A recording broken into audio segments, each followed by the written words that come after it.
Good morning from a sunny and cool Canterbury, ahead of day 4 between Hampshire and Kent. I say it that way round because the Hampshire players are out on the field, they're raring to go. So are the umpires. No sign of the Kent batters yet. Oh, here they come. Tawanda Mayeye and Ben Compton. Mayeye has just dropped his gloves, which is not the best start, but they get a good hand as they make their way out onto the field. Kent to resume on 70 without loss in their second innings. 126 runs behind Hampshire, who made 403 in their first innings. Kent were 207 all out yesterday before this pair putting on the current partnership. So we could be set for an interesting day, one way or the other. Kevin James alongside me, Ben Watts. How are you, Kev? Yeah, good morning. Yeah, good to see you. And yeah, it's how best to put it, really. All sorts of results are possible. This could be a boring day. It could be. It could be a boring day. This could be a boring day, but there is the tantalising prospect. Either Hampshire gets stuck in early with wickets on this pitch. I don't know the way this pitch is behaving now. The other option, of course, is for Kent to bat well. And because of Kent's predicament in the table, a draw is actually no good to them. Not really. Not really. I mean, I think mathematically it might sort of somehow work, but the win would maybe still not be enough, but it's better. So would they dangle a carrot if they bat well? Interesting. Yeah, absolutely. Could well be that sometimes at Canterbury we see the pitch as flat as anything on day 3, and then it starts turning and ragging on the final day. It's going to be Mohammed Abbas to get us up and running. Compton in behind the ball defensively. They batted for a little bit in very gloomy conditions when we were a little bit on and off at the end of the day yesterday with some cloud and rain, but much better conditions for batting. Glorious sunshine for these two to come out and do their stuff. Mohammed Abbas got a couple of slips. Liam Dawson might have a busy day. Matt Parkinson maybe later on, as you say, Kevin, if Kent can bat well enough. Here comes Bass. Left alone outside the off stump by Compton.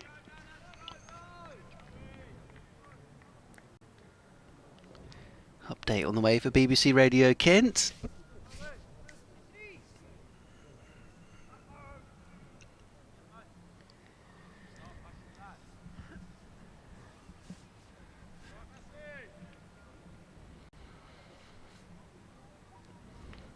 Yeah, cool and sunny here at Canterbury. Kent out there batting, resuming 70 without loss in their second innings. So they're 126 runs behind. In theory, we could get all kind of results today if Kent can bat well enough to try and set up some sort of a mini chase for Hampshire and maybe take some quick wickets. It could even be a draw if they were to just bat out the day. Hampshire, though, will be fancying their chances of a possible victory as well. Kent bottom of the county championship in Division 1. Ideally, they would like to end their run of 6 straight defeats, and in terms of the table they would like to try and somehow win the game. That would be a bit of a miraculous recovery from the way they were playing on day 2, but certainly they have a shot if they can bat well in these early stages. Commentary online via the BBC Sport app and website, or you can say to your smart speaker, ask BBC Sounds to play Kent against Hampshire day 4. Yeah, I mean, overwhelmingly in Kent's favour is, you're right, it may turn, but I just don't think there's any bounce and there's no pace. So I think even if Liam Dawson can find something, I don't know, is there enough time left in the game? We'll have to wait and see because we don't really know at this stage. But in Kent's favour is the fact that this wicket is particularly hard for the bowlers to start to find piles of wickets. Here's Abbott from the Nackington Road end. Edged, and as I say that, Mayeye goes. First ball he's received this morning, and that's well caught by Toby Albert at second slip. And Mayeye goes for 46, and it's 70 for 1. Oh, what a start for Hampshire. Kyle Abbott's done it again yesterday. Second spell of the day. First ball of it, he got Compton out for 51. And he's come in. Mayeye, you just can't be playing a loose drive ball one of the day, can you? That's such a naive shot from him, unfortunately. Batted gloriously yesterday. But it's just a kind of push drive that you just don't need to be playing your very first ball of a brand new day. You've got to reset and get yourself in again. And, well, that's put Kent on the back foot straight away. If Mayeye had got his head down and then batted like he did last night, then that deficit would have disappeared very quickly. As it is, Kent are on the back foot straight away. And Mayeye has gone, and Bell-Drummond comes in to join Compton, and we know what Kyle Abbott can be like when he gets on a roll. Yeah, that's. I'm just watching that again on the picture feed, and that's a little wide to be playing at so early in the morning because, as we've just been explaining, it can't do bat well this morning. You know, they are giving themselves a chance. What's happening now, and it's only one wicket, but it puts pressure on now the batters coming in, because they really can't afford now to lose another wicket early, and then Kent really are backs to the wall all day. Yeah, absolutely. And yeah, I get if there's width on offer. Mayeye's thinking the way he was playing last night that I can hit that for 4, get to 50, and he's up and running for the day. And he did that yesterday, didn't he? His first ball of the second innings he hit for 4, but it's a brand new day. Got to just leave that one alone, get your head down early on. Bell-Drummond now has that task. And he leaves that one alone outside off stump. He lasted, I think, not too many balls in the first innings, so he'll be looking for a score here. But yeah, Kent straight away on the back foot here, as if they weren't on the back foot already. First innings, Bell-Drummond made 10, caught by Fletcher Middleton. That's why I was at silly mid-off. Yeah, the ball after he got dropped, wasn't it? Got dropped, yeah. Yeah, it was. Well, he's coming in earlier than he would have liked, but here's Abbott, Nackington Road end, forward. And that goes up to mid-off, basically what we were just been saying. I did get an email just before the start of play, or earlier this morning actually, about those sort of similar sentiments. Vernon Needham says, exactly 19 years ago, Kent made a crazy declaration against Nottinghamshire, which handed them the title and cost Hampshire. I think that was the one where Shane Warne went bananas. Kent had a very, very slim chance of winning the title, as Hampshire had to play Nottinghamshire in the final game. So will Kent make a very generous declaration today, knowing they need to win to avoid, or hopefully avoid relegation? That's pushed up to mid-off. Well, I'm sure it's still very much in their thoughts, but it's just a little dent in those thoughts with that wicket. But you're right about Mayeye. I mean, he played really nicely yesterday and played some sumptuous shots. None more so than that 6 off the bass, but today is another day. Yeah, and Sonia Twigg, who was with us yesterday, was saying, oh, how lucky are you, Ben, that you get to watch Tawanda Mayeye for your job. I love watching him. I just wish he would stay out there a bit longer so I could watch more of him. Yeah. He's not as good to watch in the pavilion as he is out in the middle. There's a drive, thick inside edge as it goes down towards square leg. It may just run far away enough to go over the rope, which it does. 4 to Bell-Drummond takes him off the mark, and Kent are 74 for 1, 122 runs behind. Yeah, it's one of those that says 4 in the book, but was the least convincing boundary Bell-Drummond's probably hit all season. Kyle Abbott gave him a bit of a stare, as if to say, how on earth has that gone for 4? So work for Kent to do, as if we didn't already know they had work to do. Especially his first half an hour or so. Probably be the hardest of the morning. That's left alone. It's come back down the hill. And Abbott 1 for 22 from 8 overs. And Hampshire have picked up 1 of the 9 wickets, or 10 wickets that they needed today. Yeah, I think, like you say, this first spell from Kyle Abbott is probably danger time, isn't it? And as we've seen already, he's got rid of Tawanda Mayeye. But on this wicket so far, with it being quite slow. Abbas hasn't had much joy. Guess with it being as slow as it is, you can try and sort of negate the swing, but he does have a lot of skill. Yep. So he'll be dangerous for one end, and then Abbott running him down the hill. Having got Pfeiffer in the first innings, feels like he's the big threat, and then I guess we'll see if Dawson can turn it a bit later on as well, as Abbas bowls and Compton lets this go outside the off stump. Noticed yesterday that Compton was quite often batting on off stump, so anything wide of him he was pretty confident and happy to leave. Yeah, he's going to be, as he normally is, hard work. Got to grind him down almost. Yeah, puts a... and before he grinds you down. places high value on his wicket, if that's indeed the phrase. I think that was probably a phrase that George Garrett used last night as this one was defended back up the pitch, saying that, you know, him and Jazz Singh just stuck in there and been working hard on their batting and trying to contribute to the team in that fashion, as they did with the 47-run partnership for the 10th wicket in Kent's first innings.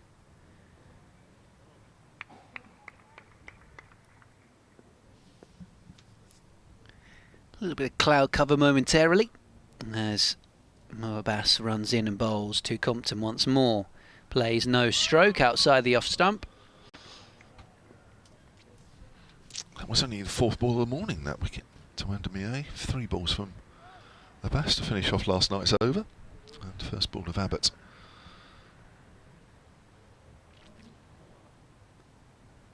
It's a good knack to have, Kyle Abbott. Just rock up and bowl your first ball of the morning and first ball of a spell. It's a bonus. Put it bang on the money, catch an edge.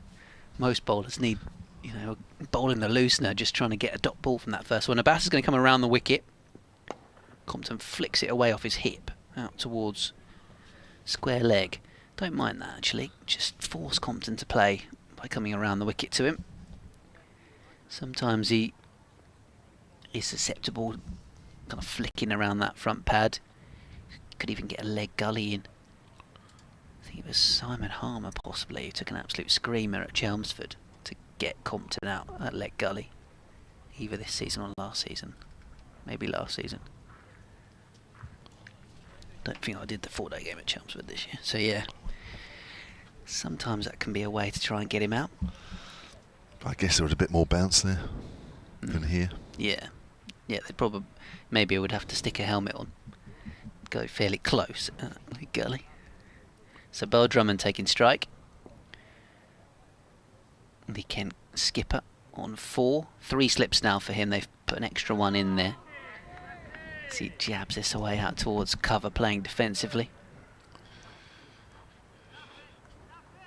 Almost 20 overs old, this Kookaburra ball. Of course, this was the one that disappeared for 10 minutes prior to tea from EAA 6, and James Vince insisted on his team heading off to find it. I didn't realise it's actually part of the garden of the flats, isn't it? They had to climb over the fence. I didn't realise there was a garden there. Here comes Abbas. Bell-Drummond defends. Yeah, so there's a bit of a garden sort of in front of the flats, but yeah, I don't think I've ever really seen or looked much at what there is to the one side. So that's where it went, didn't it? To that side of Freeman House, sort of in between the flats and then the electronic scoreboard, and a few cars sort of parked in that corner. And I think the dugouts live down there, the ones they use for the blast. Oh right, yeah. But yeah, in between there, and behind the new lime tree, there's a fair bit of shrubbery, and that's where the ball got lost, which was only 2 overs old at the time, or something like that, or 9 overs old, I think it was. So it was a pretty brand new ball. And when Hampshire were offered a spare that looked a lot older than 9 overs, they said, "No, scrap that. We'll go get another one." That was funny. Or we'll go find that one, rather. Made worse by the fact there was only one more ball before tea. I think that made the situation even more hilarious. Compton pushes Abbott up back past him, no run. Yeah, that was slightly farcical. could have just bowled with any old ball for a single delivery, and then sent some of the sub-fielders to go look for it during the tea break or something. I'm sure the spectators would have gone and looked for it, to be honest. I think maybe one or two, I'm not sure they were enthusiastic enough, but I think one or two sort of peered over the fence. Yeah. But that was about all. But round the wicket to Compton. Compton leaves. Just about carries through to Ben Brown, although the ball was dying already on him, which I think we will see increasingly throughout the day. Balls maybe not even carrying. Ball just about on the harder side of soft at this stage, I guess. But these Kookaburra balls, they do go soft very quickly, but they do hold their shape. I think it's interesting, isn't it? The Dukes obviously stay harder for longer, but lose their shape. Compton again leaves alone. The Kookaburras keep their shape, but go softer quicker. Yeah, they don't have as big a seam, do they? No. What to do? I'd leave it as it was, really, to be honest. Wouldn't you? Yeah, probably. I kind of get why. I mean, in theory, the idea behind it is to prepare players if they're going to play a bit of cricket down under for England or whatever, but half the England players don't end up using it and not playing half the time. Compton on the back foot. And then it's not like the current England setup really take county cricket form into their thinking anyway for selection. What was Josh Hull averaging in Division 2 this season, and they picked him anyway for the latest Test match. But there we go. Yeah. I don't mind it. It's something a bit different for us to talk about, but it didn't really work early season when everybody drew apart from Essex. Yeah, it's horrible, wasn't it? And none of the seamers that you expect to see taking wickets, that's again left alone. Came back a fraction up the hill. Harmless though for Ben Compton. A lot of the seamers, weren't they, that you come to sort of expect to be taking wickets in the first 2 or 3 games were really light on dismissals. Yeah, and it was only really Sam Cook that seemed to enjoy it. it. It was, wasn't it? Everybody else was really struggling, and I think the only good thing about it is there's more spin. And yeah, and the last 2 rounds of matches this week and 2 weeks ago have been pretty decent, actually. Haven't they? Was there a week or something where there was no results or something with the Kookaburra? Am I right in saying that's pushed up to mid-off? I think week 1 it was all draws, and then week 2 everybody drew apart from Essex beat Notts. All the other way round. Yeah, which maybe it was the first week because Kent drew at Chelmsford week 2. So yeah, maybe it was week 1 Essex beat Notts, and then week 2 there was all draws. But yeah, of course, last night in Division 2, Sussex managed to get the job done against Glamorgan, which is putting them in a fantastic position to be joining Hampshire in Division 1 next year. Northants beat Derbyshire as well yesterday. Middlesex had a poor second innings at Lords, so Gloucestershire have got a chance there, which certainly opens the door for, well, Yorkshire won by an innings against Leicestershire. So at the minute, Sussex and Yorkshire looking like the favourites to come up. Has a Bass with 3 slips and a short leg.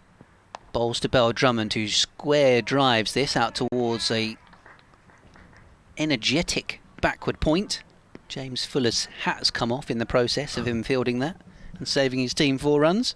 It's a good shot for none. And there was a dramatic conclusion at Taunton where Tom Banton hobbled out on one leg to bat at number 11, having rolled his ankle in the warm-up yesterday, of course ahead of finals day. And then he ended up 28 not out, hit 4 boundaries. Somerset still only 9 down, so resuming this morning. As this one's defended away by Bell-Drummond. So it could end up being an awkward little chase for Surrey, the way things are playing out in that game. Is it turning now? Did I hear somebody say that it was a bit of a turner? That makes a change. Yeah, so Shakib 4 wickets in both innings, and then in the Surrey innings, Leach got 4 and Archie Vaughan got 6 wickets. He bowls off spin like his dad. Probably better, to be honest, already. Well, I was going to say, I'm not sure that's going to stand him in good stead. Abbas bowls a full delivery, which has been clipped into the onside. Another good piece of Hampshire fielding, this time from Kyle Abbott. Cool. lunging away to his right, diving on top of the ball. Dawson's walking over to him and obviously saying something. Saying, how did you do that? Great bit of fielding. Warwickshire leading Worcestershire by 6 runs now, so they're effectively 6 for 3 in their second innings at New Road. Then Notts 193 for 3, trailing by 170 at Chelmsford.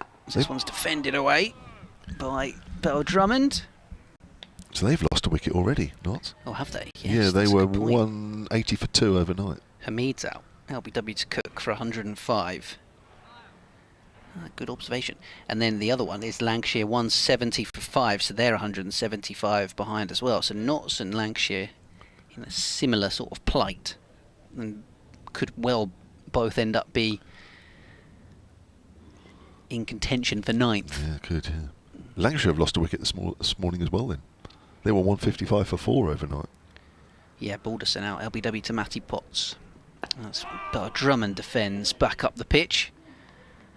Just about closed the gate there to keep Mo Abbas out. Yeah, Potts has got 4 for now in that second innings. So yeah, there you go, a couple of early wickets in those. Oh, it looks like a delay at Taunton, so I don't think they've actually got underway for day 4.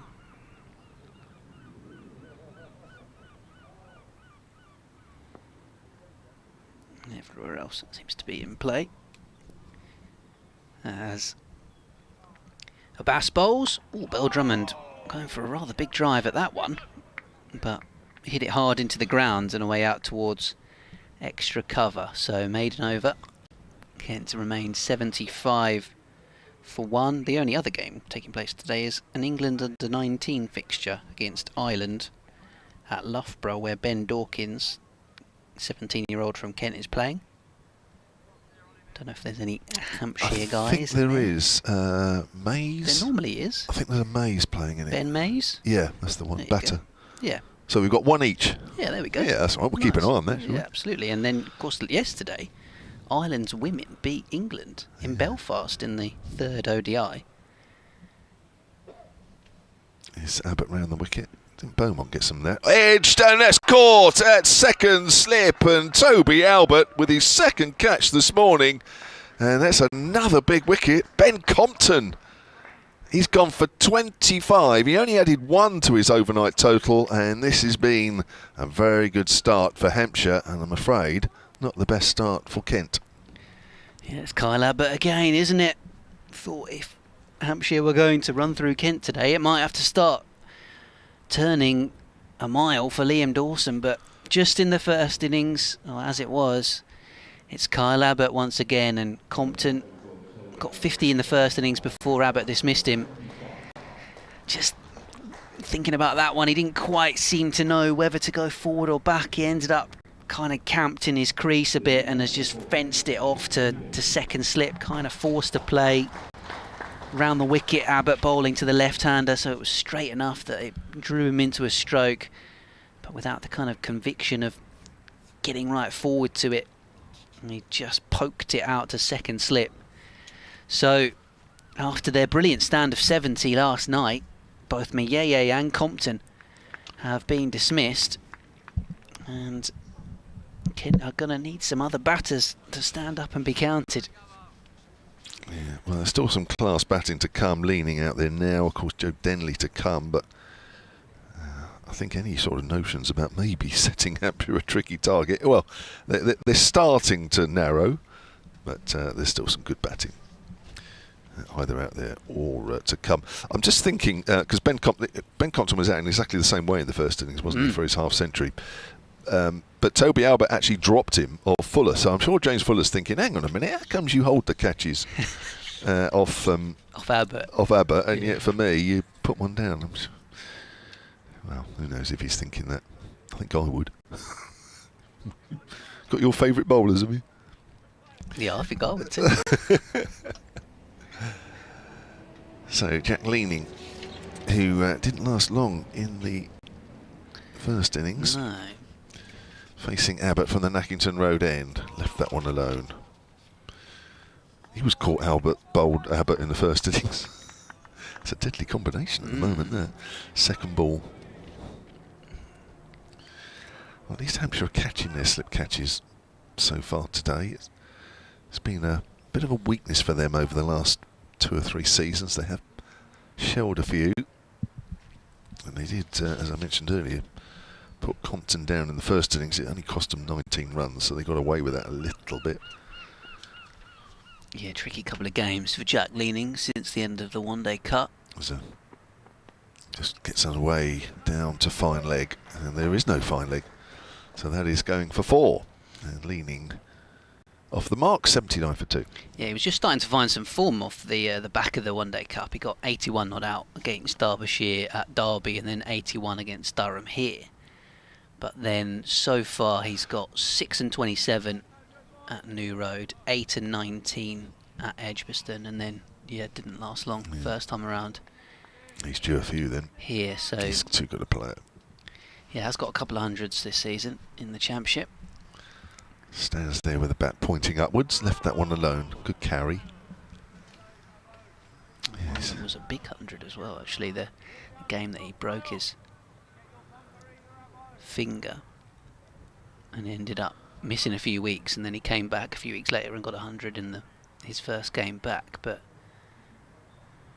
what did he make in that first innings? 179 not out against Worcestershire. That was in one of those games that we mentioned where Kent followed on and got a draw out of it. There's Abbott to Leaming. Next ball, plays that back to the bowler. Well, there was a game here last year, wasn't it? Back in May, that was a draw. And Kent in their second innings, 259 for 4. And Leaming got 68 not out of 206 balls. So he's as well as being a very good player, he's also a very good fighter. The other 100 was, of course, at the Bowl. Oh yes, of course. That was a couple of years ago, back end of the season. Oh no, this year. Sorry, this year. I wonder what we're talking about. Yeah, of course. Apologies. Here's Abbott. Leaning's forward. That goes up towards mid-on. That's the end of the over. 79 for 2. Kent this morning have lost 2 wickets for 9 runs. Yes, Hampshire made 505 for 8 declared. Double 100 for James Vince. Ben Brown got 100. And then Feroz Cushy, whether or not his bat was too wide or not, we don't know. But Kent haven't been docked any points for it, as he got 53 off 39 balls. That was entertaining. And Jack Leaming got 100. And then following on, Compton got 92, Finch got 84. Yep. And then Hampshire knocked it off with 6 wickets in hand, 50 for Liam Dawson, not out, to get them over the line. So 79 for 2. Hampshire's morning so far. Big shout for LBW as well against Bell-Drummond. Umpire Pollard is unmoved. Ooh. Did he get bat on that? Because that looked straight. Watch that again. Normally Bell-Drummond bats quite a long way across his stumps as well. Is it just going down? Unless he's got outside the line of off stump, I don't know, but oof, that looked close. It did, didn't it?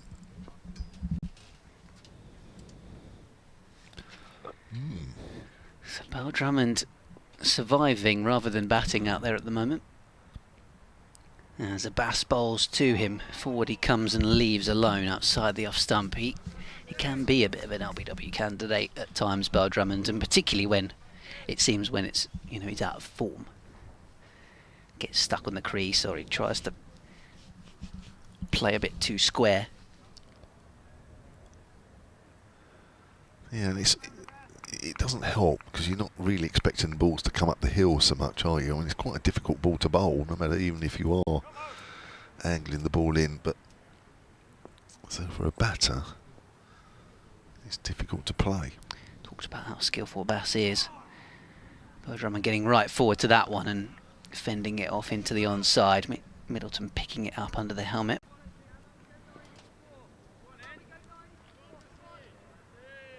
Well, it's a terrific start, I have to say, and one where we were discussing earlier that if Hampshire are going to have a good morning, they really do need to get stuck in. Because Kent will still fancy their chances of batting all day, even if they get a bit a bit stuck. Yeah, we talked about this first half an hour, because once the ball starts to get a little bit softer. This one's defended away, or pushed away by Bell-Drummond. Out towards mid-off. Welcome to 5 Live Sports Extra listeners who are briefly joining us, and Kevin James and I, Ben Watts, we're discussing the possibility of, well, potentially all 3 results here at Canterbury today, albeit that Kent haven't exactly started off in the manner in which they might have done to get ahead, with the early loss of Tawanda Miyeye, first ball Kyle Abbott bowled of the morning. Miyeye pushing at it and nicking off, having batted brilliantly last night for his 46, but probably tried to play a shot too early as Bell-Drummond cuts this out towards point. Since then as well, the obdurate Ben Compton has been dismissed, also by Kyle Abbott, who got 5 wickets in the first innings. He's got 2 now in the second innings as Abbas bowls at no ball there. So Compton caught a second slip by Toby Albert. It means that Kent are still a fair way off getting to parity in this one, still over 100 runs behind. Kent are in such a perilous position in the County Championship Division 1 table that ideally they would like to get 150, 200 runs ahead and go for a bit of a bold declaration to try and win the game, because they desperately need to win their last 3 games to pull off a miraculous escape. As Abbas is cut away here by Daniel Bell-Drummond out towards point. The most likely result, Kev, feels like Hampshire, as they've done here, start well, take some wickets, maybe it starts to turn a bit for Liam Dawson and they get the job done. But you know, as we're saying, Kent might try and get ahead. They might in the end just try and get stuck in and go into their shells a bit to end their 6-game losing streak and just come out of this with a draw. But all results are on hand, possibly. Yeah, it just feels like a draw, whilst it halts a run of 6 straight defeats, doesn't actually do anything for Kent. Here comes Abbas. Bowls a full delivery, which Bell-Drummond gets right forward to and pokes it away through mid-wicket for a couple of runs. So yeah, that's what we're hoping for today. Certainly the weather here is playing ball at Canterbury. It's cool for the spectators, it's warm in our commentary box, and it's hopefully warm enough out there for the players and the umpires. Bell-Drummond just surviving at an LBW to sit, a shout a moment ago that was pretty tight, it looked, when we were having a browse of the replay. But these 2 batters, Bell-Drummond and Leaming, plenty of experience, and Leaming having got that 100 earlier on in the season against Hampshire. Feels like these 2 need to be the ones to get really stuck in for Kent if they're going to try and avoid a defeat, which would surely, well, they're pretty much already relegated anyway. It would have to take something miraculous, as I said. So yeah, I think with the Notts result going on at the moment, they can't necessarily go down this week. Abbott's leaning forward, and I think as this ball starts to get softer and we're into the 25th over now, then you're going to see some pretty attritional cricket. I think it would require Notts to avoid defeat and Kent to lose for Kent to go down today. Okay. So if Kent do lose wickets at a steady rate and almost the draw for them becomes inevitable, it's just not enough. So what do you do? What do you do in the Kent situation? Here's Abbott. Leaming leaves that one alone. You just hope, from a Kent point of view, that you bat well enough. And, as you say, get 150 ahead and give Hampshire a session and say, go on then, what do you want to do? We've given you a little carrot. I get the feeling, I've talked to 1 or 2 people, I get the feeling that Kent might want to do that, but lose another couple of wickets before lunch, would they be in a situation to do that? So ideally, and I'm saying this as a Hampshire man, really, that I'd like Kent to bat reasonably well. And I don't often say that about opposition. Here comes Abbott. Mainly because I don't think I want to be here all day and just watch not a lot going on, which really is a possibility. That's pushed out into the covers for a single, 85 for 2. But as I say, for Kent to save face and come out with a draw, actually, is no good to them at all. And they come into this having lost 6 in a row. Is that an equal club record?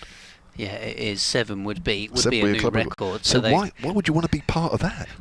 They don't do. So it's a difficult one, isn't it? Yeah, absolutely. So, like you say, to risk to risk that potential club record of run of defeats in order to try and set something up is risky, but at the same time, in the context of their season, it's, you know, they'd have to win all 3 games, and even then hope that the likes of Notts or Lancs don't get many points going forward. That's right. So here's Abbott again then, looking for his 8th wicket of the match. Ooh, that's bounced a little bit on Bell-Drummond. Takes the bottom hand of the bat as it goes straight to ground and fielded at short leg by Fletcher Middleton. So Court Albert bowled Kyle Abbott has been the lethal combination this morning. Yeah, Hampshire have held their slip catches this morning. They dropped 2 yesterday. Yeah, certainly one, didn't they? One obvious one. Compton was palmed over the top early doors. Yeah, and then there was the one. Yeah, there was one the day before as well. So it's at least 3 in the game. We've lost 3 balls. Here's Abbott. There's a drive. That's a little bit off the inside half of the bat as it went out towards mid-wicket. Yeah, Hampshire were keen today. They were out bright and early to go and field after yesterday, turning down the offer of one of the spare balls that umpire Pollard gave to James Vince, and he insisted that his team spend 10 minutes looking for the ball instead that Tuanda Mayeye had lost in some bushes. They bowled 1 ball and then it was tea after they found it. Update on the way for BBC Radio Kent. As Abbott bowls the final ball of his over, and Bell-Drummond dead bats it into the ground.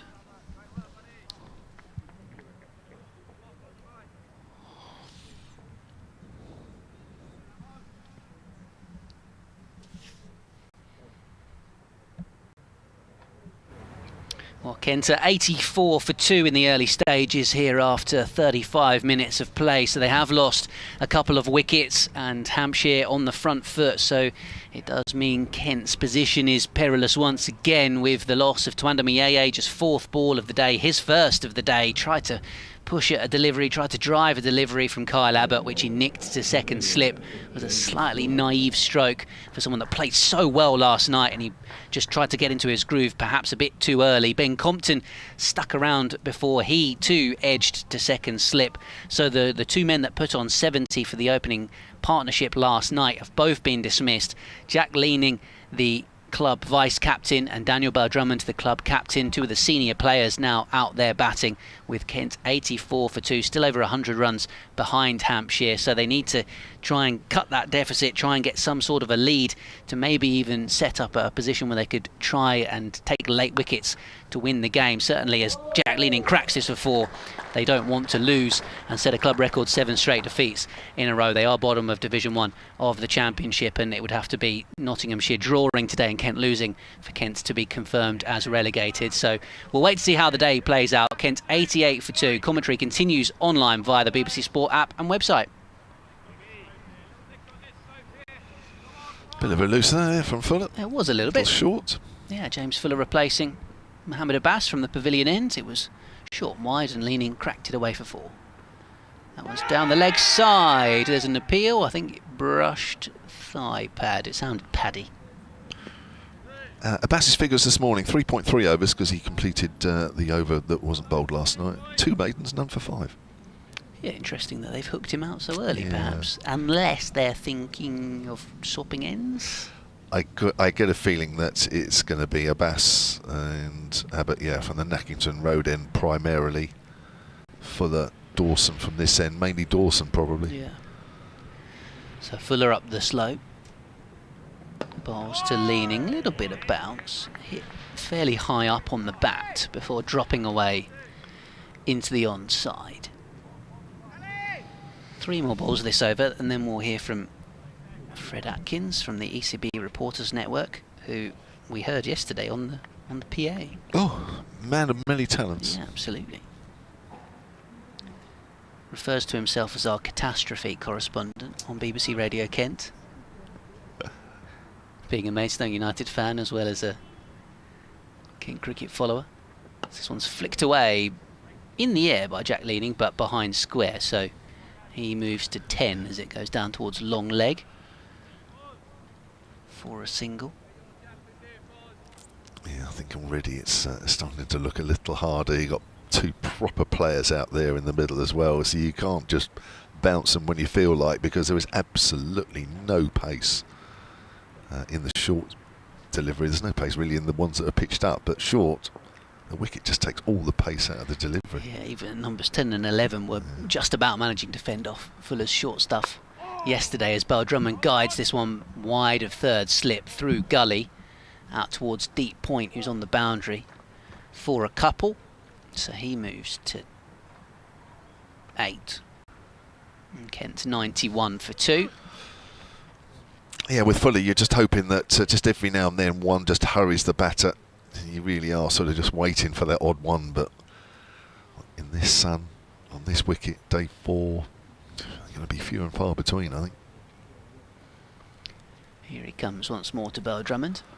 Fuller delivery from James Fuller, flicked away down towards long leg for 1.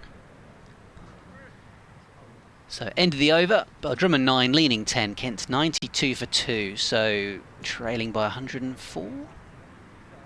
88 overs remaining in the day. Yeah. Kevin James.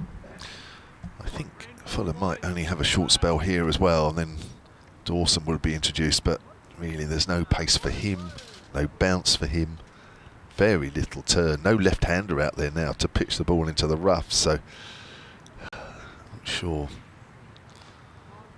that he's really going to be the key to anything. It's just going to be, as it normally is here, a day of attrition.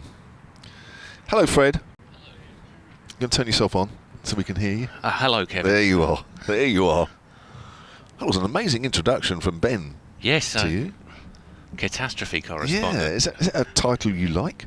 I wouldn't say I'm that fond of it.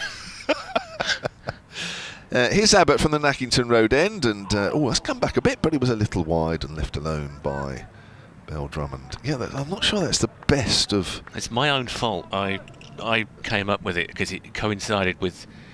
I'd been on to talk about Kent's Metrobank campaign, which hadn't gone brilliantly, and then I went on to talk about a 5-1 defeat for Maidstone, which also hadn't gone brilliantly.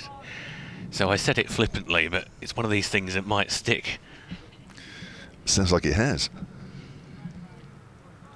Well, you were all right against us in the Metrobank down at Beckenham, or up at Beckenham. A win for Kent on that day. Oh, that's bounced. That's hit the shoulder of the bat. And that's gone out, in the end, harmlessly to backward a point. But that's a ball that we haven't really seen in this game so far. Well, Abbott, when you refer to that Metrobank game, Abbott had a pretty good game for Hampshire that day as well. And when I obviously heard your interview with him last night, I was just sort of struck by... It was almost casual how he'd taken 5 wickets. It's no big deal for Kyle Abbott, and I can't remember the last time we had a bowler like that here, where you just think 5 wicket bag's a matter of routine. Incredible, isn't it? He's in again.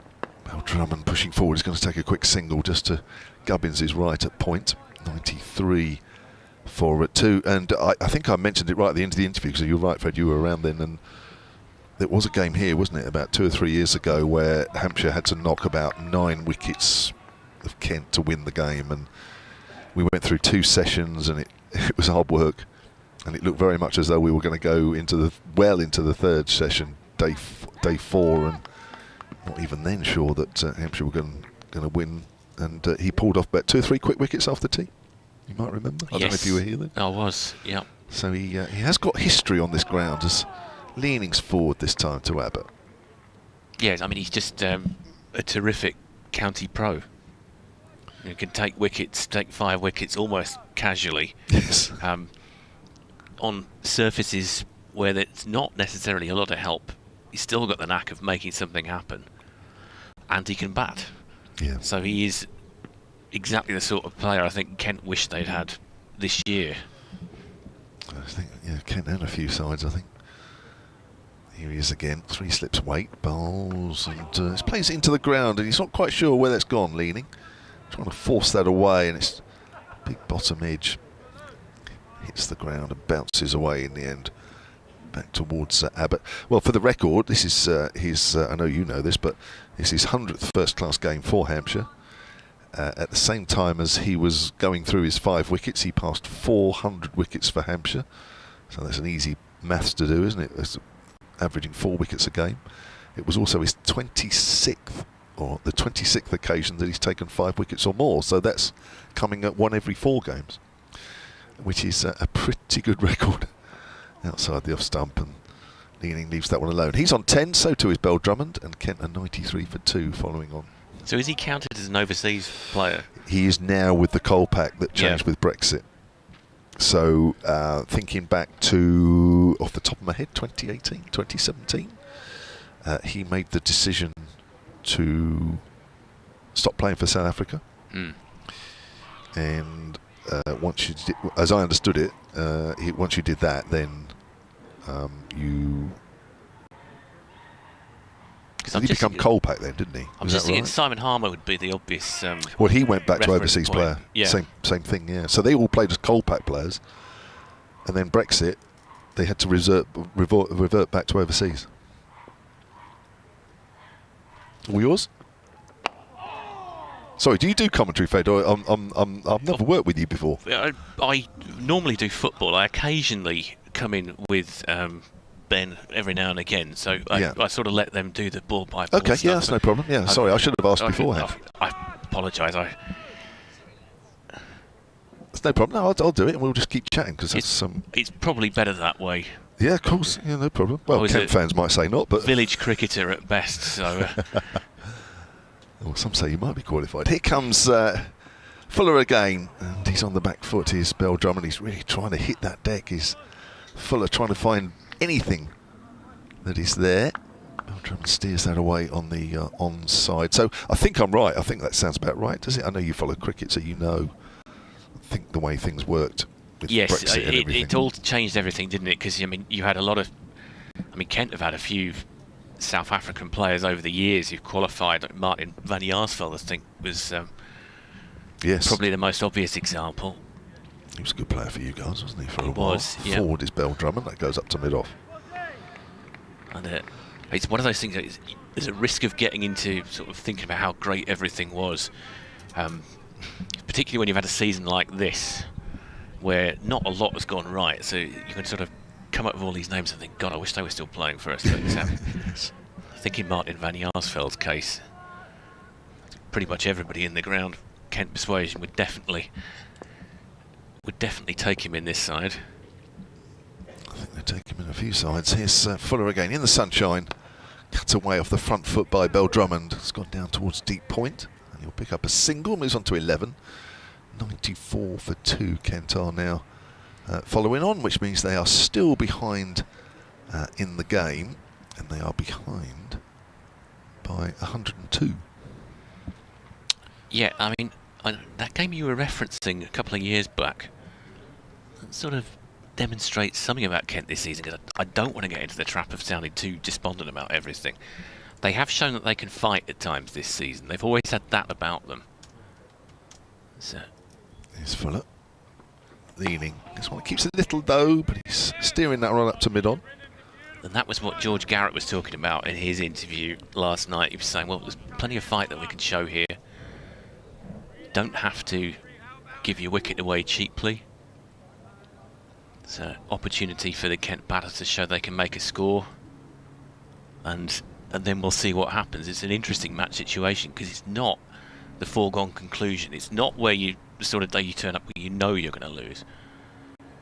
Definitely not. Not on this pitch. You'd fancy batting, wouldn't you? On the back foot there. Leaning. That's gone up to mid-on. End of the over. 94 for 2. Leaning has 10. Bell-Drummond has 11. Yeah, you can get conditioned. We've had a bad season, so you normally think, like, when you look at the table, you think, God, that's pretty awful. But there have been some pretty dogged performances. There's been sort of individual acts of resistance. Thinking of Zach Crawley down at Somerset, where he played an unbelievable innings, really, and then Tawanda more recently, making his, was it Warwickshire? I think it was a double century that he made. Worcester, sorry, yeah. So you've had these sort of individual cameos, and somebody could do that today. Somebody needs to kind of rise to it. Bell-Drummond, for example. Have a day out, as they say. I mean, they're all capable. I mean, when you look at the top 4 or 5, I mean, they are all very good players. Here's Abbott again to Bell-Drummond. Drummond's forward. Goes Goes up towards mid-off. You know, Mieye is really developing into a super player, isn't he? He is, yes. I mean, he's terrific to watch, and I think he's a bit unlucky in the first innings. I've certainly... I don't know whether the match referee got involved with that, with the dismissal, because I think he certainly felt he was unlucky, and whether he showed dissent or not, I'm not sure whether it was flagged up, but I think Denley as well was maybe a bit unlucky with his LBW. Okay. And it maybe hit him slightly high. But again, flicks away in the air, but safe. It's gone pretty quick in front of square on the leg side, and it's going for 4. Yeah, that's a delightful shot. That's what Bell-Drummond can do. That's what happens here when you bowl a little too straight as well, doesn't it? Because the ball just goes down the hill and easy to ease away. Well to Fletcher Middleton's left at short leg. I mean, it is one of those things as well. It's almost a cliche to say that decisions go against you when you're bottom. I'm not sure that's necessarily true. Everyone can point to having a bit of bad luck here and there. Yeah. Well, we were speaking about it. There's a lovely drive through extra cover. That's going for 4. Gave that a real whack, did Bell-Drummond. 2 4s in 2 deliveries. Takes Kent past the 100 mark in their second innings following on. Well, I guess it's just one of those things, isn't it? When you get out, it's any level of cricket. When you're out, you are so disappointed. Normally, 9 times out of 10 you are. Yeah. Unless you're facing somebody like, I suppose, if you were facing Malcolm Marshall in his pomp, you might be relieved to get a first baller. Yeah. But it's very difficult to keep a lid on it sometimes. And if you've got that feeling of injustice as well, it takes quite a lot of restraint, I would think. Yeah, oh yeah, there are times where it hurts more than others. Length ball to Bell-Drummond. Let's come back to talking about, you know, showing reaction, and we did briefly mention this yesterday. I don't know if you saw on social media Carlos Brathwaite's dismissal. Was he playing in the Cayman Islands T10? I didn't actually, no. Wow, and he's some left-arm bowlers bowling at him, and he bounced him, and it looks at first sight as though he's tried to hook it and it's come off his shoulder and gone to the keeper, but he's been given out. And he's walking off, and about 10 yards from the boundary, he takes his helmet off, throws it in the air, and he swats it with his bat. And he goes a mile. Certainly a lot further than the shot he was attempting. It's gone up towards mid-off. I mean, it has gone a long way. Yeah. Well past and he's about 10 yards from the boundary. It's gone way over the top of the boundary, this helmet, sailing away off the face of his bat. I don't think I've ever seen anything quite like it. No, does that qualify as dissent? I suppose it probably does. If that doesn't, I don't know what does. I guess it's one of these things with the experience. You learn how to stop until you get back to the safety of the dressing room. Yeah. And even if the spectators hear a bat being thrown, it's nobody's really seen it. There's a nice drive through mid-wicket, and there is a man there, Tom Prest. That's well to his right. That's along the ground this time, so expensive over there from Kyle Abbott. I think that might be the last we see of him. It might be a long day for him. He's bowled 6 overs this morning. Yes, he has picked up those 2 wickets, though. Yes, he has. And I mean, that was his first delivery that he got rid of Mieye, wasn't it? Because we had half an over to finish after the shenanigans of last night, I suppose you could call them. It was all a bit... I appreciate the umpire situation. They've got to prepare, haven't they? They've got to get cricket in if they can. But when we had that sort of... I think it was 3 balls bowled at the end after there was a rain delay that initially cost us about 9 overs. And they came back out because there was a sort of sunny interlude. But when they came out, you could see the ground staff were already holding the covers ready to come on. And it had rained by the time the first delivery was bowled. It did seem to take a while. Here's Fuller then from our commentary end, the pavilion end, down the leg side. It's bowling to Jack Leaming. I think they felt they had to give it 3 balls at least just to save face. But by that point, it was already obvious that the rain was coming down so hard that there was no realistic chance that we were going to get back out. No. And they did make the common sense decision. That's probably around about 5:30, I think, to come off. Yeah, I'm not sure exactly how many overs we lost last night. I don't think it was too many. Initially we lost 8. I think 9 actually. It was about 9. As Fuller comes in, bowls to Leaming. Leaming plays and misses at that one off the back foot. could have so easily have been an edge. So I was trying to calculate. You may have got the exact figure, Fred, but it's about 60 odd overs we've lost in the game. Yeah, it's something like that, and that's no small thing in a game like this. It's 2/3 of a day. Yeah, because I think Kent are around about 100 behind. So you would think if Kent can get through to lunch, probably going to be somewhere close to parity. Agreed. Full of bowl short, and that's nicely guided out on the offside, and it's nicely timed, and it's racing down the hill for 4. So it's that fascinating equation, isn't it? You get to a point where you think, right, if you get bowled out for 150, you might. It's always in the back of your mind. You might just have a chance at knocking it over. You just don't know. I agree. If they can get into a situation where they give Hampshire 150 in a session. Yeah, there's a sort of tantalising number, isn't there? There is. Where you just think, right, if I go for it, and that will just put a bit of doubt in the batters' minds as well. It's not out of the equation. They're only 86 runs behind actually now. That keeps a little dough, but Leaming's playing with a nice straight bat. Yeah, I think from an entertainment point of view, that would be the absolute ideal scenario. Somewhere around there. Kent have still got some good batting to come. They've got Joe Denley, Joey Everson, Harry Finch. Yeah, Finch can hang around. Yeah, so there's on this wicket there is a lot of work for Hampshire to do, even if they're going to bowl Kent out and not have any sort of pressure on them to chase down the runs. Little Fuller this time worked wide of Abbott at mid-on, and comes through for a single. Leaming moves on to 15, 111. Sorry, it's 110. 111 for 2.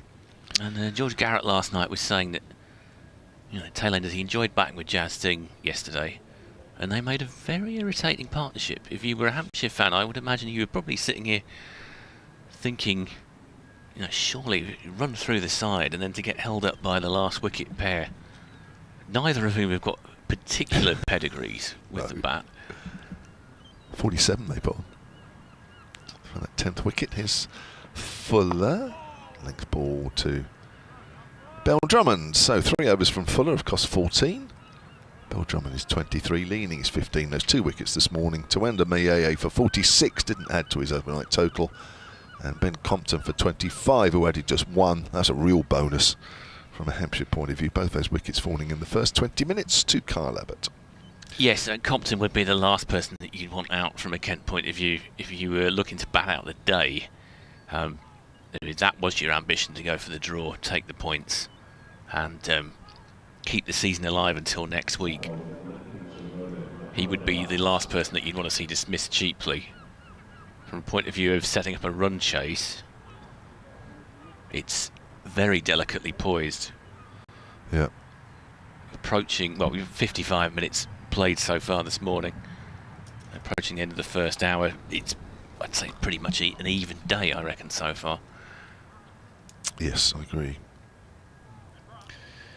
But I think 2 wickets inside, well, it was 2 wickets inside 20 minutes, but even now it's 2 wickets inside the first hour. I think Hampshire would have taken that. Yeah, particularly those wickets as well, because Tawanda, if he gets going, can take a game away from you very quickly.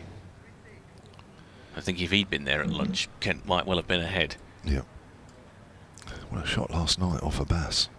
Yes, that was interesting as well, wasn't it? The balls must have been, they must have been really ropey for them to want to spend the best part of 10 minutes looking. Yeah, I got the feeling that the ball that was offered was greatly inferior. Now Abbas is switching ends, the keeper is standing up, and Leaming has worked that off a thick outside edge to short third. As it's not the easiest to hedges or fences to climb where they went to fetch that ball. It's about Cow Corner, between the floodlight and the old Dover Road flats. I noticed one of the Hampshire players almost vaulted over it. Yes. I'm not sure which one it was. It might have been Abbott. It was somebody quite tall. Everybody else was more circumspect. You hear those stories about players injuring themselves, dropping bottles of salad cream on their toes. Impaled on the fence. Oh, he's wrapped on the pad, he's gone! Oh, and Bell-Drummond thinks he's got an inside edge on that one, I think. He's just making his way back to the pavilion now, but he stood there for a few seconds, obviously disappointed, but he may be right, but the finger is up from Ian Blackwell, and Bell-Drummond goes for 23. Abbas has got his first wicket of this second innings, and Kent now 112 for 3. Yeah, and that just shows what we were talking about earlier, the question of dissent. It seemed like a few seconds. I suspect when we watch it back, it'll probably only be 1 or 2 that he stood there. And have a look at it again. And he's clearly distraught that he's been given out. He's gone for 23 as Daniel Bell-Drummond, the Kent captain. And he's not been visibly demonstrative or anything. No. He just stood there. It's just disappointment sometimes, isn't it? You just can't believe that you're out. Yeah. No, I mean, I think it's fair enough. I think you would put that down as disappointment. Because the umpires are talking. What they're talking about, I'm not entirely sure. Have a look again, because this ball's coming up. We're a little bit behind with the live picture feed in our commentary box, but we'll be able to see it like a replay. So Denley walking out to the middle now, and certainly looks as though the ball's going to hit the stumps. Yeah, definitely looked like it was going to hit it. It's whether he's got anything on it or not. It's difficult to tell from the replays we get here. It's not. It's one of these sort of things about county cricket. You don't quite get the technology that you get if you're watching a game on Sky. You're obviously used to seeing multiple angles.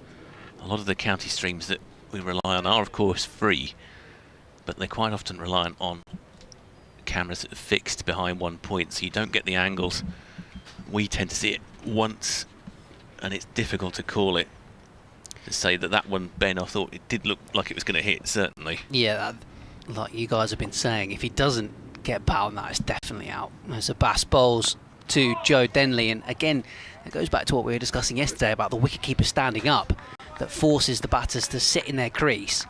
And if they do get hit on the pad, and I mentioned earlier on that Bell-Drummond can sometimes be a candidate for it, then that brings LBW back into play by having Ben Brown standing up to the stumps. So yeah, I wasn't sure if Bell-Drummond, he kind of lifted his bat up.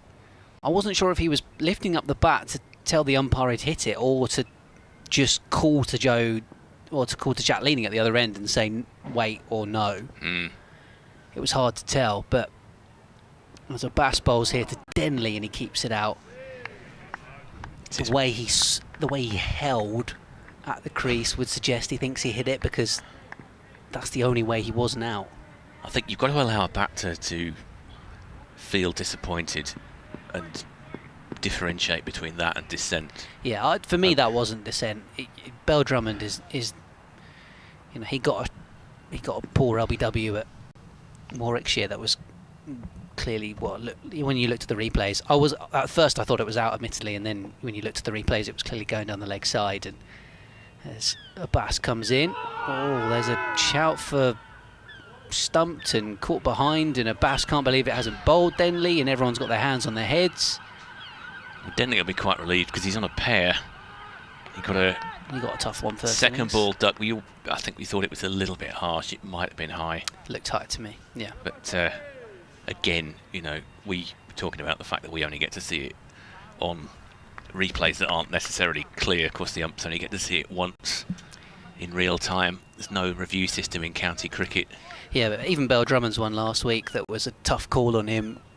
I was chatting to him afterwards, and you know, even then he's not one that's going to jump on an umpire and complain, and he's not that sort of character. So Denley keeps this one out.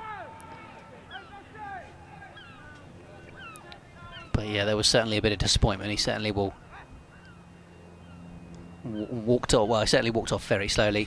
Kent is still 84 behind, so realistically they've got to find another 200 runs here. They've got to get up to 300 in the second innings if they're going to stand any chance of setting some sort of a total, or they've got to try and bat all day to avoid that unwanted record of 7 straight defeats.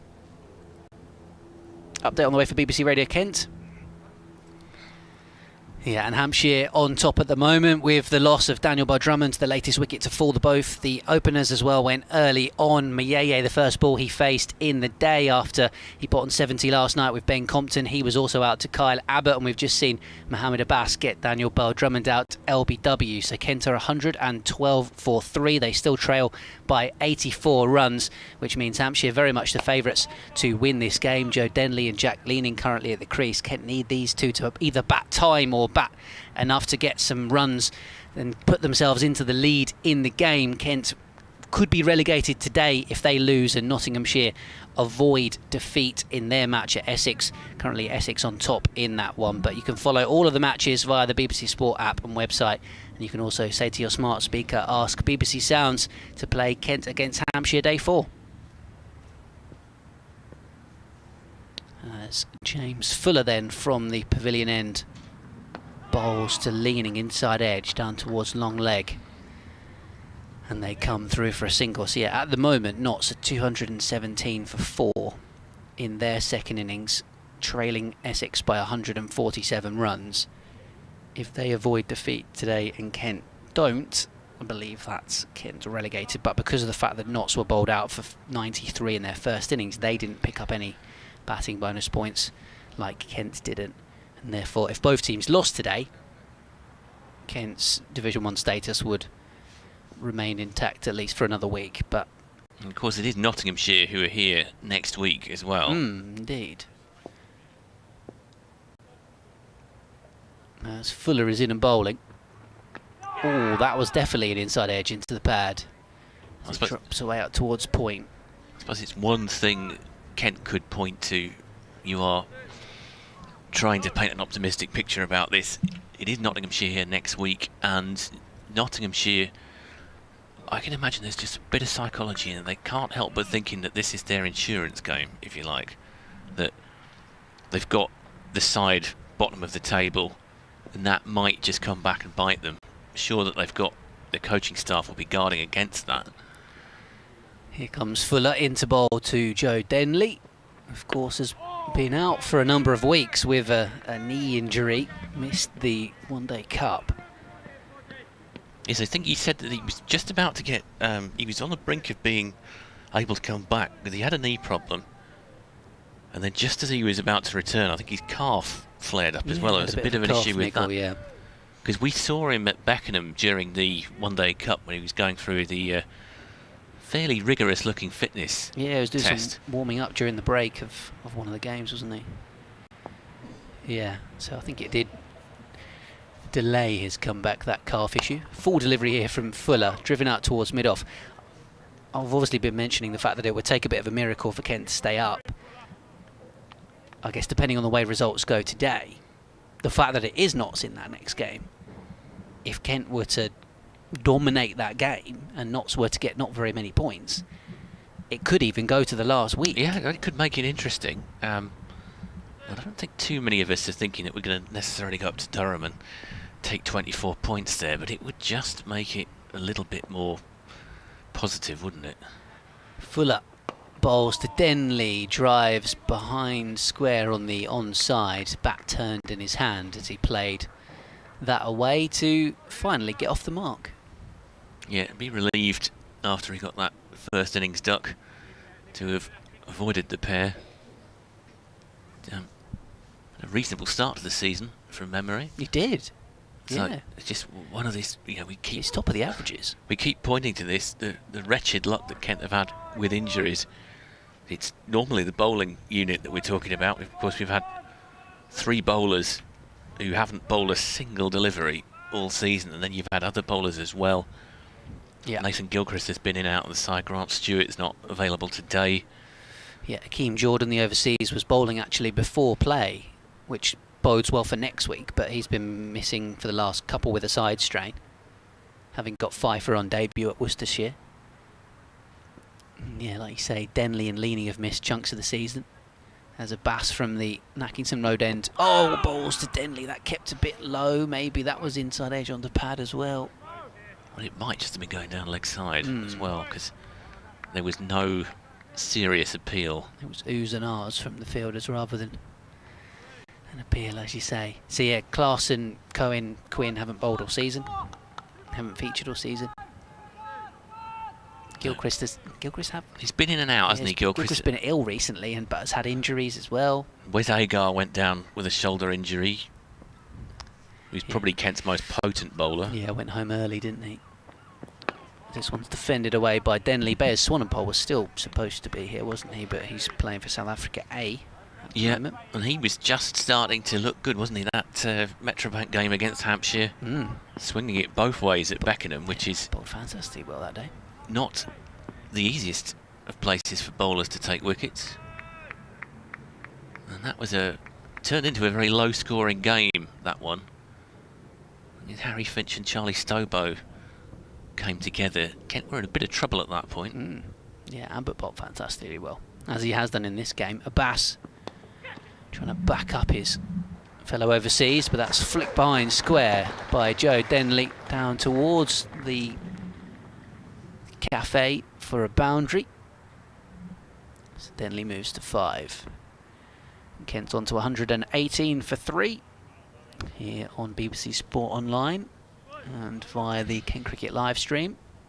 You do wonder what sort of side they'll put out if it is confirmed this week, what they'll do for the Nottinghamshire game, because Nottinghamshire, regardless of what happens here, they're still going to be in a relegation scrap.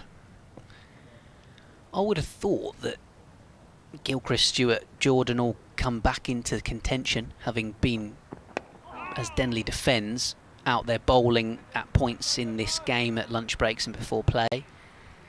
I was saying about how Joe Denley's top of the averages. Strictly speaking, Jaden Denley is top of the averages, but he's only played one game, so that's why he's there. But it is the two of them at the top at the moment. There was a bit of talk, wasn't there, especially with the Metrobank Cup. We were talking about that. And there's been a lot of debate in the fan base about the side that was picked and whether Compton should have played. It was all about development. Yeah, Denley played the whole competition, didn't he? Denley Junior, that is. Oh, that's clean bowled. And Joe Denley goes. Abbas wheels away in celebration. The leg stump is out of the ground. I think it might have been a chop on that has snuck between the inside edge of the bat, or off the inside edge of the bat onto the stump. But Denley didn't quite get forward to that one and was a little bit unconvincing, looked a little bit rusty out there. And he goes for 5, and Kent 118 for 4. And Kent are in deep trouble now, 4 down after 70 minutes of the morning session. Still a long way even to lunch here to be 4 down. As you say, Denley sort of prodded at it, didn't he? But there's absolutely no arguing with that one. The stump came off stump, rather, came flying out of the ground. You are correct, off stump, yes. I think he's just beaten for the sheer pace of it. Yeah, I don't know if it was the angle, possibly. Abbas has come really, just looking at the replay now, Abbas has come really wide on the crease and angled it into Denley. And there's just a little gap between bat and pad, and that's what Abbas has found and knocked over the off pole. So yeah, you have to give credit to the bowler, but that defensive technique is just a little bit loose there from Denley. What we were saying earlier, Joey Everson walks out to the wicket. We're just talking about the almost casual way that Abbott picked up 5 wickets. That's the sort of bowler like Abbott as well. I mean, we're looking at these bowlers and thinking, God, just do with one of them here would have made a huge difference this season. Yeah, from a Kent cricket point of view, for sure. Like you mentioned earlier on, Wes Agar going down with a shoulder injury was a real blow for them, having been their real talisman, the Australian overseas player last season, coming back for another summer, and he's due back again for a 3rd year next season. Yes, I mean, that was confirmed pretty much as soon as he was injured, wasn't it? They said that they were going to bring him back. He'll take loads of wickets in Division 2. Well, you'd like to think so. Yeah, absolutely. Well, I say you'd like to think so. I mean, you'd like to think that it won't come to that and that we'll be in Division 1, but more realistically, yeah, I don't know what the WASP predictor on Kent's survival is. It's definitely just dropped a bit. Yes. dropped a bit in the last couple of minutes, I think. I'd say it's in single digits, that's for sure. As Abbas bowls to Joey Everson. And he defends it away up towards mid-on. You're listening to Fred Atkins of the ECB Reporters Network and Ben Watts here of BBC Radio Kent. Kevin James is with us in the commentary box as well from BBC Radio Solent. Hampshire at the moment very much looking favourites to win the game. Kent are 118 for 4. 81 overs remaining here on day 4 at Canterbury. So Kent still trailing by 78 runs. Kev was floating the possibility of all 3 results earlier on, and I got a little bit excited too. Was thinking, if Tuanda Mayeye bats for 5 minutes, that deficit will be cut down in no time. Of course, he nicked off the very first ball of the day, or at least that he'd faced, and was out to Kyle Abbott for 46. Abbott also getting rid of Compton. Daniel Bell-Drummond LBW to Abbas, and then Denley bowled by Abbas. So 2 wickets for those 2. Fuller over pitching here to Jack Leaming, and the former Yorkshireman, well, he is a Yorkshireman, but the former Yorkshire player clips this away through mid wicket for 4 runs. If you wanted an incident that symptomised Kent's luck this season, that innings that Leaming played when he batted out, was it Worcestershire? Yeah, got 179 not out in that game. He got a finger injury, I think it was. Broke it. Fractured finger during that game. So he was in top form and then was forced to sit out. Yeah, missed about 4 to 6 weeks, did he? Yeah, I think it was nearer 6 near him, wasn't it? Didn't play a lot of the blast as this one's defended away. And he's the sort of player you can't do without, and he's got some grit about him. Yeah, kind of had Joe Denley or Leaming missing for a fair bit of the season in this format. And he's not going to succeed every innings, but he's very dogged. He can dig in a situation like this. Just to say, Notts are 6 down now, so they've lost 2 quick wickets at Essex. James went second ball. So, in terms of Kent staying up, or at least that being extended for another week, if Notts and Kent both lose today, nothing will be decided today, as it's a short ball, which Jack Leaming ducks underneath. And then, like we were saying, it would require, with the 2 of them facing off against one another here at Canterbury next week, it's a big chance for Notts to potentially get themselves away from 9th in the table and try not to join Kent in getting relegated. And it's Kent's very, very last chance themselves to keep the very slim possibility of retaining their Division 1 status alive. They'd have to beat Notts very well. And then win at Durham. Indeed. And hope that Notts don't get many points on the final week of matches, as this one's defended away by Jack Leaming. But Lancashire not out of it either. They're 8 down at Durham and still 130 behind, so on the verge of defeat there. So for Lancs and for Notts, they could yet get dragged into Division 2 next season. And in some ways, I think it's worse for Lancashire fans at the moment, because I think they're still trying to work out what's happened to them this season. There's a general air of disbelief. Certainly, talking to some of their staff when they were down here, really have been surprised at how difficult it's been. Full of bowls, Leaming defends. Of course, Worcestershire have got themselves out of trouble, really, with 3 wins in a row. Playing Warwickshire at the moment. Warwickshire have a 41-run lead, but they're 3 down in their second innings, so they're effectively 41 for 3 at New Road. I was really impressed by Worcestershire when they were here as well, because it was very difficult circumstances. That was the week after Josh Baker's passing. I mean, they basically had a week to process that, and that can go 2 ways. You know, you can be fazed by that and no one would blame you for it, but they actually went out and performed really well here. Yeah, they were a real credit to his memory, weren't they? The way that they played for their former teammate in a game which ultimately ended in a draw. And there was a buoyancy about them in the field. You know, you could tell from the body language that even when the match situation was drifting away from them, they were really geeing each other up in a way that I think your side, you know, if they had a certain amount of momentum from last season, they came up. So there's a certain momentum, buoyancy, if you like, about their performance. But to put aside what had happened and play like that, I thought showed why they're going to stay up, I think. Yeah, real spirit in that dressing room. Fuller bowls down the leg side. Jack Leaming's fuming with himself that he's missed that. He almost took a swipe at the stumps. Good take from the keeper moving away to his left. Kent 124 for 4 with 80 overs remaining here on day 4 at Canterbury. And as I mentioned a moment ago, still trailing Hampshire by 72 runs. And I suppose the Steve Archibald line was that team spirit is an illusion glimpsed in victory.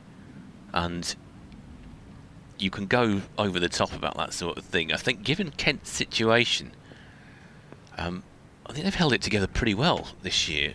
From looking at it from the outside, you don't go around the ground hearing stories about people kicking off or anything like that, or anybody being, you know, a bad apple. There's no kind of wrong-uns, if you like, in the dressing room, as far as much as you can tell from the...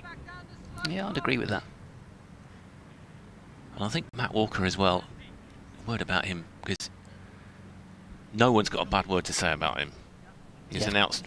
Yeah, of course, the soon-to-be outgoing head coach, as you say, has announced he'll be leaving the role at the end of the season.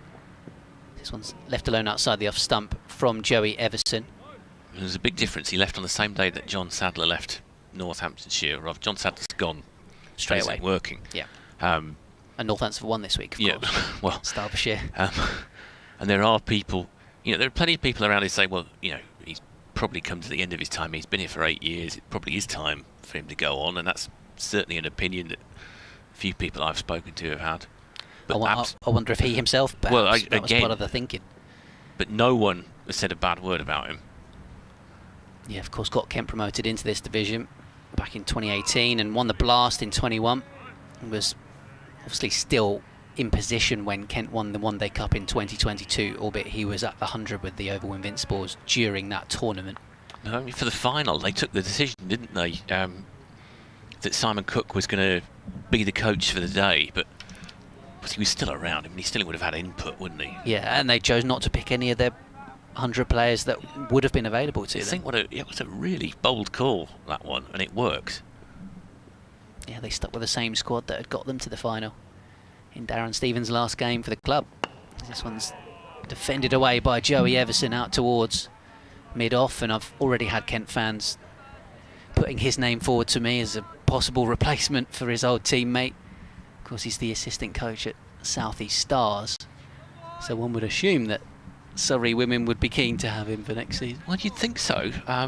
Whether he wants to work for Surrey or not, I don't know. I think he's been fairly vocal about that in the past.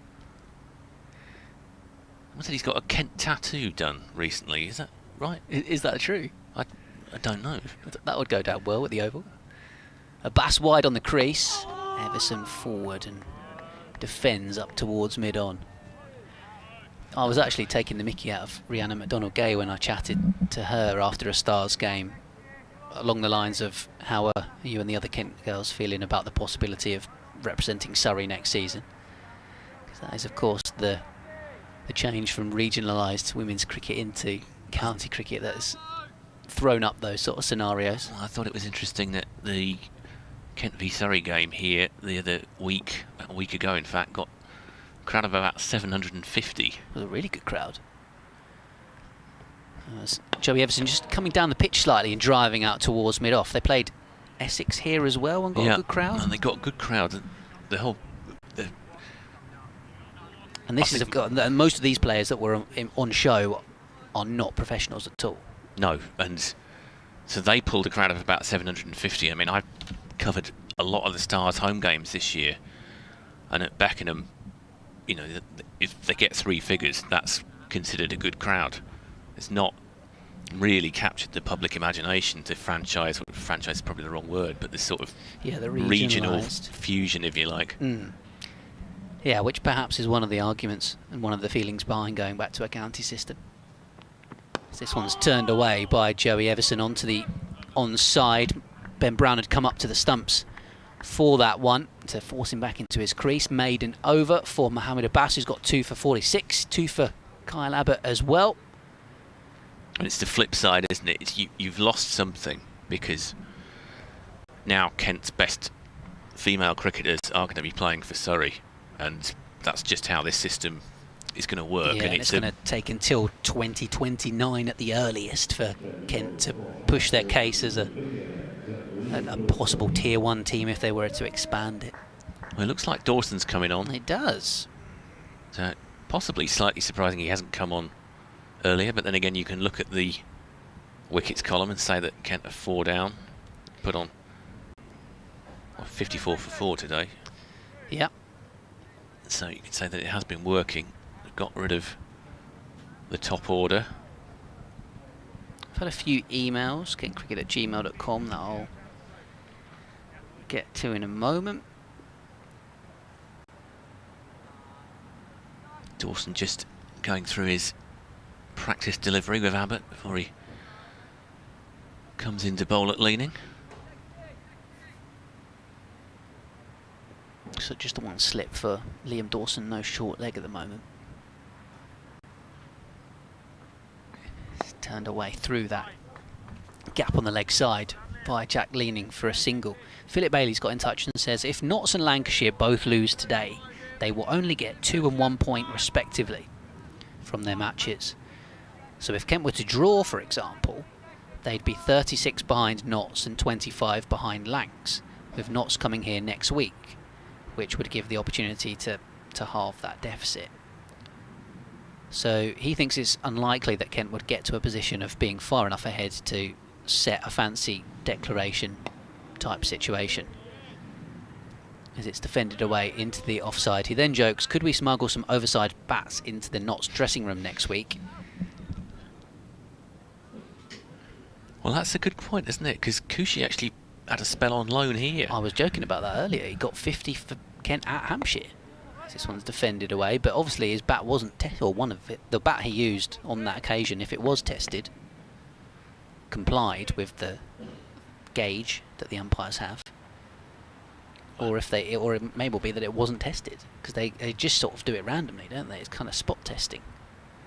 Dawson has bowled a bit of a pie, which has been slogged away off the back foot by Joey Everson. It was a drag down and pulled away for 4.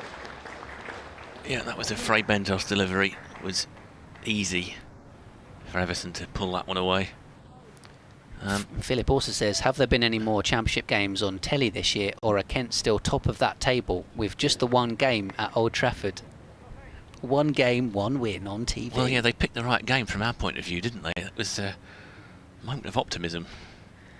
Yeah, Lyon and Zach Crawley played, didn't they? And it was using the kind of Lancs TV setup at Old Trafford. She had Matt Parkinson back at his old ground, very fired up for that final day, we were led to believe. Dawson bowls, defended away by Everson out towards backward point. Were you talking about Martin van Jaarsveld earlier on? Was, yes. Somebody said, Richard getting in touch saying he was class, saw him score a Sunday ton at the Rose Bowl when it first opened in 2008-ish. Yeah. And then Ralph says, Ralph Lessingham from France says, I don't think Bell-Drummond was showing dissent when he was giving out LBW. He got away with a very good shout earlier on. I'm with you on that one, Ralph. I thought the first one looked very close and was slightly surprised that umpire Pollard didn't give it. And then no such luck for Bell-Drummond a second time. Was that the one where the appeal was sort of slightly half-hearted? I think there was another one. It might have been one when I was walking around the ground. Yeah, so. And we were sort of not quite sure what got him out of it, whether he'd got outside the line or if it was sliding down. There's a Bass bowls here to Jack Leaming, who's on 22. He punches off the back foot through the vacant cover area for a couple. Clive in Sevenoaks getting in touch on the email saying, one player I think Kent have missed this year is Matt Quinn. Great to see him having a bowl yesterday as he recovers from the injury that's kept him out all season. Quinn's ability to bowl constantly and hold an end has been sorely missed. Yeah, he's the workhorse in the attack, really. Yeah, he's like a sort of Gus Fraser or Matthew Hoggard kind of bowler. He's not necessarily your strike bowler, but you're right, he just shoulders the workload. Bass in. Leaning, just takes his bottom hand off the bat and drags it up towards mid-on. He's just shaking that hand. He just got a bit of a blow. And now he's taking his gloves off. Yeah. Kevin was asking me yesterday as well about possible names that are in the mix to be Kent's new head coach. Obviously mentioned Darren Stevens earlier on, and Matt Mott was being linked, wasn't he, the former... Well, he was, yeah, but I mean, I was listening to the huddle on Friday as your catastrophe correspondent. Indeed. On BBC Radio Kent, Friday night from 6 to 7 p.m. Good plug. As the Bass bowls down the leg side. And I thought Simon Cook was quoted as saying he had absolutely no idea where that had come from. Yeah, pretty much. That's exactly it. And then... Somebody mentioned the name Paul Nixon. Oh, really? In the press box, which I thought would be a rogue, interesting He's, choice. of course, a former Kent wicketkeeper. And then Sam on the emails has said to me, heard you discussing a new Kent head coach. I think an ex-Kent coach would be ideal in Jonathan Trott, who they had as a consultant for a bit, didn't they? Could we prize him away from the Afghanistan national team is another matter. This one's defended away. Yeah, he's jumped around a little bit. Interesting name, isn't it? Yeah, Jonathan Trott. Interesting name. That would be... you're right. Well, there you go. There's some names for you, Kevin James. We've got Trott, Mott, Nixon, Stevens. This is how rumours start, isn't it? We talk about it on the radio and it'll go on social media. And before you know it, people will be saying, well, I've heard that Jonathan Trott's been linked with the with the Kent job. Yes, by us.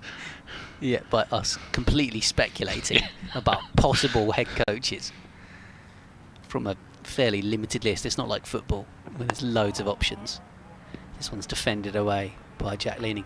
And Kent's second biggest football club, or certainly in terms of league stature, with a Maidstone United fan alongside me. I should probably phrase it in a certain way, but Ebbsfleet United have appointed a new manager today. Have they? What's his name? Good question. It's a former Rangers and QPR first team coach. Worked with Michael Beale, a chap called Harry Watling. Oh? So there you go. There's a manager, Maidstone had a manager called Barry Watling. Managed a number of Kent clubs. 2 slips for a Bass. Ben Brown up to the stumps. There's a short leg as well, which Jack Leaming defends back up the pitch. End of the over. We're almost up to midday, so... It's a very Kentish name, Watling. Yeah. Do we have half an hour? Is it a set half past? Believe it'll 12? be half 12. Lunch today? Because we're not making up overs today because it's the final day, so it should be half 12. I think it's time for me to make way for Kevin to come back. Well, thank you very much for... thank you. I've thoroughly enjoyed it. Always a pleasure to have you with us, Fred Atkins of the ECB Reporters Network. As Dawson is in and bowling to Joey Everson. Defended away, back up the pitch. It's going to head back to the other press box. There's 2 boxes, if you will, here at Canterbury. There's our broadcast one and then the written press area. So Fred will head back there to type out a few notes, I'm sure. As that one's defended away. Dawson continuing left arm spin to Joey Everson in at number 6 for Kent. Started the season at 7, batting at 5 for the last couple of weeks, now down at 6. I think there were a fair few as he knocks this away up towards mid-on. A fair few Kent fans that, similar to Tom Prest, I guess, with the debate around his position, they thought 7 was a bit too low for Everson, then maybe 5 looked a little bit too high, and so he's at 6 this week. So yeah, where his long-term future lies, I don't know, but maybe 6 is a good spot for him as a batting all-rounder these days. Certainly seems to be his primary focus, and then he does also play a part with the ball too. But he hasn't been over-bowled this season, I wouldn't suggest, as he drives off the back foot out towards James Fuller, who's loitering on the cover point boundary. Kevin James of BBC Radio Silent back alongside me. Yeah, I mean, there are different expectations on different numbers in the batting order, isn't there? 5, you are a frontline player. Once you start getting to 6, if you've got another side to your game, some players kind of feel that there's not so much pressure on them. And there were times as Leaming defends here where Everson was batting at 7, and again, I think there is less pressure on you at 7. But you do find yourself in a scenario where if the team loses a couple of quick wickets, all of a sudden you're batting with the bowlers, And early on in the season, Everson was getting 70 not out, and you're thinking, well, we've left 30 runs out there for him by him being too low down the batting order. So, but then at the same time, you want your number 7 to be able to have another gear and to be able to play situations well when they are batting with those bowlers. I would say 6 would be absolutely ideal for him, wouldn't it? I think he looked comfortable in the first innings, didn't he? And then kind of did what he's done a few times this season and made a good 20 and then found a way to get himself out. But he's a talented boy, no doubt about that. And I think for periods of last season he was top of the Kent averages. Was he? Yeah, certainly the first season he joined Kent. He'll make major contributions throughout a season if he's batting 6 and he's bowling. I mean, you'd be looking at that and you say, who's got that position sewn up? Well, again, if you think about Division 2, Everson could and probably should get loads of runs in Division 2 next year in that sort of role. Yeah, so it may not be a bad thing, really. Abbas from the Nackington Road end, bowling to Everson. Punches that up towards mid-off. Yeah, and all sorts of players will thrive. Is that the right word? All sorts of players will view Division 2. Some might say, well, do you know what? For my development, this is absolutely ideal. It's not great losing every week, and especially one or two of the youngsters. I mean, well, Everson's he's 22. Obviously at Notts before here, 9 matches with Notts before he joined Kent. Obviously, clearly wanted to play regularly, which he wants to do. There's a nice drive on the up, but again, only finds mid-off. Season in Division 2 to establish himself at 6. I think if he'd be ideal. Loads of runs, and for Mayeye, Jaden Denley, Joey Everson, combine those with some more experienced guys. Yeah, I'm not. If I'm honest, I can't speak for Joe Denley, but I'm not sure he'd relish that too much. But it is what it is. But you're right. Those guys you just mentioned, I think you would see them. They probably get their development would come on leaps and bounds. Abbas bowls, and that's the thick outside edge along the ground. Ball goes out to short third. Enthusiastically fielded by Fletcher Middleton. 132 for 4. 133 for 4. Update on the way for BBC Radio Kent. Yeah, tough day for Kent so far. Hampshire on top. Kent started the day 70 without loss in their second innings. They are 132 for 4, so they trail by 64 runs. And realistically, Kent need to win this game to stand a chance of staying up in Division 1. Notts elsewhere, currently 7 down. So if they were to lose today, Kent can't be confirmed as relegated today. And then, of course, the two teams play each other here at Canterbury next week, which would certainly leave plenty on it. So maybe that would encourage Kent that they need to try and go for a draw. But if they're to do that, they've still got 75 overs left in the day. So at the moment, Hampshire very much still favourites to beat the side who are bottom of County Championship Division 1. Jack Leaming is there on 24. Mayeye out, first ball he faced of the day for 46. Compton for 25. And Bell-Drummond for 23. And Denley for 5, bowled by Abbas. The other men dismissed today. Commentary via the BBC Sport app and website. And you can say to your smart speaker, ask BBC Sounds to play Kent against Hampshire, day 4. Did that carry? I don't think it carried, did it? No, I don't think that did carry. That was a little flick around the corner from Leaming, a delivery that was fired in by Abbas onto the pad. And it looked like it kept a little bit low. It was quite full, and then Albert is in at leg slip. So at the minute, there's a keeper up to the stumps, and then almost a triangle behind him with one slip in an orthodox position, and then their leg slip. As Abbas is defended away here by Jack Leaming. There's also a short leg and then a short mid-wicket. Hampshire's fields have been a little bit funky at times, but apart from a couple of partnerships yesterday, well, 3. There was the hour and a half yesterday morning where they didn't take a wicket.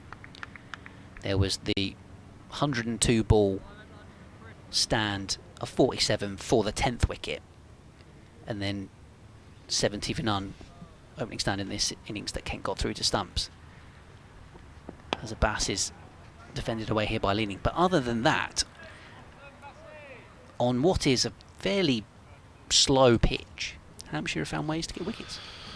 Yeah, they have, which, well, obviously credit to them, but I think also, just playing a little bit maybe on a slight lack of confidence in the Kent order. There's a little bit about that and the match situation and what have you, and when you're on, seemingly when you're on top, you do seem to just create something. When you're battling hard, it just seems like the first half chance or chance that comes along, you're a goner. But they are working hard here, Hampshire, to try and force this victory, as that's start of a new over from Dawson. Everson pushes forward.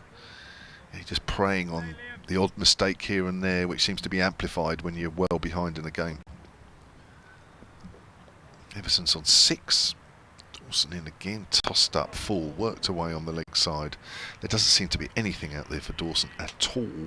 There was this fear actually, because on day 1 Matt Parkinson got the ball to turn, and I think both camps were saying, "Oh, wait on a minute, there's a little turn here."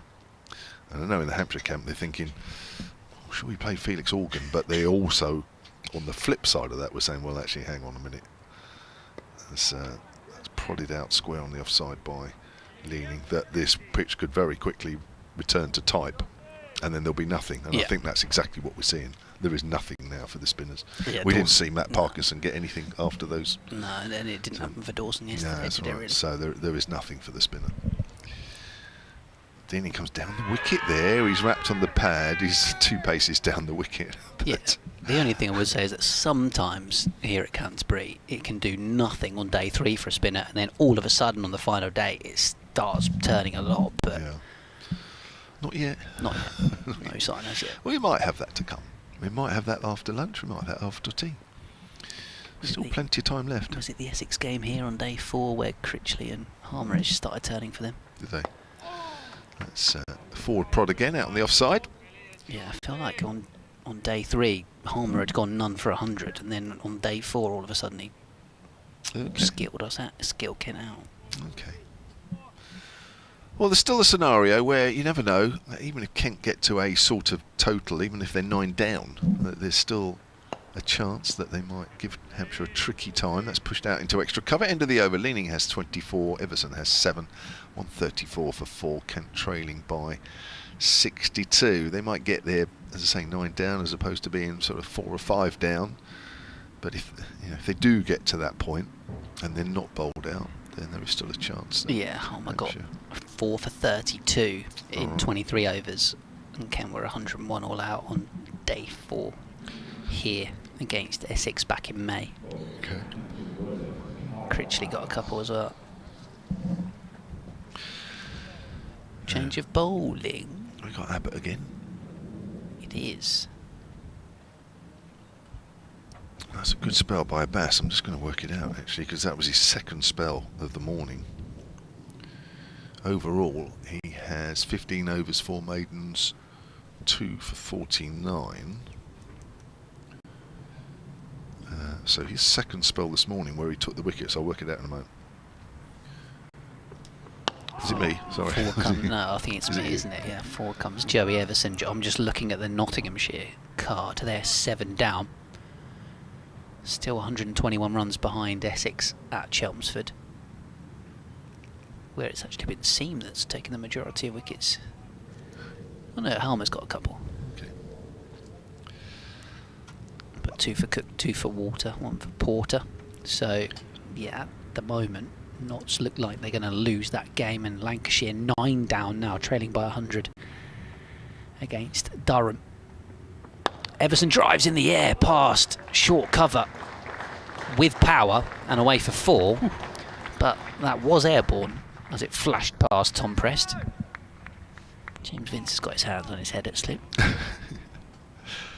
Abbas's spell his 2nd spell this morning from that Nackington Road end, 5 overs, 1 maiden, 8 for 2.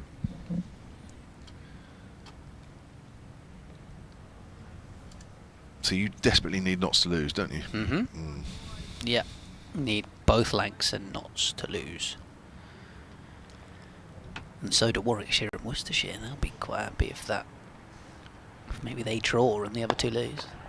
This one's driven away out towards wide mid-off. Yeah, and I was sort of mainly because there's such a big gap that Kent needs to overhaul. But the fact that they do have Notts here next week makes it interesting. Because if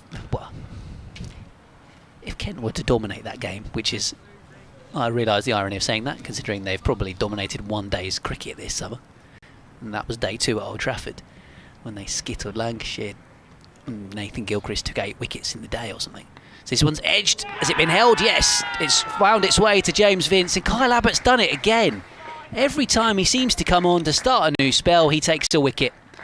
And it's his 3rd one today. Joey Everson with a little thin edge through to Vince. It just about carried to first slip, and Kent are 138 for 5. Wow.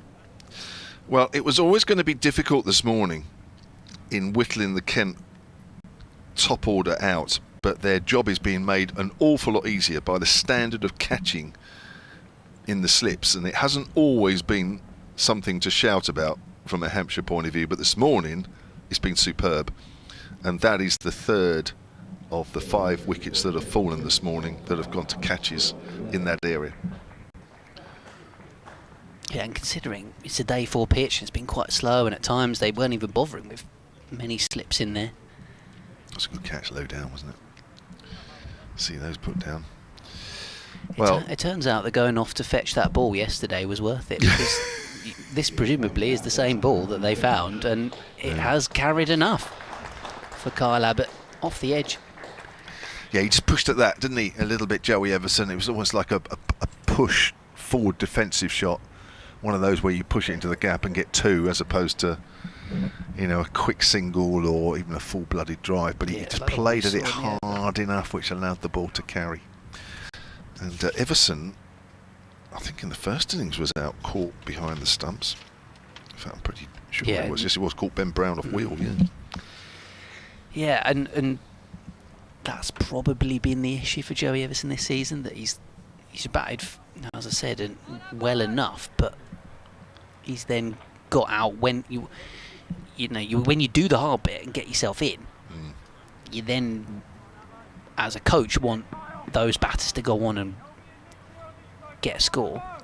And for Joey Everson this season, he probably hasn't quite done as well as he could have, or certainly is capable of, in the sense that he's had plenty of decent starts and his average is pretty sound, but he hasn't gone on and made any massive scores or enough 50s potentially, as this one is kept out by Harry Finch. First up from Kyle Abbott. I think it's 3 50s for Everson, 4 50s for Everson this season, and he averages 31. 550 runs. So he's done okay. Yeah. You know, and he's, I would just say he's good enough to have done even better, really, having got those starts. And today another one possibly. He'll feel like he's left a few runs out there, or at least in this game, having batted really well in the first innings. Left alone by Finch outside the off stump. Vince and Abbott think that was close. End of the over. So Kent 5 down for 138. So still 58 behind. Yeah. It's been a wonderful morning for Hampshire. I don't know what they were talking about this morning, but I would say, as I say with this pitch and that, you can't expect to just roll people over. It doesn't matter how well the team's playing or not playing. Good batters on here are going to be difficult to dislodge. I would have said 2 this morning, especially with all the Kent top order batters available, and that would be the absolute bottom line, and anything more than that is a bonus. Well, they picked up 2 in the first 20 minutes, so then of course you revise that and you say, well, another one would be great. They put up to another 3, so 5 this morning, beyond expectations for me, as Leaming pushes forward to a start of a new over from Dawson. Yeah, I think they'd have probably been really happy with 3 or 4. Yeah, massively, certainly 4. That Everson wicket's a real bonus. 5 down. Forward again is Jack Leaming. He'll take a lot. It'll be difficult to dislodge, as will Finch. So this is probably, for me, this is the last big partnership. Yeah, 100%. In terms of Yeah, proper batters. Stobo struggled a little bit since Yeah. coming back with that finger injury.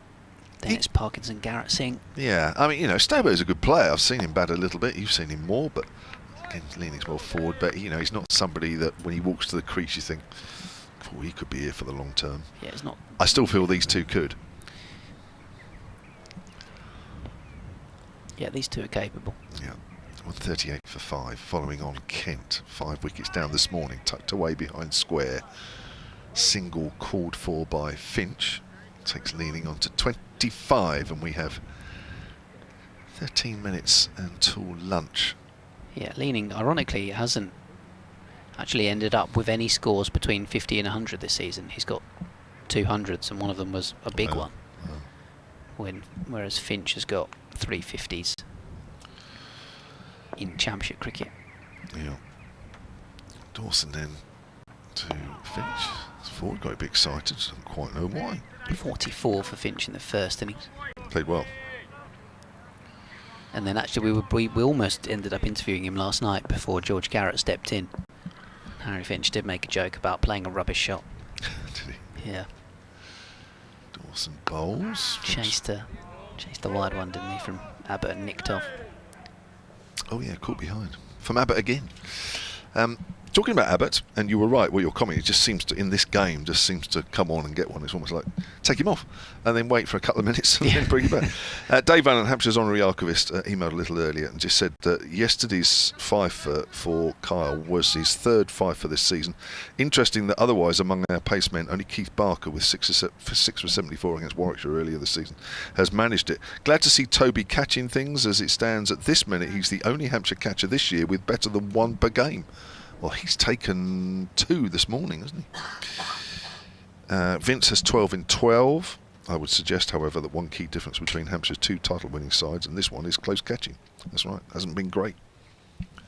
So Abbott from the Nackington Road end bowls here and is pushed away into the mid-wicket area. And yeah, I mean, catching's almost something you take for granted at this kind of level.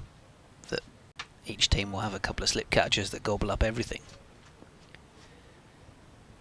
I guess it's probably really the expected standard as a professional side that if you get chances in the slip corner, you take them. Yeah. Unless conditions are really horrid and cold and wet early season maybe, but it's been cold out there this week, admittedly. But yeah, a couple of chances have gone down. Oh, that's an inside edge from Leaming, which squirts away out towards backward of point. Oh, backward of square leg, sorry, for a single. 140 for 5. Kent having started the day 70 without loss, so they're 70 for 5 on this final morning, which tells the story of how well Hampshire have been on top. It's been a funny old game in that sense that Hampshire bossed day 2, Kent did alright on days 1 and 3, and then Hampshire have so far been very much on top day 4. As it's defended away by Finch out towards point. Yeah. To a point, I think, day 1. Yeah, you were saying yesterday that you thought actually Kent probably should have pressed home their advantage more on day 1.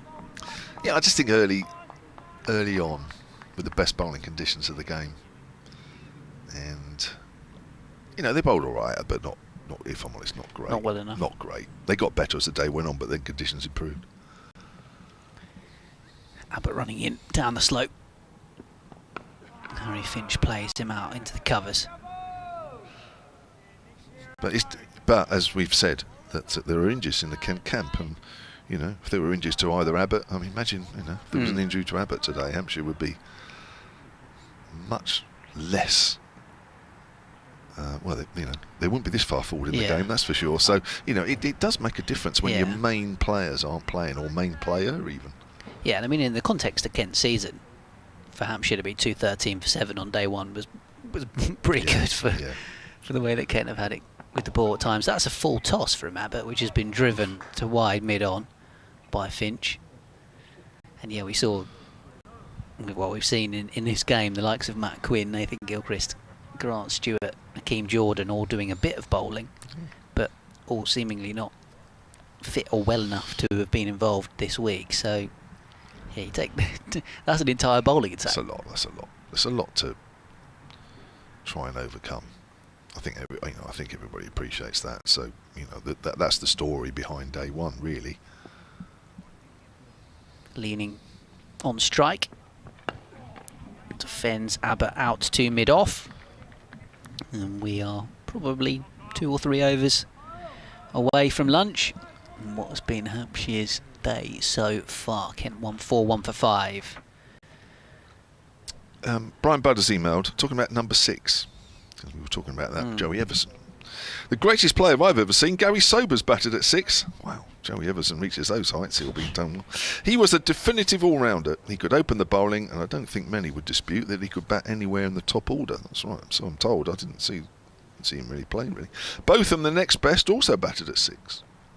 And Gilchrist, the Australian, though, enabled the number 7 spot. Dawson bowled short, cut away by Harry Finch. Fuller is out in the deep. Oh, they're going to look for an extra run, was Leaming. It's maybe a little too... only got one positive. Oh, was only one, yeah. I think it was a good call by Finch in the end. I wonder what all this means for up-and-coming players like Preston Everson. Wish Hants would try to sign me, says Brian. As easy on the eye as David Gower, perhaps. Keep up the splendid season and the commentary. He's one of the crumbs of comfort of Kent fans at the moment that they've still got him for next season, I think. Awesome bowls, getting it a little short, and Leaning this time hits it off the back foot down to Fuller. 143 for 5. I read an email out yesterday from Jerry Richards. You probably don't remember this, Ben. I'll just recap. Forward is Finch. There's a gap on the offside and another single taken, 144 for 5. Where Broadstone Cricket Club in Dorset had a day where they were raising money for Rob Newton. He's just emailed me, actually. He says, you read an email from Jerry Richards yesterday, read Broadstone's charity day in aid of the Jigsaw Haematology. Forward is Leaning. Haematology unit at Bournemouth Hospital after my diagnosis and start of my treatment. Could I thank the Broadstone committee and members for the support they showed on the day and organising the day? It was a fantastic effort by everyone. Can you please also pass on my thanks to Hampshire members Phil and A.D. Brown, just changing the fields and not missing anything, who since my diagnosis have sacrificed days at the bowl to provide transport to the raft of hospital appointments that I suddenly have. Also, thanks for your commentaries this summer. They've kept me company. As Dawson comes in again, forward. Well, forward is Leaning during a difficult period, and with a long winter ahead, is going to be sorely missed. Thank you for emailing that one, Rob. That's Rob Newton. There we go. It's nice to get a follow-up email from the man himself. Off the back foot again is Leaning, and this time it's fielded at extra cover by a sprawling Nick Gubbins. 144 for 5. Then we've got 5 minutes until lunch here on day 4, and Kent following on are still 52 runs behind. Somebody's got the grass thingy out, or the blower. Making a bit of a racket with it.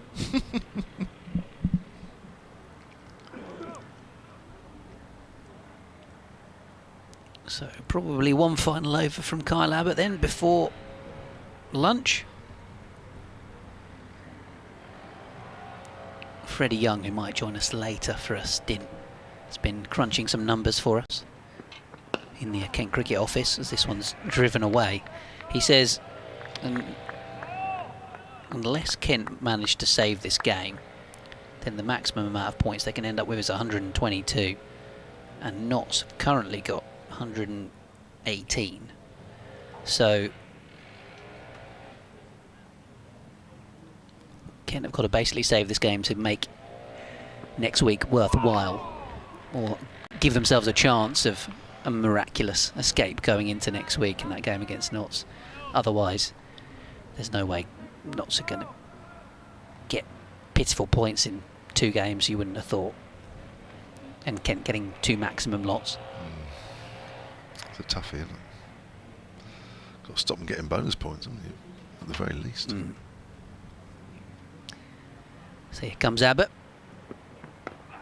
Fended away by Finch. Yeah, it could be a scenario where Kent win next week, but still end up going down if not, play well enough.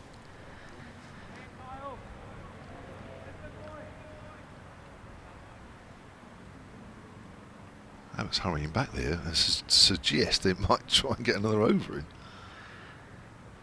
Spot 3 in this over so far to Finch. He's just pushing this one up towards mid-on. He half thought about a single and then realises that was never on the cards. Wanders back. Quickly as we're getting towards lunch, Rob Barnes has emailed. He says, please excuse if the subject has already been covered, but for whatever reason, should not Sam Billings be playing in this match? No, he's only white ball contracted these days. Here we are. Harry Finch is the keeper. Left alone by Finch outside the off stump. Abbott is trotting back. Look at him. He's 37. He's in the second innings. He's already bowled, well, very nearly 16 overs. He's bowled 10 overs this morning, plus all the stuff that he bowled in the first innings. Look at him. I don't think he really quite needs to be rushing. It's only 28 past 12. Ben Brown's then going to jog up to the stumps and stick his helmet on. So this is Abbott's final ball of the session. Balls to Finch. He lets it go outside the off stump. So maiden over from Kyle Abbott. Really good work from him this morning with his 3 wickets. And we will likely get one more over in from Leon Dawson.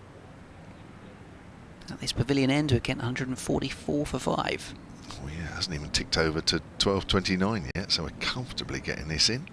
68 overs would still remain in 2 sessions. That's a long time for Kent to bat. It is, isn't it?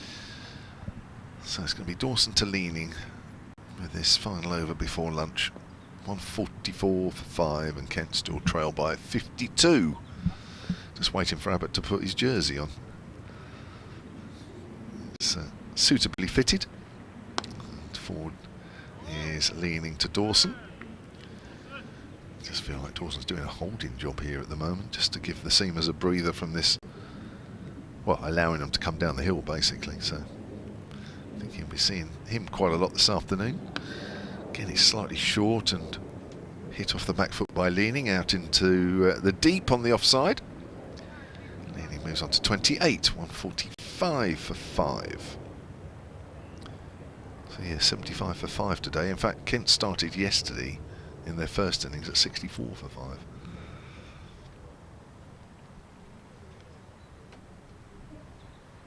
Just waiting for Abbas to get back to his mark at mid-wicket, and Dawson not happy.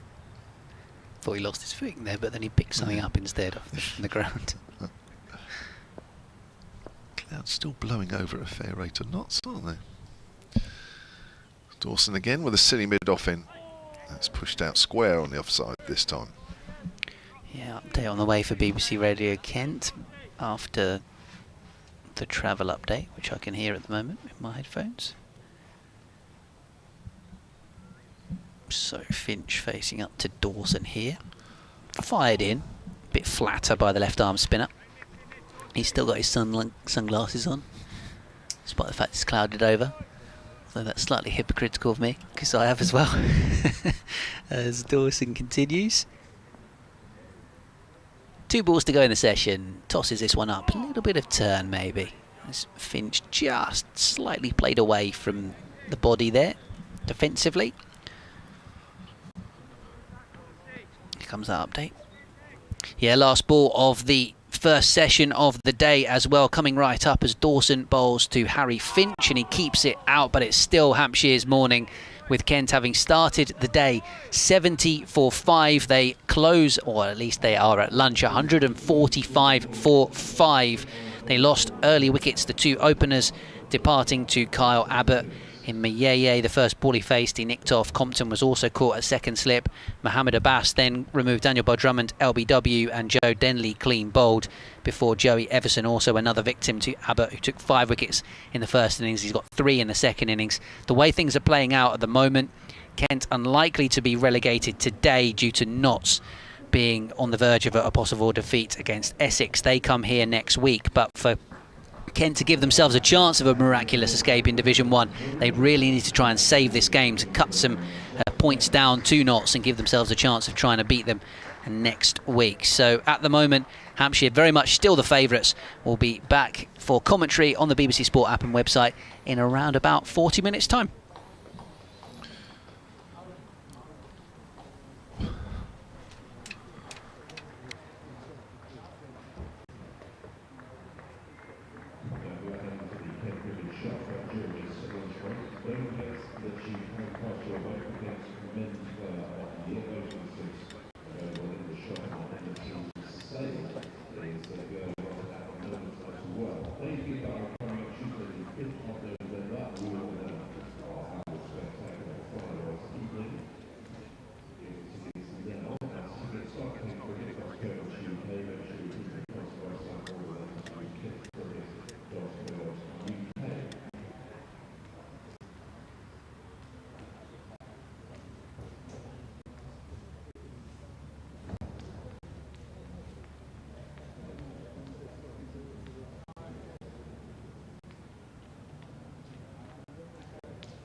Yeah, we're waiting for play to get underway after lunch. It's been a tough morning for Kent. 145 for 5 they are against Hampshire, having started the day 70 without loss. Lost both of the openers early on. Kyle Abbott removed those, caught at second slip, and he's taken 3 wickets to add to his 5 in the first innings, with Mohammed Abbas also removing the likes of Daniel Bell-Drummond and Joe Denley. So it's Leaming and Finch at the crease for Kent, and you would think that they are going to have to put together a good partnership if Kent are to firstly make up the 51 runs deficit and then try and build some sort of a lead. They need to try and bat time.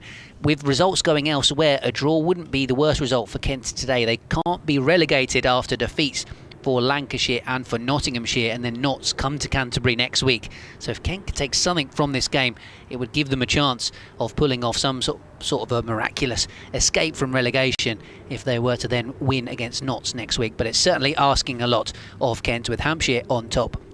We'll be back for commentary online via the BBC Sport app and website in around about 5 minutes' time.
James Bates leading out Hampshire.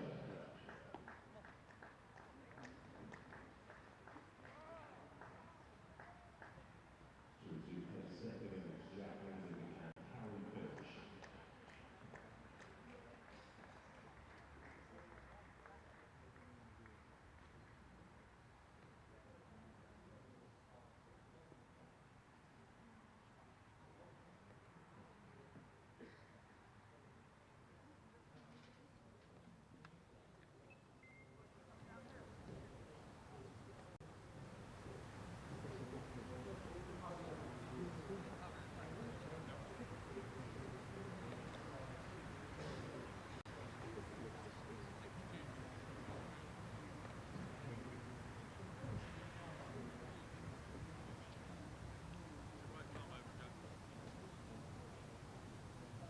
Jack Leaming taking strike for the first over of the afternoon session at the Compton Road, Kyle Abbott.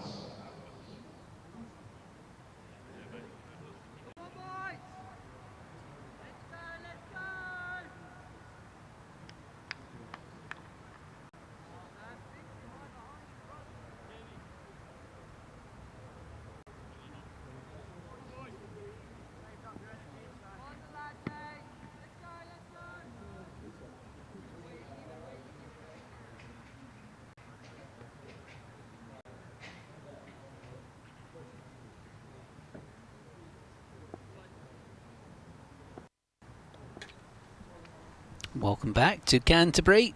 Kyle Abbott bowling to Jack Leaming, who defends the first ball of the afternoon session here on day 4. Results elsewhere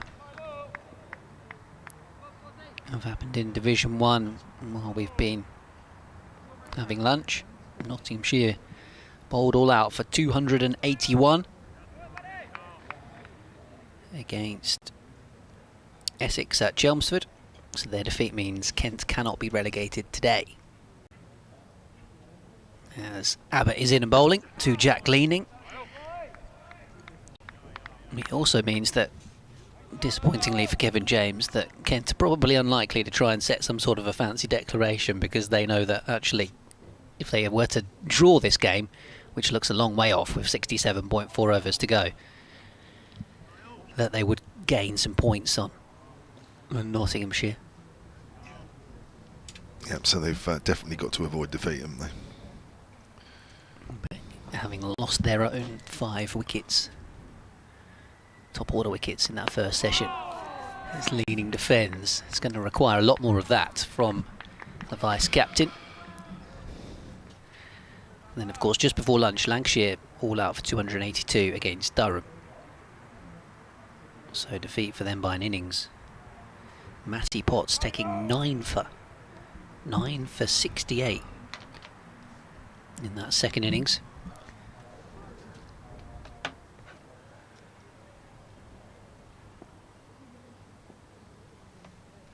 As Abbott bowls, Leaming comes forward. So yeah, just in terms of the county championship table, means Lancashire are still 9th with 107 points. Notts have 118 in 8th. Warwickshire and Worcestershire currently look set to potentially draw their game at New Road, which I think would suit them both in the most part, and they would be able to just move themselves away from 8th and 9th place. As Leaming is hit on the pad, but there's only a half-hearted appeal from the Hampshire fielders. I think possibly it was going down the leg side.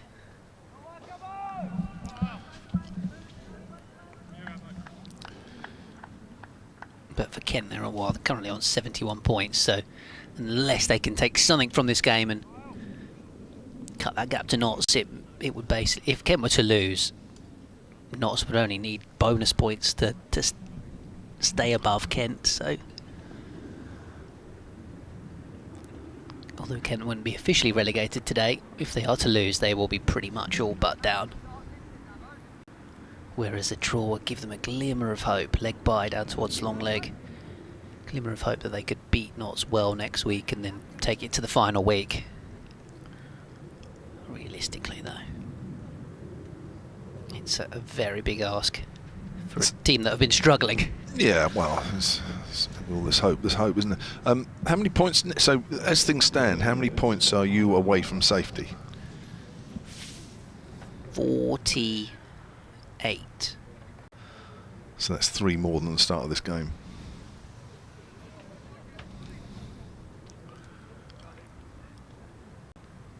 I had 45 down at the start, is that right? So Notts must have picked up a few more bonus points than you guys have then. Well, Notts didn't pick up many. No. Because they were 93 all out, so they didn't pick up any with the bat. Did they get... I think they only got 2 bowling. I think Oh. Notts have only got 2 in this game. All right. So maybe it wasn't 45. Maybe I wrote that down wrong then. Well, no, I think it would have been. Yeah. I'm looking at it that it would be 48 to go above Notts. Oh, right, yeah. No, so it was 45 at the start of this game, the Mm. points difference, because you guys were on 71, Notts were on 116. So that was the state of play before this round of games. Okay, so the on the table I'm looking at, Kent's points haven't been Oh, of course, because the game's still going. added. Of course, yeah. That's turned away on the leg side. Abbas is bowling to Leaming. Yeah, He's so on 29. obviously no batting points for Kent, but did they got 3 bowling points? Yeah. Yeah. So you Comfortably got the. so you got it down to 44. Does that sound right? Yeah. Yeah.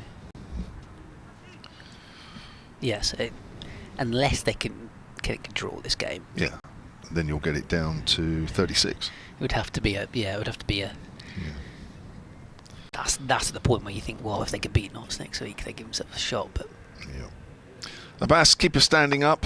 Next ball to Finch. It's gone out on the offside. So you can, if you save this game, get it down to a 36-point deficit as opposed to 45 at the start of the week. yeah, Yeah. correct. Okay.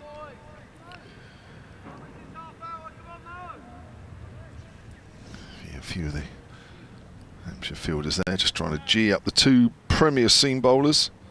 One last effort in this game. Well, might not be the last effort, but maybe one of 2 or 3 last efforts.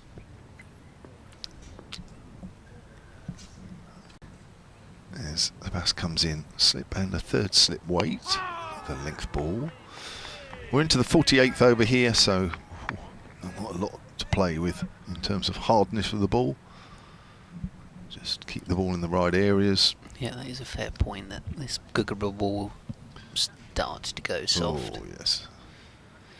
Surrey and Somerset, that game delayed at Taunton at the moment. Mm. Surrey needing another 200 runs to win.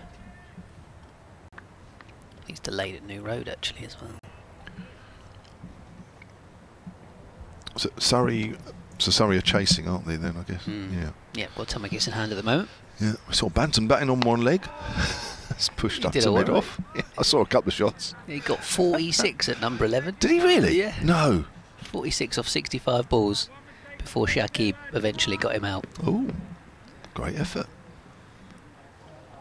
Meanwhile, Craig Overton ended up 49 not out.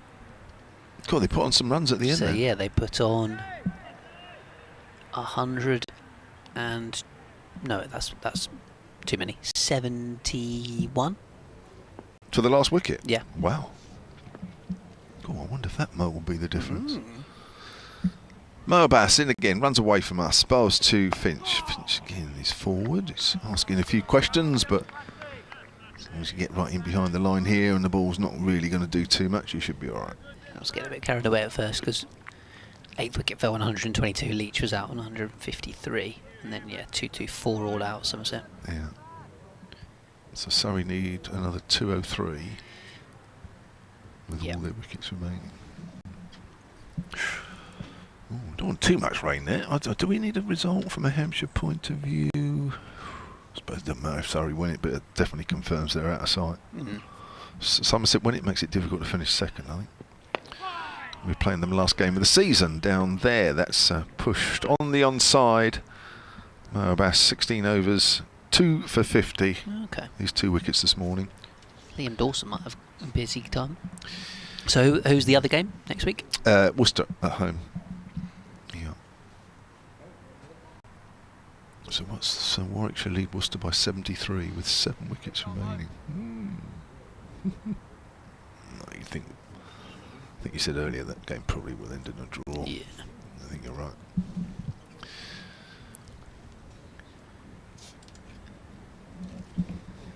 So a couple of overs gone in this afternoon session.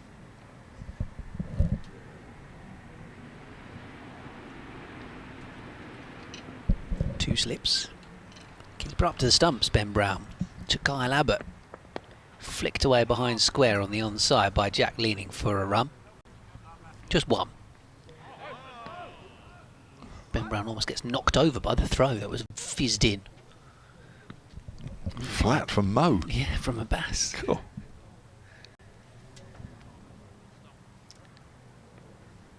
I think most of their fielders out there have got long sleeve garments on. A few hands in pockets trying to warm up. They're in the sunshine, the players at the moment, but it's cool at Canterbury. As short cover comes in for Finch. Still keeper up to the stumps and 2 slips waiting. Finch defends into the ground. Harry Finch would have been a Sussex player when Ben Brown was, actually. You're right. Those two in close company at the moment. Brown behind the stumps, standing up. And of course, when they were teammates, Harry Finch wasn't a wicketkeeper. No. That's true. Well, Finch played, what, 53 games for Sussex? Was more of a top order bat for them. I think you're right. 157 Ben Brown played. Defends this one, Harry Finch, back up towards mid-on. And the other one, Burgess, was a keeper at Sussex for a while before he went to Warwickshire. Yeah, good point. Embarrassment of riches behind the stumps for a little while. Mm. And then, of course, around all that was what's his name that was playing for England? Pryor. Pryor. Pryor, yeah. Oh, he was useful. Yeah, not bad. Now, John Simpson, of course. There's the skipper and wicketkeeper. He's had a great season. Good signing. Yeah, former Middlesex man. That one defended away by Finch. Yeah, it turned out to be a really good signing.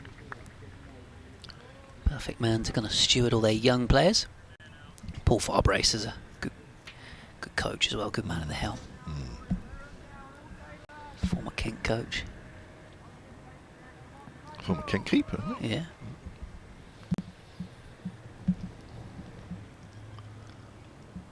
Finch on strike. I'm waiting. Oh, for Abbott, and there's an inside edge onto the pad, and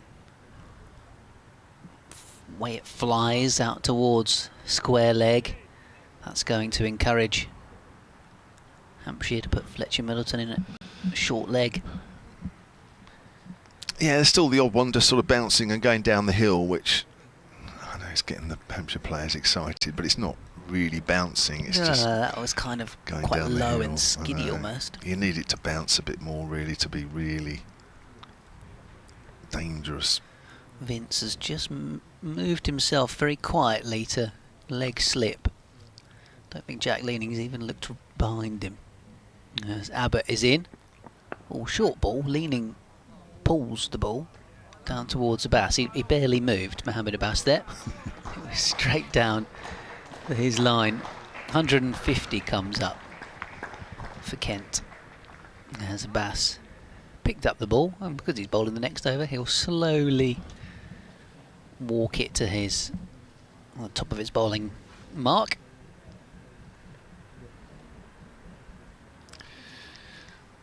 So what is it? Kent trail by 46 now. No wickets as yet since lunch, and we've had about 13 minutes of play. Keep forgetting it's 12:30 lunch now, isn't it? In September. It's going to be Abbas. He's bowling to Leaming. Forward defensive, we're going to see a load more of those, aren't we, between now and whenever this game ends, in whichever shape or form. It's very much the order of the day. Still nearly 65 overs left in the day's play. I think we're in danger of actually getting a full day today. We haven't had a full day's play at all in the first 3 days, if we need them all, of course. Clouds still blowing over fairly quickly, but they're high, they're fluffy, and there's lots of blue in between. Abbas to Leaming. That's another forward defensive. Leaming has now faced 71 balls for his 31. Have you seen the press release today that the bowl will host the One Day Cup final next season for the women's competition? I did. Yes, I did see that this morning. The inaugural Metro Bank 50 over cup for the new look women's game. That's right. Yeah, I think it also. I suppose the other. I know there's a bit more in that press release about other dates, but I don't know if I presume that's already been announced. That's pushing forward, leaning. Goes along the ground to deep backward a point. You move on to 32, 152 for 5. I presume everybody knew that finals day again, T20 finals day men is September. Was that already announced? I think it was, wasn't it? I think we didn't know it was going to be similar. Nightmare. Yeah. Not so long ago. Kent were there. Was it 2022? 2021. 21. Yeah. I think we were there at the same time with you guys. Yeah. Weren't we? But we weren't drawn together in the semi-finals. No, yours was the first semi. That's right. We did our usual trick of just playing one game and then going home. Here comes Abbas, apart from the following year, of course. Which, that was dramatic. Well, it was, yeah. The first and only time that Hampshire have gone to Edgbaston and got past the semi-finals. I think there's 6 other times when we've gone up and played the semi-final and got home. Including the latest one last year. Yeah. I mean, Kent won from 1 in recent times. But that's not bad, is it? It's a good record. It's not a bad record at all. It gets you get a bit fed up with just going up for one game. Yes, it's all the build up. Oh, yeah, all the whole group stage to then have that. That's right, home for tea. That's a length ball. That's a no ball. Which is nudged out to point, and Paul Pollard stands there with his right arm outstretched. So there's going to be I'm just reading through the rest of his press release. There's going to be the women's domestic competitions will be aligned with the men's. So there will be a women's T20 Blast, there will be a women's One Day Cup, and there's apparently going to be a Tier 2 women's Blast League 2 and a One Day Cup League 2, which Kent presumably, I don't think, has it been confirmed Kent are in Tier 2? They're going to surely be in Tier 2. I don't think it's been confirmed, but I'll be very surprised if they're not in Tier 2, having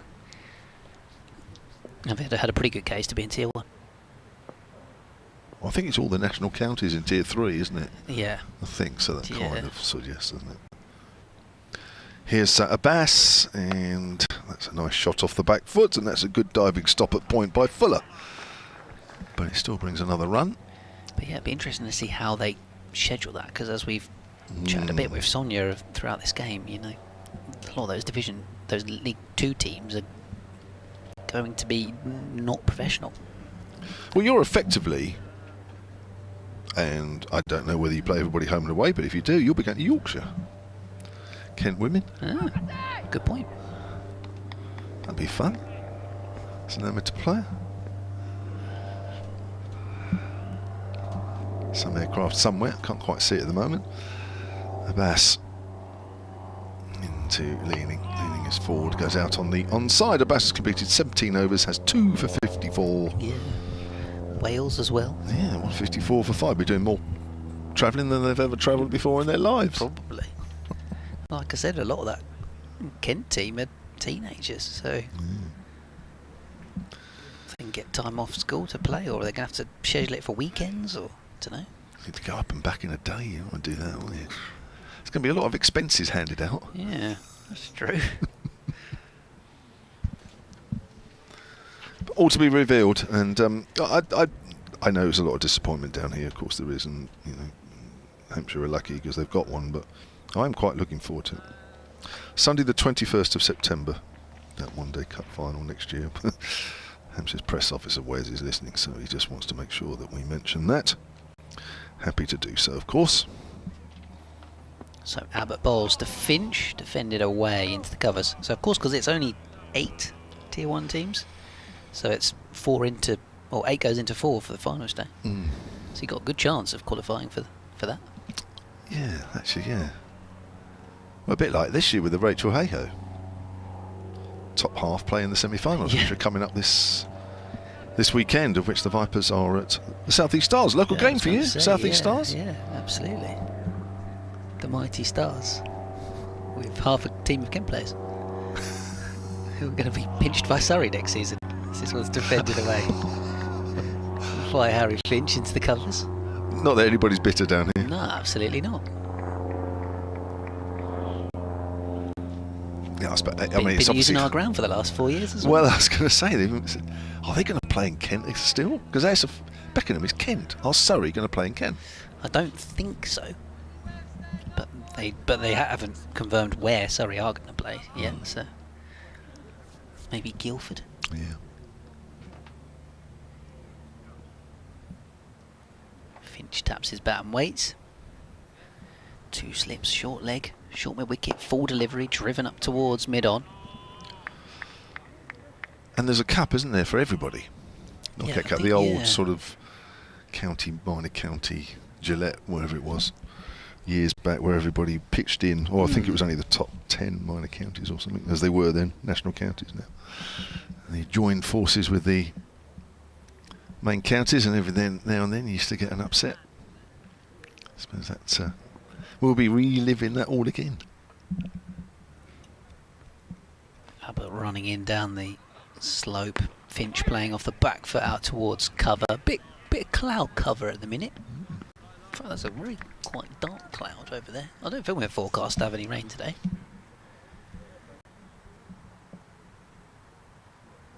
No, I don't think so. Not until this evening when we'd have finished. If any at all. That's good. Got nice rainbows yesterday, weren't there? We did have some very impressive rainbows Superb yesterday. ones. Yeah.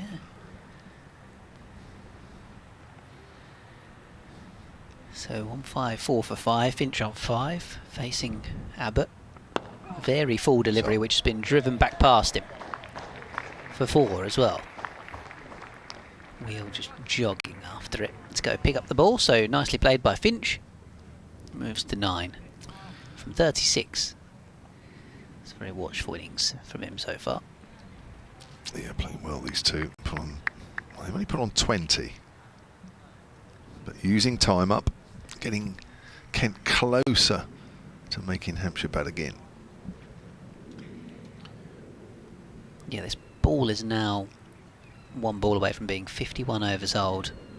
As Kyle Abbott runs in to bowl to Harry Finch. Oh, short ball pulled away by Finch for 4. Yes, through square leg.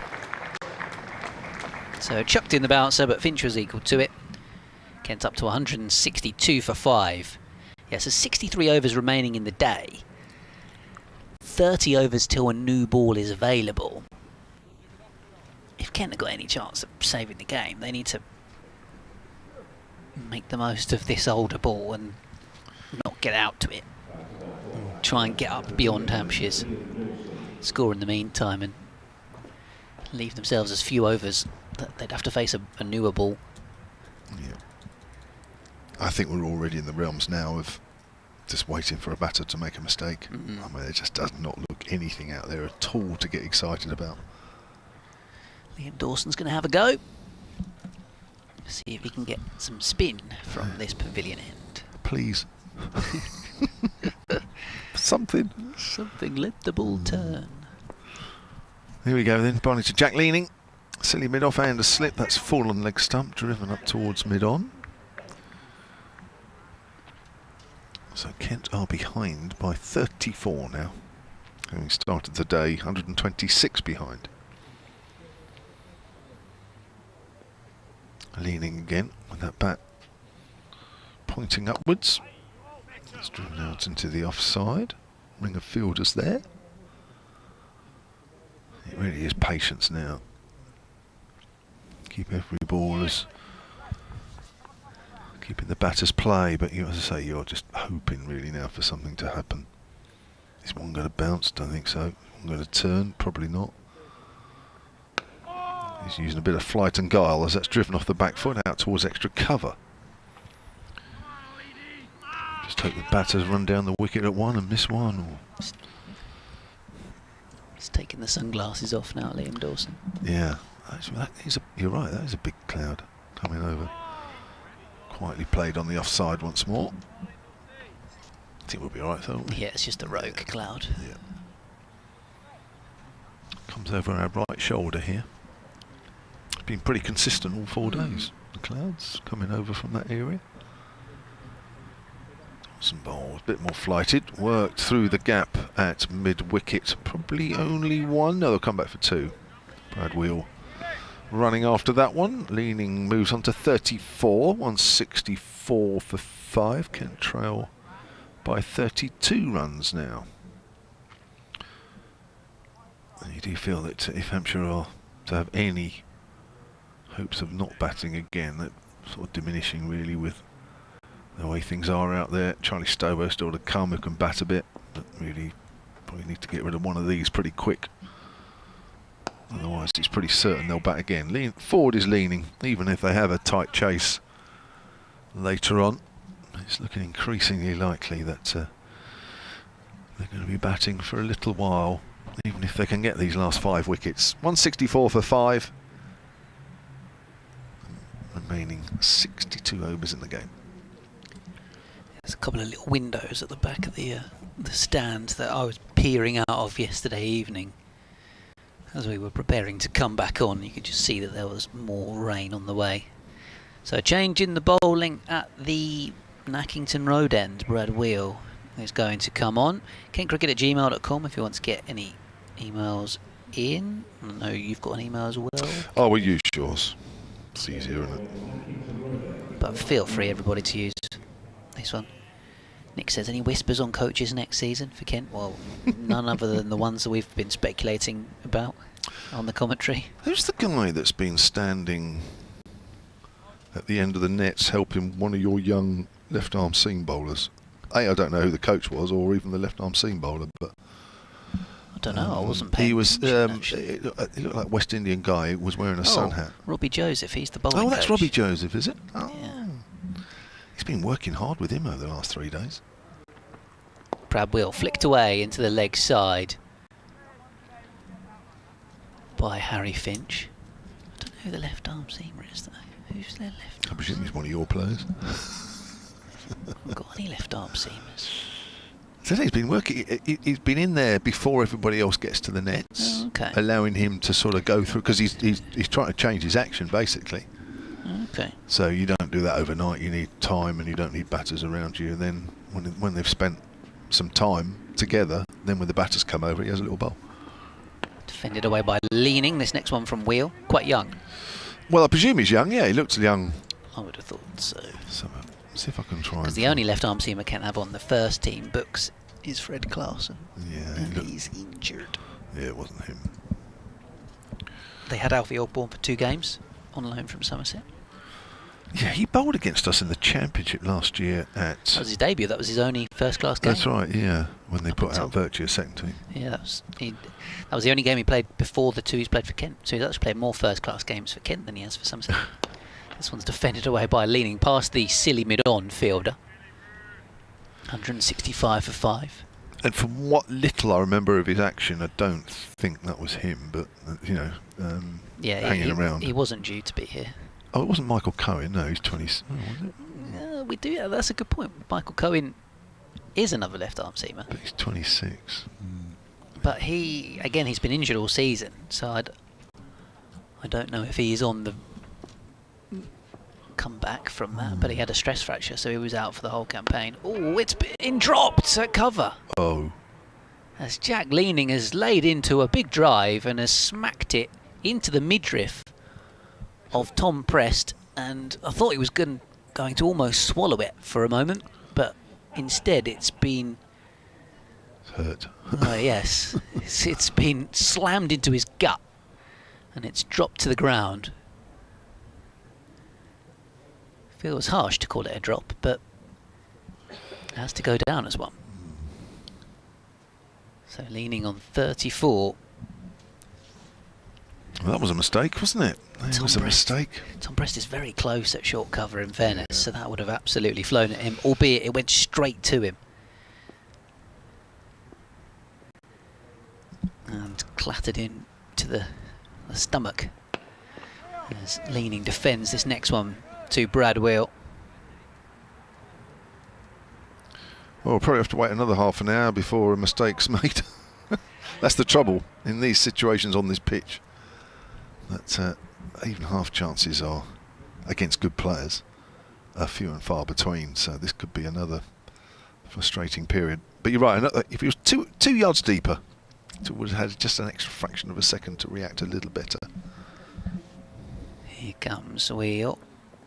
Leaming pushes defensively back to the bowler. End of the over. 165 for 5. So Kent trailing by 31. Oh well. Hampshire's catching has been very good this morning, so can't moan too much, and it was, as you say, a fairly difficult one, but we've seen them taken.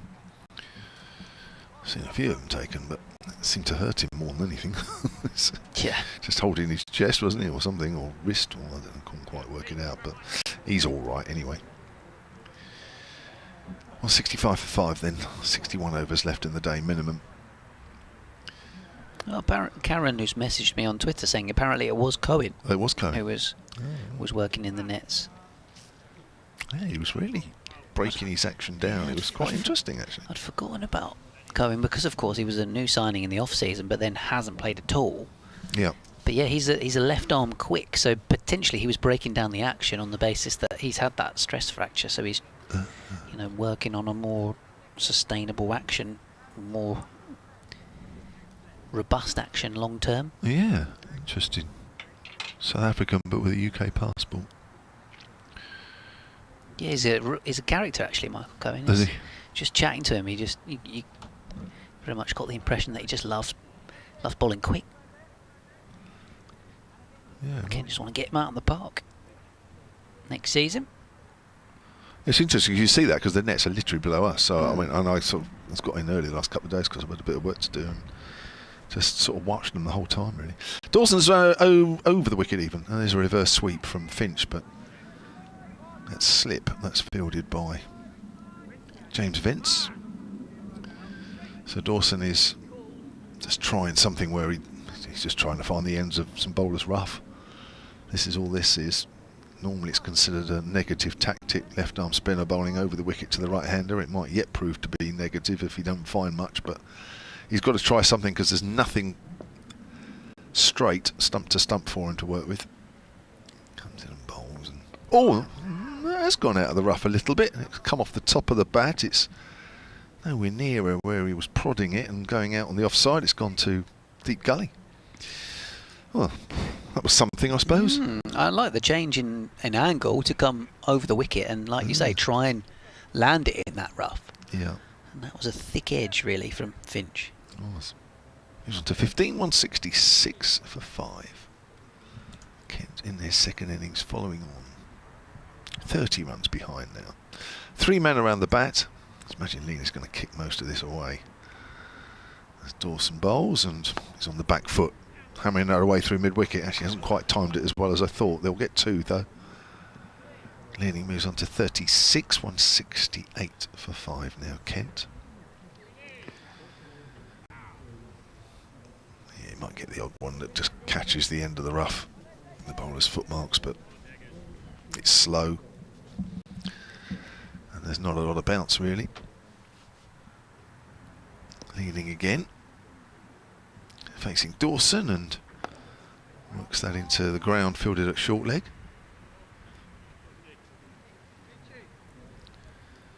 Sun's just disappeared for a moment. There are some biggish clouds around, so we're going to have sunshine mixed in with a bit of shade and then some sunshine again. Dawson bowls forward as Leaming. Didn't kick that one away. I suppose he could have done, but he didn't. It's quite a fall though from Dawson.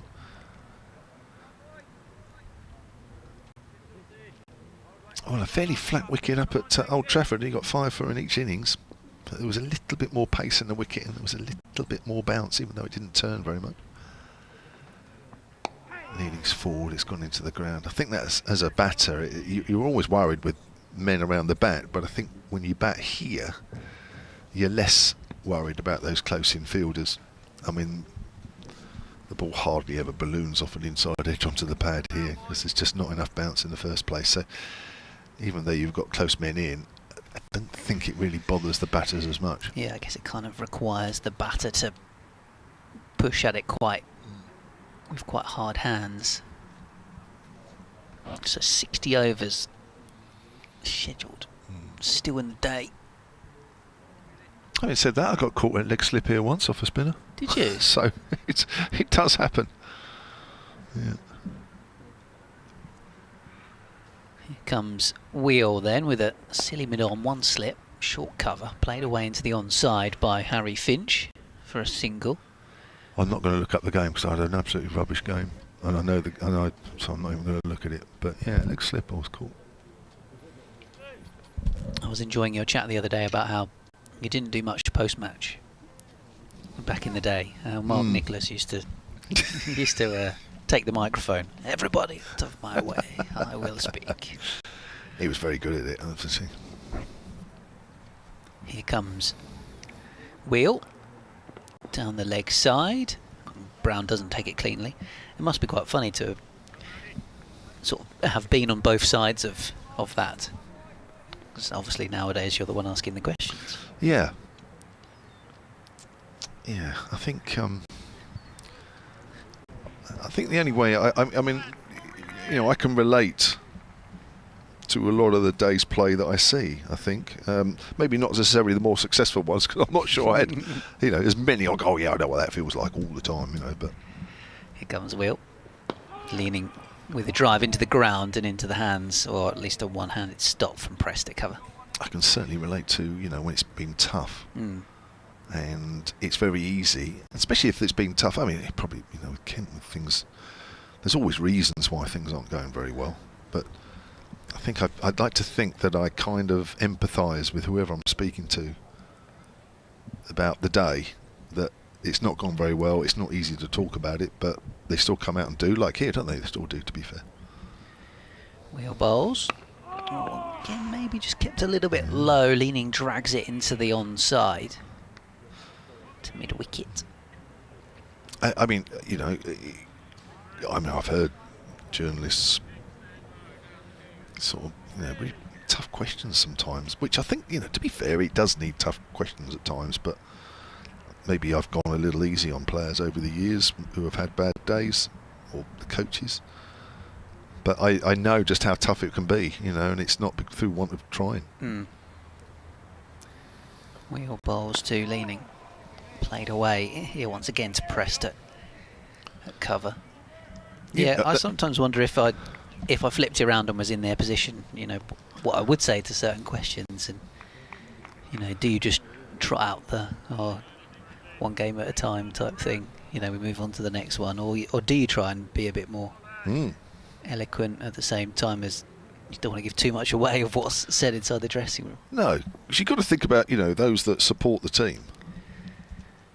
Leaming drives off the back foot here to this next one from Wheel, punches it through a gap in the covers, and they will come back for 2. So Leaming goes to 38 and Kent to 171 for 5. You know, they want to hear something, don't they? They want to hear something tangible about why things aren't going as well as they'd like to. Most can work it out, but I think it's nice to come from those in their positions that can actually talk about it with some knowledge.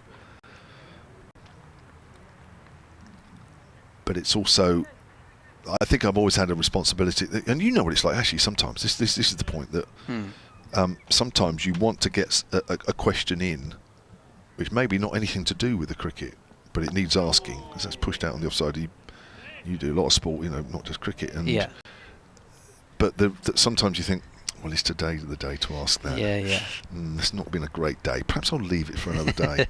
And sometimes then when you ask it the next day and everybody's a bit more upbeat, forward is Finch again, Dawson staying over the wicket, that you'll get actually quite a good answer. You might have had to wait a little bit longer than you would have liked, but you've got a really good answer. And you know, maybe that relationship again with whoever you're talking to sort of, you know, moves on, you know, and you're still there. That's a slog sweep on the leg side. It's hit Fletcher Middleton, but he looks all right. Yeah, must have deflected off the shin. So it's a bit of a skill from that point of view, isn't it? Yeah. And but I've heard, like you, I've heard people just go for it anyway, no matter what, on the wrong day. Where I've thought, and I've heard it, I've been in, you know, in the vicinity, and I've heard somebody, and I thought, no, you shouldn't be asking that right now.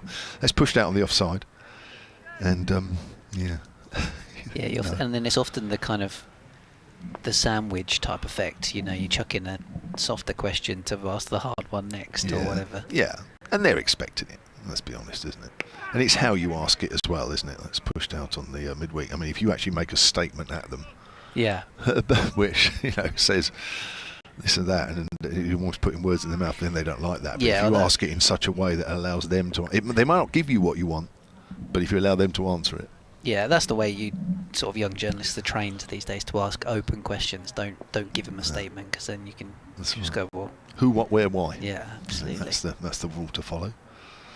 That's pushed off the back foot into the gap on the leg side. Brad Wheel comes around, but never any danger of him having a chance of throwing the stumps down at the bowler's end. That's another over completed. We've had 56 of this. Kent follow on. They're 172 for 5, and they are now behind by 24. I had a funny interaction with the Gillingham manager the other day, because I was desperately trying to get him to say something about the transfer window, and he was kind of playing it down, saying, "No, we're not going to do anything this week." And so I finished my questions. Somebody else jumped in with some questions, and then I jumped back in for another question at the end to ask one more question about the transfer window, and he just turns around and goes, "Look at you jumping back in with another question." This is defended away into the onside. Or throw at the stumps at the bowler's end. And then he said something about I'm not going to be in the office with a pizza at 10 PM on deadline day. And in the end, they actually did sign someone because they had an injury to a goalkeeper, so they brought a goalie in on loan, which was more than I was expecting them to do. But so it's a rare one, to be honest, to be the Gillingham correspondent, and they're not trying to sign people on deadline day. 172 for 5 here back at the cricket. This one, was a bit of a fiddle by Finch outside the off stump, but no nick. Ben Brown tossed the ball in the air, but never really appealed, knowing it had beaten the bat, but not touched it, the ball. Well, he's induced a mistake from each batter, hasn't he, Brad Wheel? Up his drive from Jack Leaming, which was probably going a little too quick for Tom Press to hold on to, and there was a player miss from Finch. Here he comes again then. Finch lets this one go this time, outside the off stump. But yeah, going back to asking questions, I should imagine, obviously, the last 6 championship games, you and Matt, you've had to think about how you approach the end of day interviews. And there's an element as well of not sort of kicking someone when they're down. I'm sure some Kent fans would have liked us to turn around at the end of every game going, "What are you doing wrong? What are you not doing about this, this and this?" Big shout for LBW. Umpire Blackwell says no, though. Hampshire were convinced. It looked like it kept low. So where's the doubt in the umpire's mind there? We'll see if we can check a replay. But Finch batting on off stump. Yeah, Finch batting on off stump, seemingly. It's got this delivery from Wheel, which keeps low. It's going down? Maybe it is. Maybe it's sliding down. I would say there's a fair argument it's possibly clipping leg. Is it? Finch gets away with it, though. Yeah, in real time, that's a tough one, because you know the slope's there. I can see why Hampshire were keen, though. Oh yeah, oh gosh, it's close. But I think as an umpire, you're always mindful of the slope and what the balls can do. Wheel's making something happen with this older ball. He's actually playing a good spell here. I think that's just about a good decision. Here he comes again. This time Finch uses the bat to play defensively. It's a tough one for the umpire to call, I think. Yeah, that's why these umpires are paid money, because that is a tough call to make either way. Yeah, absolutely. Marginal one, I think. Yep. If that was in a test match, whoever was on the wrong end of the decision probably would have reviewed it. Yeah. And it probably would have stayed with the umpire's call, actually. Yeah, I think you're right. 172 for 5. The over rate is +2. I think that's right, isn't it? Hampshire are all right. +2, I think. I can never remember. Yeah, -2. They're under, aren't they? So no, -2. Yeah, you need to make up, don't you? So they're okay. +2. 172 for 5.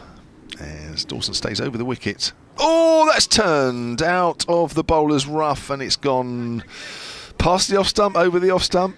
Yeah, Ooh. past the outside edge as well. Yes. It almost stopped out of the rough as well. It really, that impact on the ground really slowed the ball down a lot as well. Yeah, Dawson bowls again. That's just nudged on the leg side. If you're watching the picture feed, you can see those dark areas just outside leg stump to Leaming. That's what Dawson's looking to bowl. Oh, yeah, actually went over the top of off stump. Did it? Actually. Yeah. No. Bounced? What? Bounced? Yeah, like I said, it was almost like overspin. Yeah. Goes through the reverse sweep. Oh, he's very nearly bowled. Oh, no, is that beating the leg stump this time? But Yeah, not it by did. very much. Beat the leg stumpies, then turned around to the umpire and said, "How was that?" I think more in hope that Leaming had got something on it, because he certainly wasn't appealing to the square leg umpire, although Brown was. Yeah. Just going through a little period here where there's it just... it was a bit of a weird shot from Leaming. It was, wasn't it? 3 men around the bat, and Leaming whips that away. Square on the leg side, at least 2. Prest is running after it up the hill, and we'll pick it up just inside the rope. They'll come back for 3.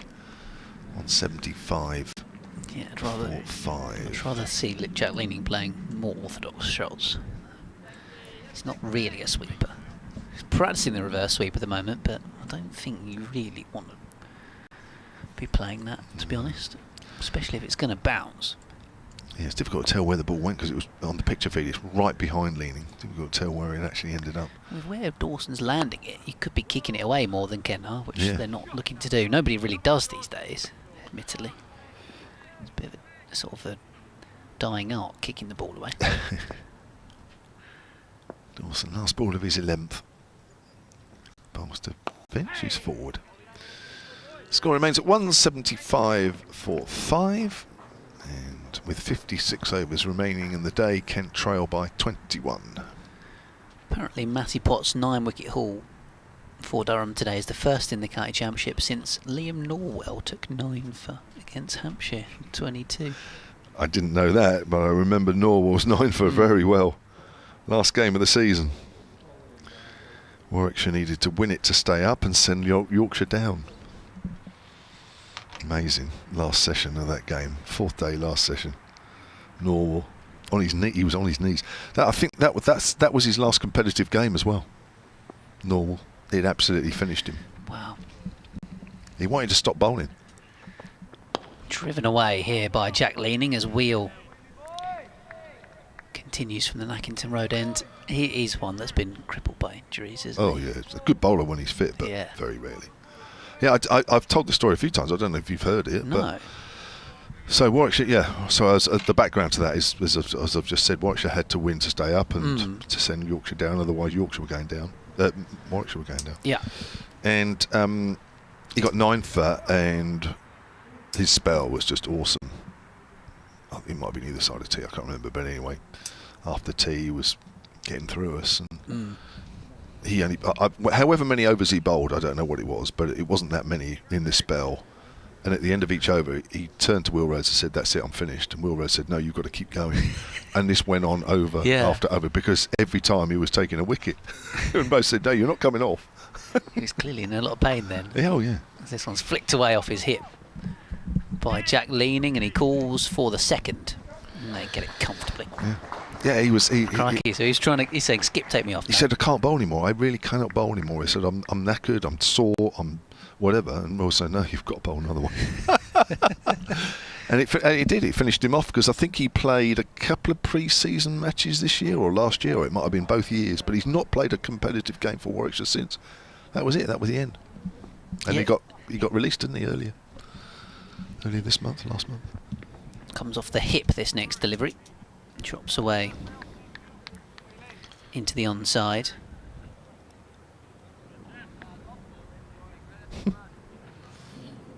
We were shouting, yeah, Will, take him off. Yeah, you're right. A month ago, it was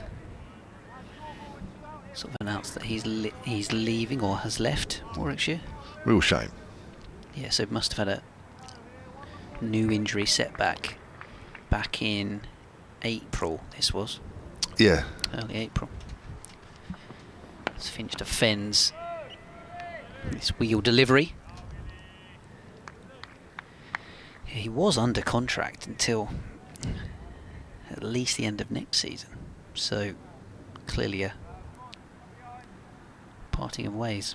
Yeah.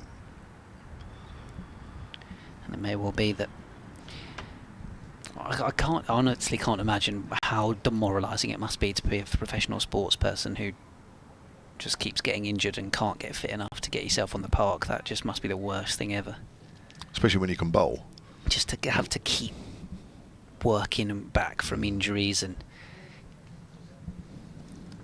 this one defended away by Finch. The only thing you want to do, yeah, like you say, is bowl and play games, and you're just constantly in the physio room and in the gym, and that's not what you get. That's not what you play cricket for as a kid, or get into professional sport for. Is it to spend your time training and recovering from injury, and then when you do get out on the pitch, your body breaks down or whatever? That must be so frustrating. Bit of a change in the field here. Suspect it might be a short one or a double bluff. With 3 men out on the leg side. It is the short one. Finch pulls it away along the ground. And they'll get a single. So that was a slow. Oh, there was 4, I guess, including the long leg. There was a backward square, a square, and a deep mid wicket. That's a line of fielders on the rope. As if to say, would you like to top edge one up in the air? And Harry Finch said, I would not, and hit it along the ground for a single. So he moves to 18, getting now 179 for 5. So they are now 17 runs behind. Slowly. Yeah. That deficit is coming down. Might be tired anybody that gets out hooking. I don't think I'd be walking this way if I get out hooking. I'll be walking to the far end of the ground, hiding in the groundsman's shed until everybody had gone home. Here's Dawson. Reverse sweep again. This time from Finch. Actually times it quite nicely, but it's straight to Fuller at back with a point. Yeah, Finch is better at it than Jack Leaming. Yeah, well, on that shot alone, it certainly looks like it. Dawson, Sunshine back out. That's played comfortably enough on the onside by Finch, just making sure that the ball's doing nothing out of the bowler's rough. If I had my way, Jack Leaming and Joe Denley would be banned from any kind of scoop.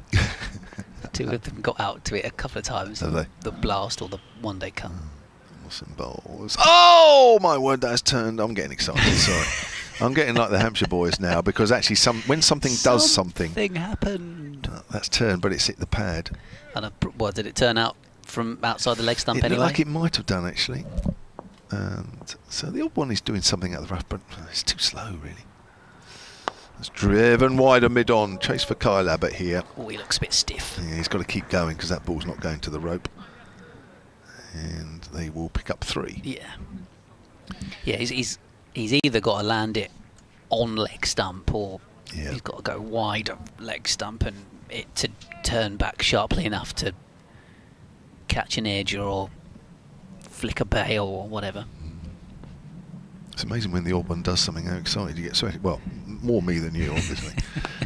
Quite understandably in this situation. It's played back to the bowler, no run. He had quite happily just have a bit of a kip for the 54 overs remaining in the day.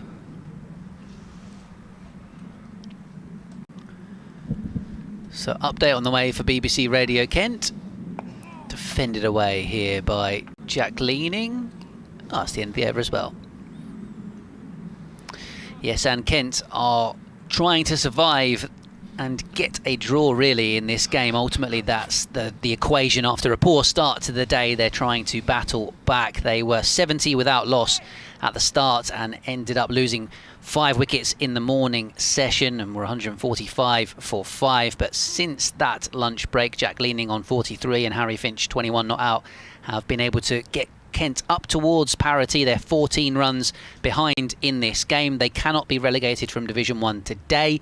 If they can get a draw going into their match against Nottinghamshire next week, they would have a slim hope of being able to pull off a couple of miraculous results and wins to try and stay up. So Kent very much battling at the moment in this one. And then also in Division 1, Surrey in action. They are chasing 200 or over 200 to beat Somerset, currently 46 for 2, needing a further 175 runs to win that game at Taunton. Both of those matches available via the BBC Sport app and website, and you can say to your smart speaker, ask BBC Sounds 2 for this game.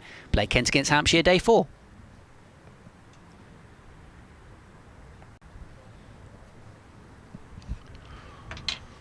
So they're sticking with this tactic. Hampshire, wheel bowling, Finch batting, 4 on the leg side. In fact, 7 in total as Finch rides this one. So there's no slips. There's a third man who is actually going to move into short leg. James Vince is marauding on the leg side. There's a short mid-wicket as well. There's a deep mid-wicket, deep square leg, deep backward square leg, and a long leg. There's a kind of loitering short third man and a cover as Wheel bowls a short ball which Finch ducks underneath. So there's 4 on the boundary on the leg side. There's 2 sort of in the ring, so to speak, and 1 under the lid. So Hampshire are going full leg theory with this old ball, which is now into its 61st over.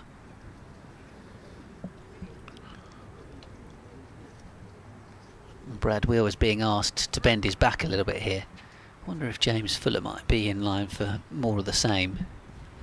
He's often the man that seems to get that role. That one kept a bit low. Wheel, that's what you need to do though. As much as they've got this field set for the short ball, need to chuck the odd Fuller one in as well. Definitely, yeah. It's good bowling. It's good tactics. You've got to try something. Although I think actually Brad Wheels has looked as much as anybody since lunch taking a wicket. But yeah, they've got to try and make something happen. Wheel then bowls to Finch. Up he is on his toes. He's looking to try and push it out into a massive space on the offside, but he managed to drop it to his toes instead, with a single delivery remaining in the over. Well, they've done well since lunch, haven't they, Kent? Not lost a wicket, and we've had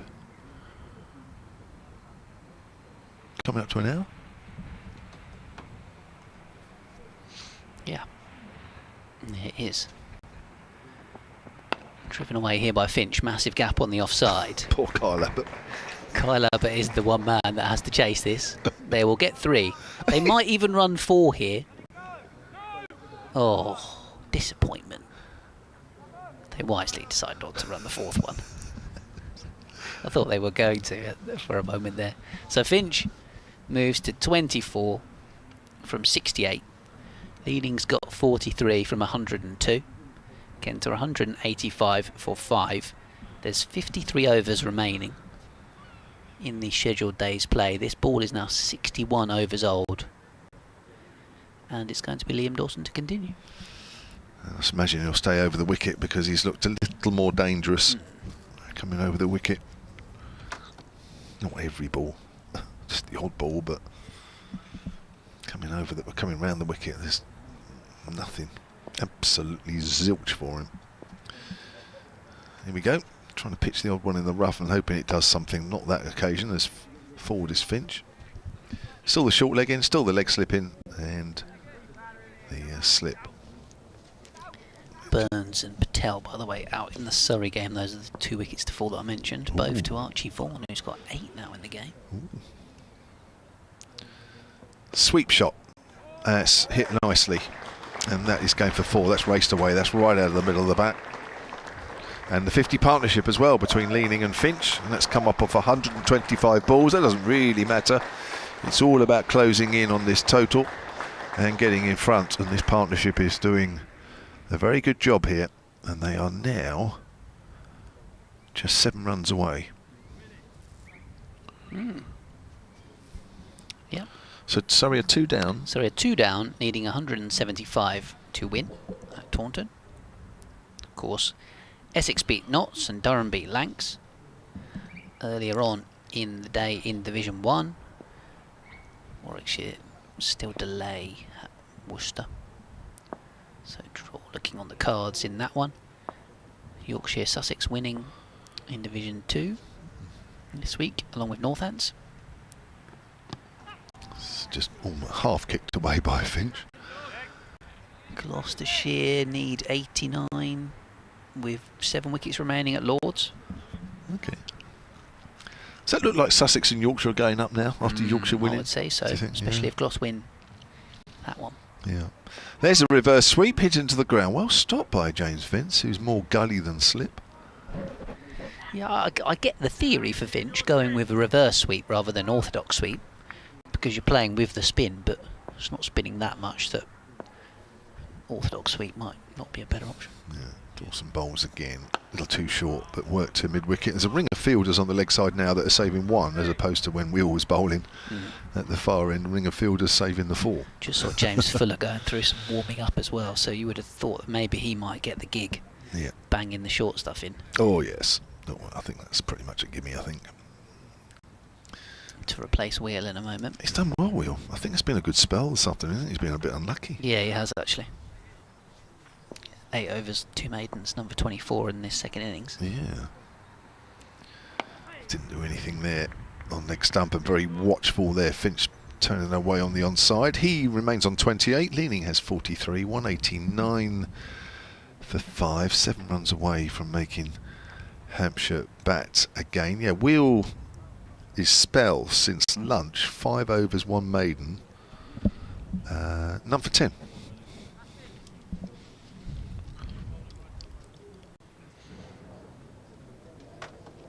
James Fuller. Yeah, it's going to be Fuller. Yeah. Who will, again, leak a few runs here and there, but he does just every now and then produce something which you don't quite expect, and who knows, it might actually result in a wicket. But these 2 batters look fairly comfortable out there.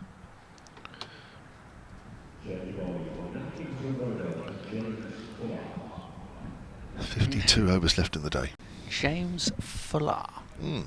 Steve Watts on the tannoy or the PA today. No relation. Yes.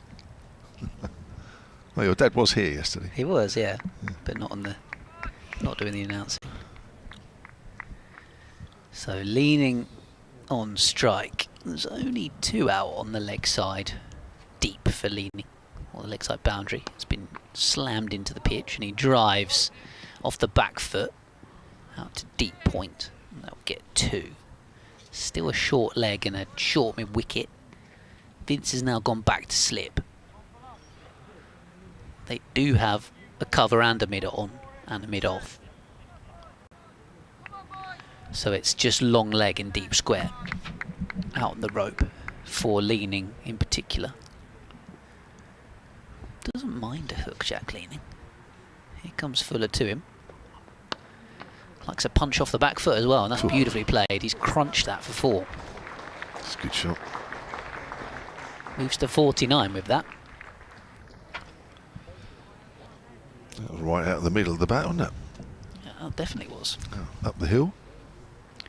Short legs just coming out. And he's going to stand at point, seemingly. Or maybe even backward point.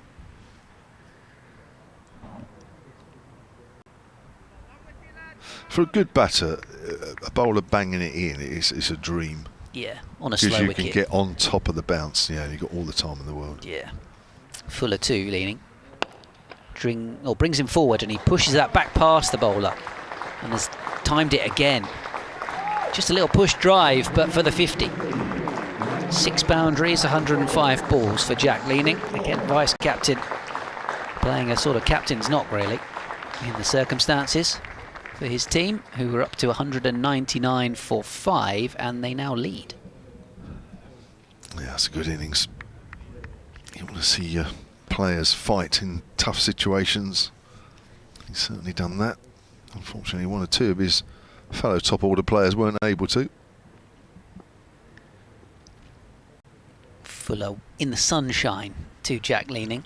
Bangs it in. There you go. I said Leaming likes a hook. And he's actually spun round and missed the ball because he was sort of too quick on it. It's ended up hitting him in the shoulder. Yeah, Jack Leaming's only, as I mentioned earlier on, only scores above 50 in the county championship this year. Both ended up being hundreds. Of course, that one against Hampshire in Southampton, and then the 179 here against Worcestershire. Not out.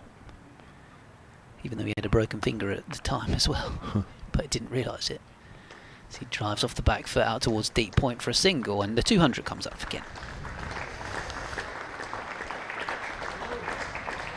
Right, so Hampshire batting again now. At some point. They will indeed. Assuming they bowl Kent out. This was always going to be a tough partnership to break on here. So it's proving. They did so well this morning to take those 5 wickets, like you were saying. That was more than they'd have been hoping for. Yeah. Or expecting, given the conditions and the way the pitch played last night. So, round the wicket, Fuller comes to Finch. Moorfielders deep on the leg side. Finch has pulled that away really well timed, and that's a fantastic piece of fielding by Toby Albert, a deep square to stop the boundary. They get one, and that was the end of the over. So 201 for 5, Finch has 29, Leaming 54 after back-to-back boundaries in that previous over. Yeah, well, they'll get ample opportunities to be playing pull and probably more pull shots on this wicket than hooks. Yeah. But I mean, as a batter, really, on this pitch with this ball, I wouldn't say you're going to get the most tested you've ever been on with short pitch bowling. However hard the Hampshire bowlers try, it's just. Well, it's like that hook shot that Leaming missed. It was so slow out of the pitch that he's threw the shot way too early. Yeah. Similar situation a few games back where Hampshire were trying to bowl Warwickshire out and the ball just went soft. The pinch went very similar to this and got Warwickshire 9 down. Now it's a sweep shot in the air but safe. It's over the infield and that's bouncing away for 4. Yeah, it was miles over the infield, wasn't it? It was perfectly safe in the end from Harry Finch. Good connection. Yeah, moves on to 33. Runs coming a little quicker now, which will suit Kent. Goes back to what I was saying, that maybe even the orthodox sweep is his best option on the basis that it's not turning loads.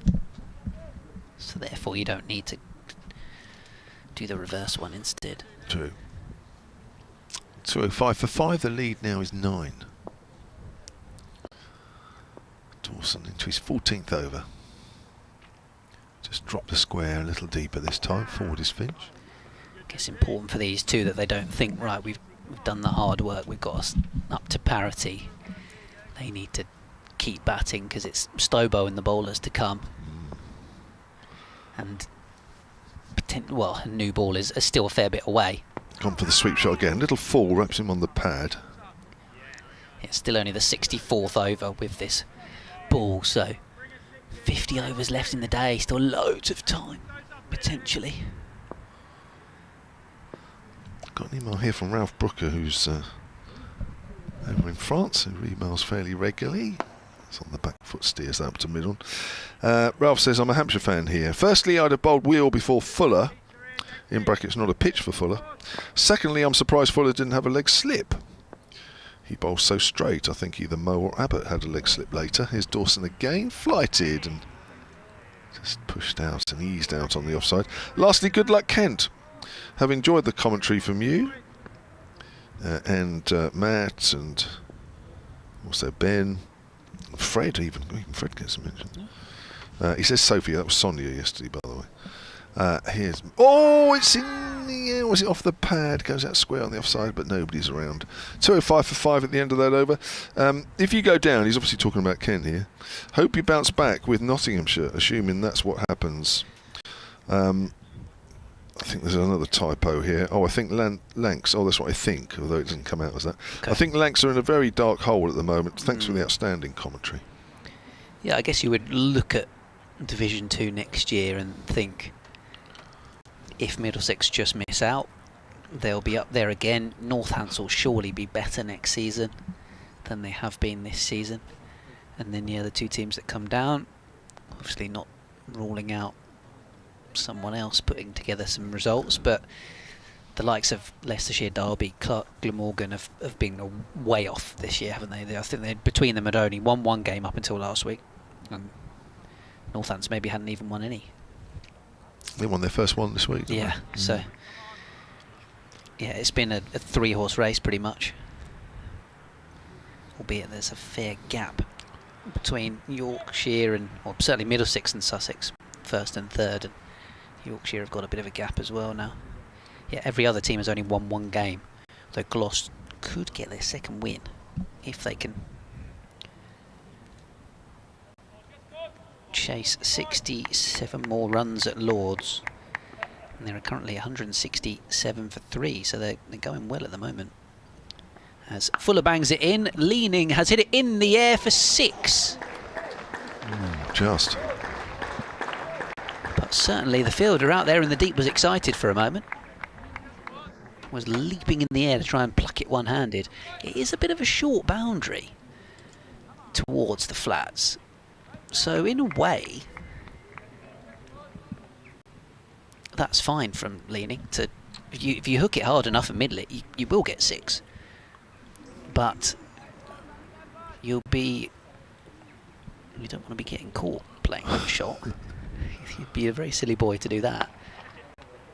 Well, that one goes down. Was that on the full to James Vince at square leg? There was a shout of catch it. Hard to tell if it actually carried. But yeah, Leaming is He's going for it, isn't he?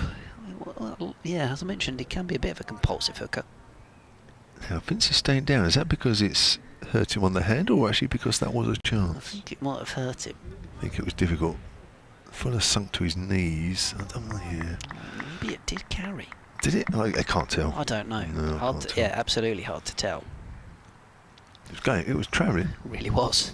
Fuller then goes short, very short this time. Leaming, having spoken to Finch a moment ago, Finch had come down the wicket and maybe looked to calm him down and saying, you don't need to hook everything. And he didn't go for that one. Dawson's now sort of going to it's not a fly slip, it's like a short third man in case one were to sort of balloon over the wicketkeeper or try that sort of run down to third man and get it wrong. Fuller around the wicket to Leaming. Smacks that away, creams it into the offside behind square. There was a little there was a bit of a little shimmy actually there from Jack Leaming as Fuller was coming in. I don't know whether that was deliberately to try and give himself a little bit of room to go into the offside, but that was very nicely played. Well, He's up to 64, Kent to a 215 for 5. yeah, Hampshire prepared to give a few runs away here, just to... They've got 50 overs, they've got loads of time. It's just about finding ways to take wickets. Yeah. If they can force a mistake. That's a short ball which Leaming ducks underneath. So whatever Finch has said to him earlier on in the over has made him just reconsider slightly his shot a ball to the short one. But yeah, like you say, even if Fuller were to take a bit of punishment for 4 overs but then get a wicket, Yeah. if he can break this partnership, that potentially is the turning point. Could be the difference between the draw and the victory for Hampshire, as Leaming bobs underneath this one. Through it goes to Ben Brown. Still a long way to go for Kent. 49 overs remaining in the day's play. They are now, though, ahead. 215 for 5. So leading by 19. Well, it's giving Jack Leaming something to think about, something else to think about, which is, I think, the name of the game at the moment for Hampshire, but it is very tough out there. Banging it in and literally watching the ball lose about 3/4 of its pace at the same time. Anyway, you've still got to try, of course. Yeah, 49 overs left in the day's play. Minimum. But Hampshire are up with the bowling rate. They haven't got to worry about that. And it's going to be Finch to face a new over from Dawson. 14 overs, none for 34. Still got 3 around the bat. Has to. Reverse sweep there. Goes out to backward a point. No real danger of being LBW if the ball hits the pad. So it's a fairly risk-free shot, unless, of course, it just slightly misbehaves out of the rough and you got a top edge or something. Yeah, a little balloon off the glove. Yeah, who knows? That's what Hampshire are hoping. Pushed up towards mid-off. Good diving stop there from Moa Bass. Oh, these guys are agile, aren't they? Moa Bass. Welcome back to the game. Love it, yeah. Loving it. He's got a big area to patrol as well. He's wide mid-off and there's nobody anywhere near him. Here's Dawson again. That's a sweep shot and that's gone to backward of square leg this time where Fletcher Middleton is. It's a good shot for none, that one. Square's a little deeper. I think that's Nick Gubbins. He's about 2/3 of the way to the boundary. Dawson again, bowls. He's done nothing there. Easily pushed away on the onside. So no wickets since lunch. There's Dawson in again. Balls. Pitches forward. It's a little bit cat and mouse at the moment, isn't it, between Dawson and Finch, who's looked like he wants to try and score a little bit more in the last few overs. Yeah, that's fair enough. But he's got to keep coming out on top. Dawson just needs one little mistake out of him. Bowls and off the back foot, just trying to find a gap past a Bass, but not on that occasion. End of the over. Maiden over for Dawson. His first one, actually, in the 15 overs that he's bowled. 215 for 5, Kent lead by 19. Well, I think even if Hampshire don't take a wicket in this session, the new ball won't be far away, so we'll be... So the game up at the Utilita earlier on this season was a similar affair, wasn't it, where Kent followed on, made 340, and then Hampshire had to sort of get a move on, really, but they reached their target, 180 for 4. Fuller around the wicket to Leaming. Short ball, hooks it for 1. There's a fielder in the deep who's done the work out there. Could be an argument that if the short ball tactic, they try it for another 3 or 4 overs, and if it doesn't work, you get spin on from both ends and try and rush through to the new ball. Yeah. Yeah. I imagine it's quite hard work trying to bowl a bouncer every ball. I don't know, but I should imagine it. Yeah, he's not going to be able to keep it up for long, that's for sure. It's definitely a short-term tactic.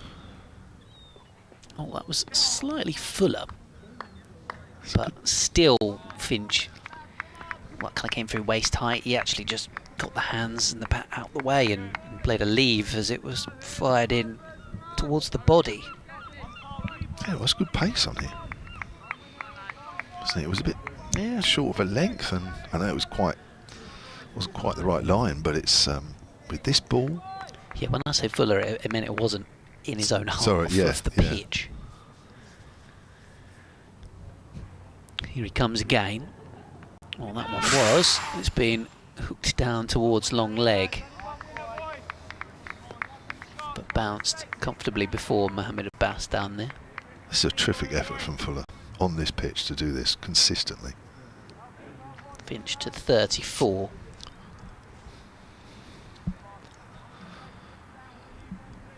It's not easy to consistently get it up around chest height. Yeah, he's almost having to bowl it even shorter than normal. He's almost bowling long hops, isn't he, to get it up. Leaning backs away to this one and cuts out into the offside. This time Gubbins is out there in the deep. Yeah, the only fielders on the offside. A deep point and Dawson, who's like backward point-ish at the moment. Now moving around to more of a deep gully.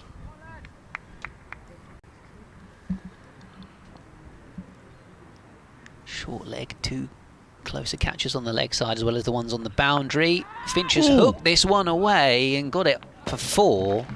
The way he played it made it look as if the ball should have gone up, but actually he just about managed to control it and hit it down, because it bounced for a few times in between Albert and Abbas and away for 4. 222 for 5.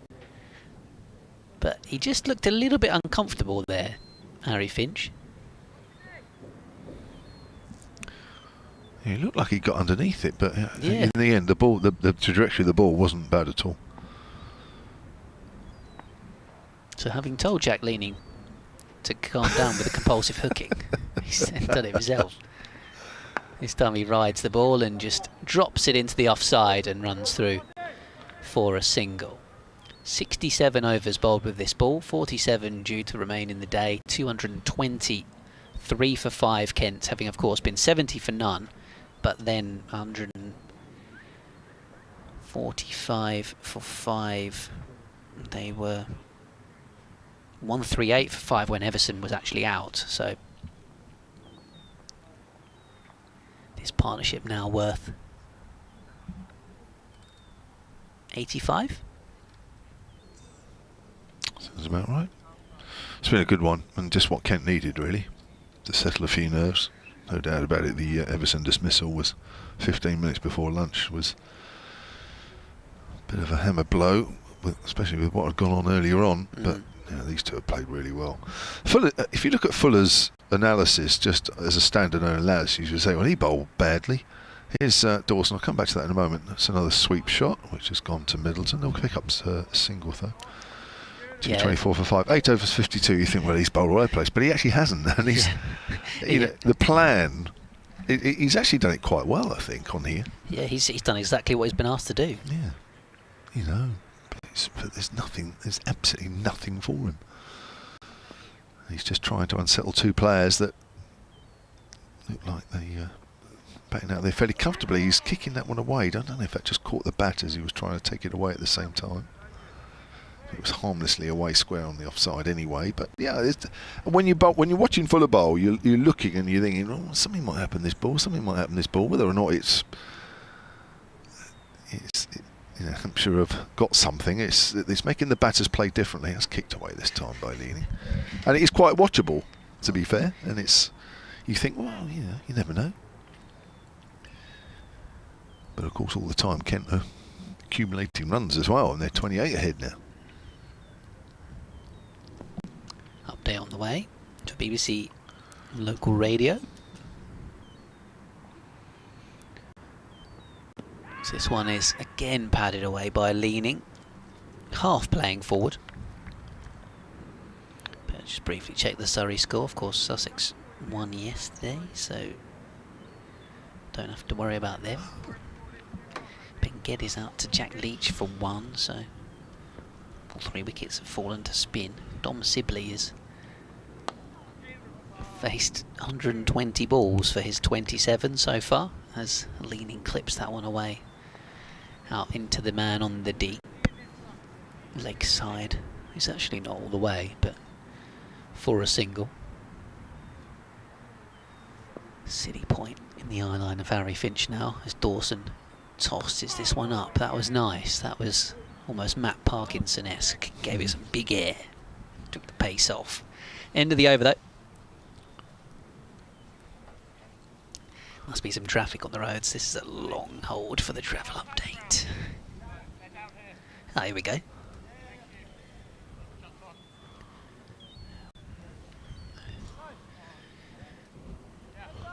Yeah, haven't lost any wickets since lunch, and they've now gone ahead of Hampshire's first innings score. They lead by 28 runs, but they're 5 wickets down, and this partnership, though, is very much helping them in the match situation. Jack Leaming, the vice-captain, on 66 not out, has 7 fours and a 6 in that. In fact, he's just moved to 67, and Harry Finch there on 40. So 225 for 5, a lead of 29 runs. Kent need these two to keep on batting, really. 46 overs remaining in the day, and if they can get a draw, it would just close the gap to Nottinghamshire, who are currently 8th in the division. Kent can't now be relegated from Division 1 today, so They are certainly batting with a purpose at the moment as Leaming gets another single. Also in this division, Surrey, of course, going for the title.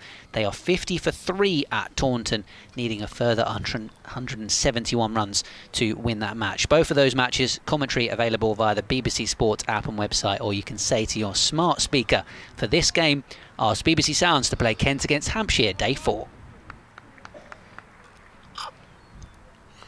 So, a single to Leaming to move on to 68. Finch has 40. Short ball, which Finch has pulled away.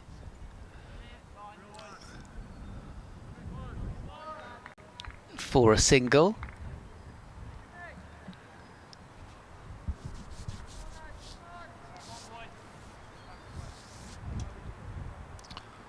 They put on 89, these two. Mm.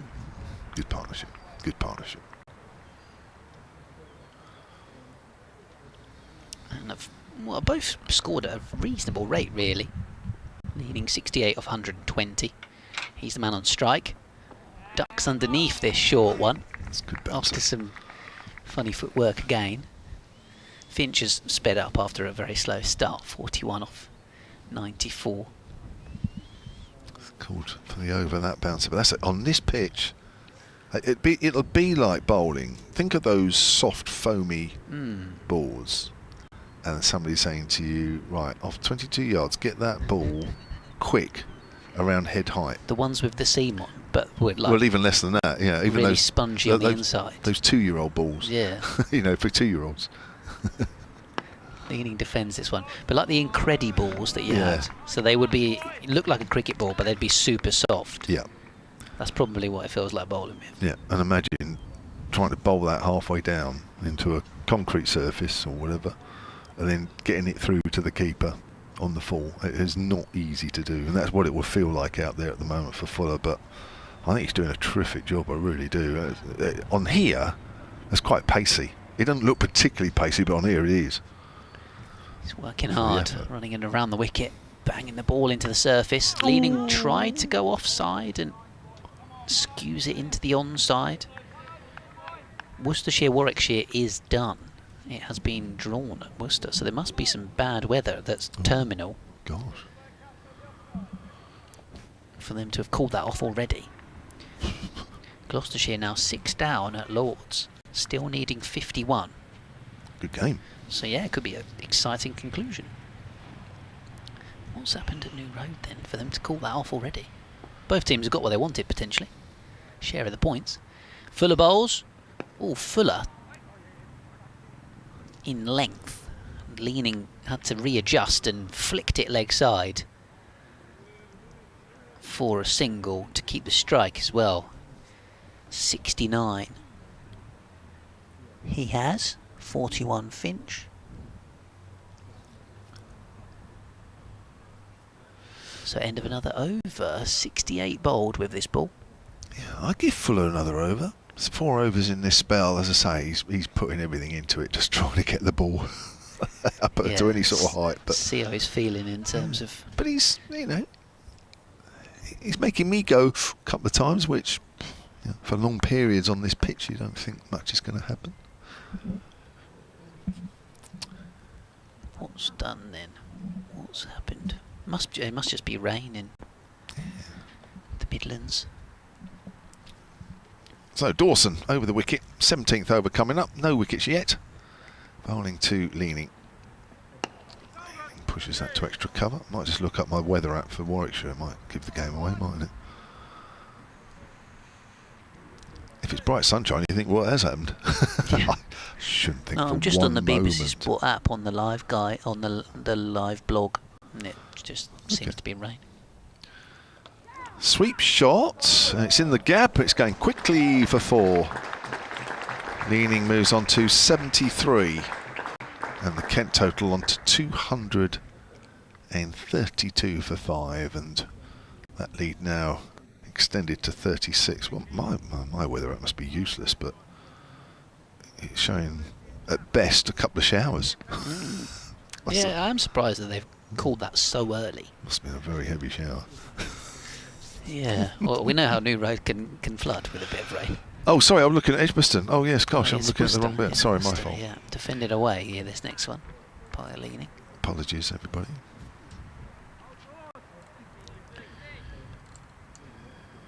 Worcester. So Dawson again. Fended off. Showing virtually the same. Yeah. It must. I mean, there must be some serious flooding. Yeah, I mean, my back garden's pretty squelchy. The dog's not particularly enjoyed being asked to go out to do his business. This one's driven out towards mid-off. I mean, he's a sausage dog, so he's rather low to the ground. Oh. So wet grass is not his favourite thing. Bright sunshine here, though, in Canterbury at the moment. That's Dawson with his sunglasses on. He's kicked away by Jack Leaming. End of another over. 44 remaining in the day, so that must be 70 now that Hampshire have bowled with this ball. Yep. Half an hour till tea. No wickets in this session so far. Is tea set at 3:10 today? Yeah, last day. So yeah, the half an hour. Will it get to the new ball before that half an hour? I think Fuller's going to have one more. Just to see. I think out of the two, Finch has handled it slightly better. I'm not sure. I'm not sure either of them have been totally convincing. Say lots of things in their favour, the slow nature of the pitch, the lack of bounce, no movement. But Fuller does. He's threatening to take a wicket here. But so far, it's not happened. He's coming over the wicket this time, down the leg side. Let's see if the change of angle changes the luck of any sort. But I think Leaming has played some nice shots off the back through the offside. Played one or two decent pull shots, but I don't know. I'm in James Vince's camp here. I'd just like to see another over. Just the one ball over the wicket. Now he's going to go back round.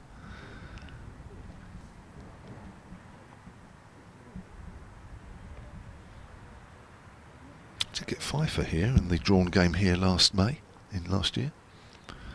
Bowling from that end, if I remember rightly, the Nackington Road end. Length ball. Finch will.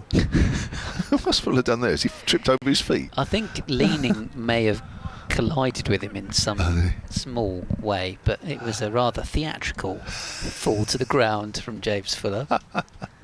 Umpire. Umpire is pushed. Ref, that's a free kick.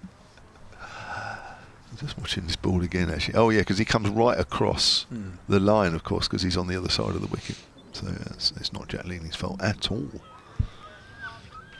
But he's going to face another few short deliveries, I'm sure, and he knows that. I'm sure it's this one. It is. He's hammered that away through mid-wicket. And that is going for 4.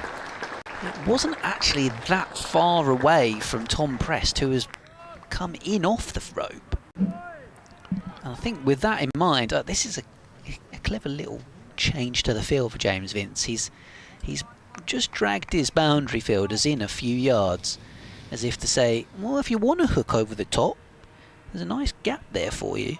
And Jack Leaming didn't totally middle it, but he got enough to carry it over Tom Prest. Yeah. I think he knows virtually every ball is going to be a short one. There's another one. Pulls that away, and that split the field behind square on the leg side. Along the ground this time. And that's the 100 partnership between Leaming and Finch now. And the runs are coming quicker. 181 balls. Leaming scored 57 of those, Finch 42. And the crowd, I don't know, that applause just feels like they're starting to believe that perhaps Kent will save this game. They are now in front by 45. I still think Fuller's going to do the same here. And it is. That's a little higher this time, and Leaming's outside leg stump. He's trying to give himself some room, some on the offside, I think, but That's too high. That's too high to really Yeah, be playing one would anything. argue that that was probably a no ball, to be honest. There's so many fielders just peppered around. Different spots in the leg side. Short leg, square leg, mid-wicket. Deepish mid-wicket who isn't all the way. Long leg and a fine leg. Sorry. There's only 3 fielders on the offside. Here's Fuller again to Leaming. Pulls that away and it's hammered away for 4. Oh, he's absolutely crunched that. And he now moves on to 85, 245 for 5. I think that will be the end of Fuller. I'm afraid that has not quite come off. It was worth a go. It was definitely worth a go, but it's on this occasion. Now, I presume if they want to race to the second new ball, Tom Prest will have a few overs. But again, it's still a tight situation. This will Hampshire risk just, without being unkind to Prest, will they kind of waste a few overs? And that's when I say that. Bit Gubbins maybe. Well, Gubbins might have a go first. You're right. Try and see if you can turn the ball past the outside. I think you're right. Maybe Nick Gubbins might get a couple of overs, but it's still in a situation where you could, they're having a chat now. I'm just wondering if that's what they're discussing about. Do we race through to the next 9 overs, or do we say, look, we want to try and keep the pressure up and just get a wicket?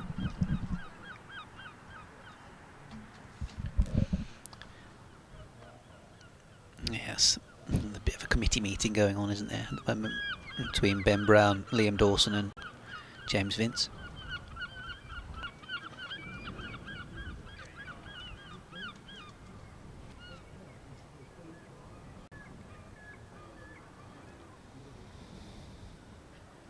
They're still looking for the ball, actually.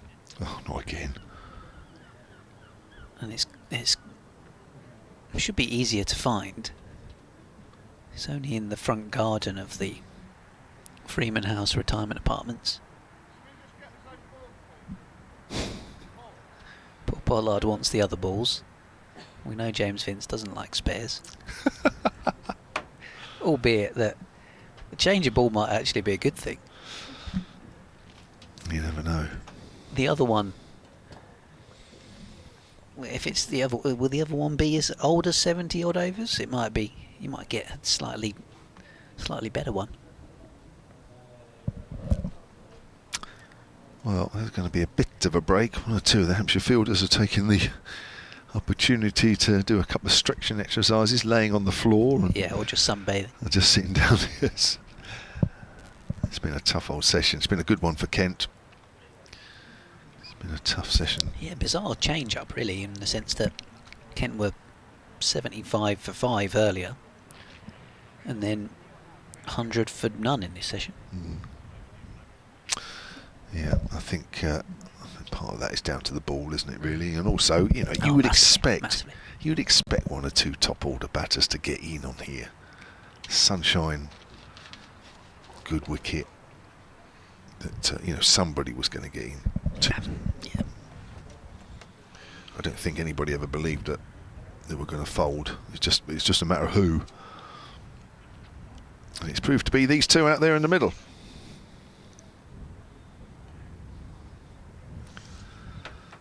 Having a good look at these balls. This is obviously not an easy decision either. Liam Dawson's come over to impart his wisdom. Give us the ball that you were going to. You didn't give us. Yeah, that one was. that one would be good in this context. I think they might have found it. The irony. They just picked a new one that they liked, and then they found the old one. How do people in the flats feel that people go hop over the fence into their garden? I don't know, to be fair. Unless it is people from the flats who have found the ball. Yes. I don't think spectators tend to jump the fence. It's only cricketers that tend to jump the fence. And only Hampshire ones. Yeah. So I'm pretty sure those people that have found the ball do Yeah. actually live in the retirement apartments. Actually, looking at it half, they do look like the other side of the fence, don't they? Yeah. Yeah. That's nice of them. I mean, one would assume that they do live there because they want to watch the cricket, so there would be a few of them watching anyway, Yeah. and realise their help was needed. So Dawson to Finch, that was Very slowly swept away towards deep square. 43 for Finch, made 44 in the first innings. Jack Leaming is giving the pitch a prod. He's on 85.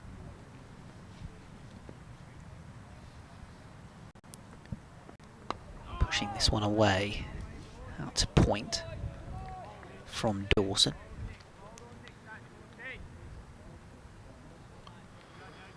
Slipping a short leg and a silly point for Leaming. Dawson flights it up forward.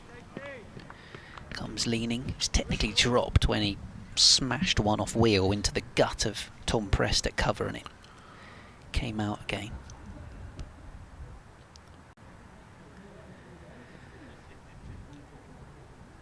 He's batted well, Leaming, and he's clipping this one through square past the, or behind the umpire for a single.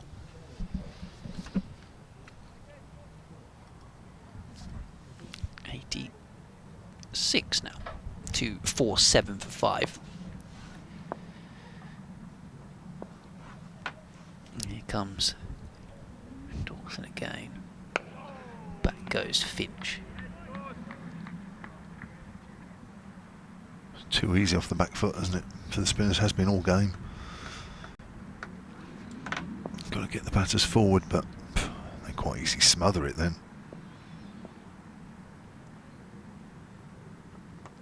Finch goes for the sweep. Played out towards midfielder on the 45. End of the over. Kent lead by 51 runs. 42 left in the day and just under 20 minutes until tea. Well, it's still in the balance, but slowly but surely Kent getting themselves into a situation, especially with 5 wickets in hand. The second new ball is absolutely crucial now from a Hampshire point of view. It's tea at Taunton, where Surrey are 63 for 3. So that must be rain. Yeah, that must be an early tea due to rain, yeah. Still 150 odd runs away from victory. Tom Sibley's blocking some more. And Ben Folkes actually got a lower strike rate than Tom Sibley, so Well, the anti-Baz ball. Brad Wheel back into the attack, but quite a tidy spell before Fuller's spell. This probably was the most sensible other option. Yeah, they've got to keep attacking them though. They can't waste Yeah. 4 overs from the end or wherever it is. Yeah, Wheel up until the new ball, and then Yeah, Bass and Abbott come back on. yeah.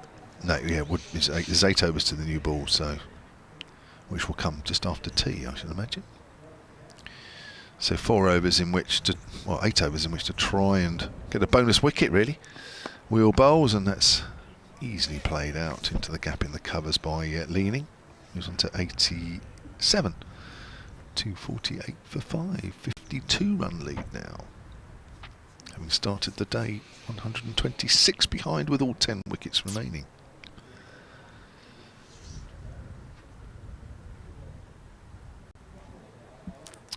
So it brings Finch back on strike, who once more is playing an innings of substance against Hampshire this year.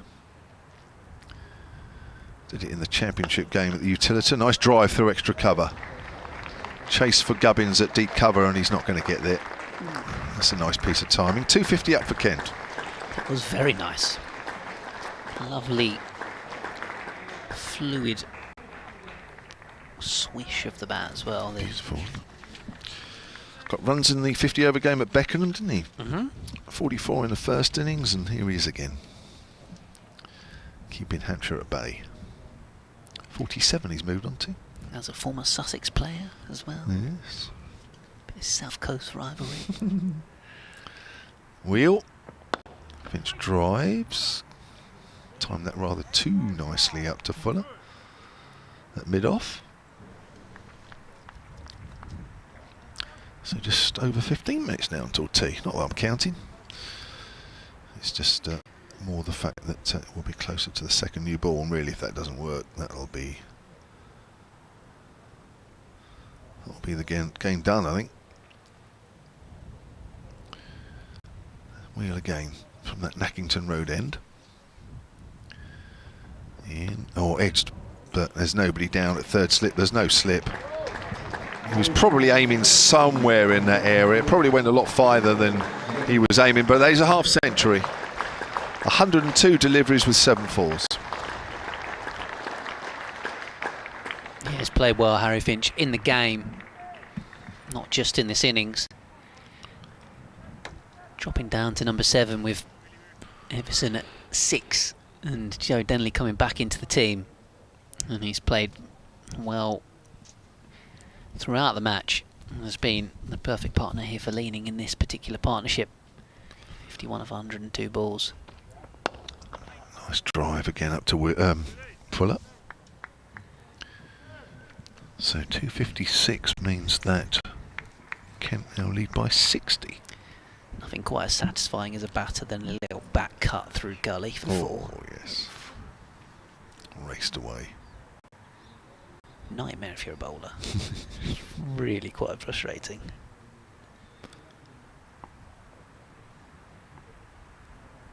Wheel it again then. Bowls. And Finch drives into the gap. There is a sweeper out on the offside. That's Nick Gubbins. And Finch will keep the strike.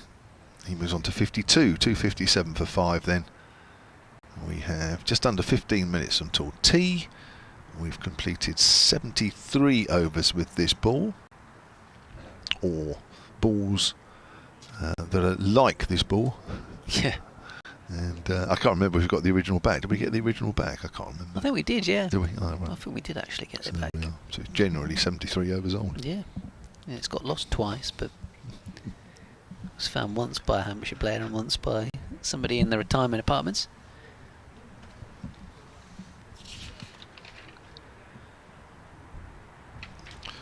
So Dawson ready to continue.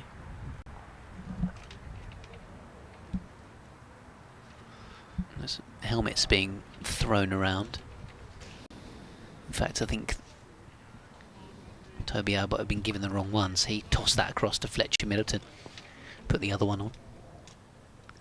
So Dawson swept away here by Finch, but the fielder behind square on the leg side. Fields. I'm just working out. Hampshire have been in the field since the middle of the afternoon session on day 1. That's another valid point, because of course Kent are following on, aren't they, in this innings? There's going to be some tired bodies out there. Oh, that was a short ball which Finch has cut into Toby Albert, and it's then dropped to the ground. Ben Brown was on his knees, almost as if he was trying to rebound and take it off the bounce of Toby Albert's protection. This one's tossed up, swept away by Finch, and beats the dive of the fielder behind square on the leg side, and has timed it very nicely. So gets 4. I mean, I'm not calling it a drop on the previous ball because I don't think Albert got any hands to it, but it hit him on the full. Wasn't sure if it was box or thigh pad or I don't know. Could be a painful blow on the foot, wouldn't it? He doesn't seem to be in too much pain, so. Yeah, you don't want to be wearing slippers out there with that, or equivalent of. Dawson fires this one in a bit quicker, which is a bit of a leading edge from Finch away into the offside. 56 for him. Waits for Dawson again. Slow left arm over the wicket to the right-hander. Again fired in, and he drives off the back foot towards the Bass at mid-off.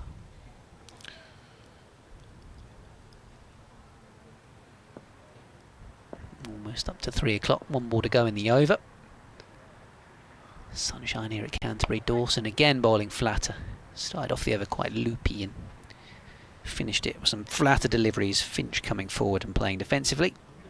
So 40 overs remaining in the day.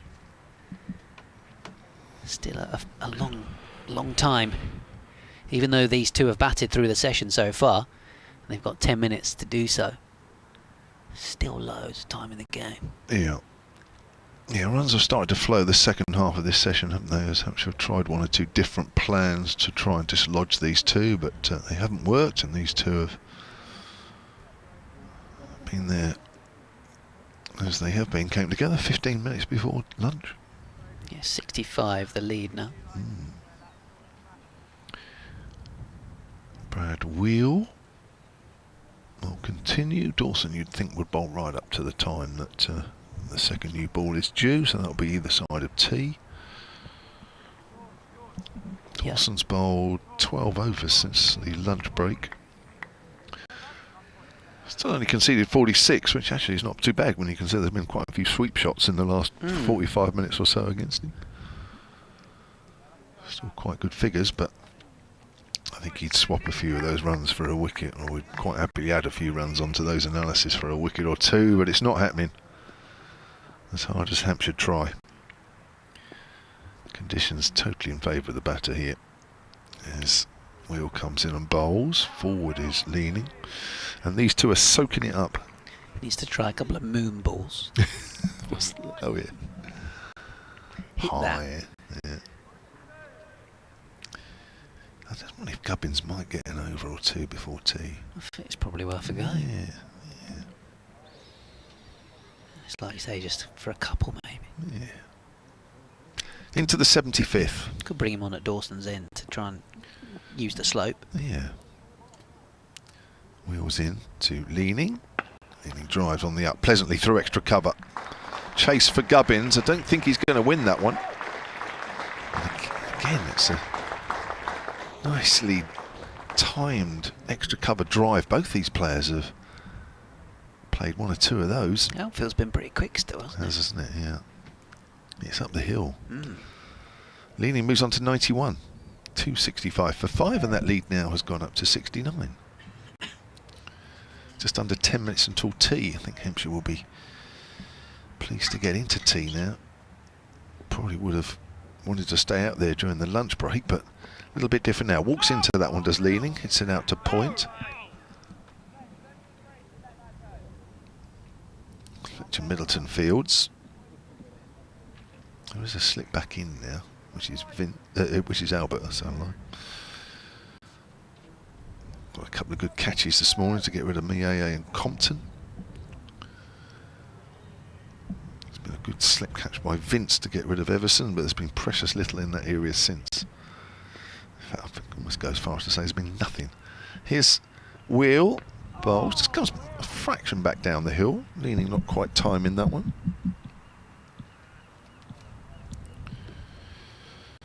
Yes, I think this game is slowly but surely going the way of the game here last year, back in May. Hampshire just couldn't quite. Well, they got Kent 4 down then. Although, of course, 2 years ago, they did manage to bowl Kent out a second time. Leaming drives, that's up towards mid-off.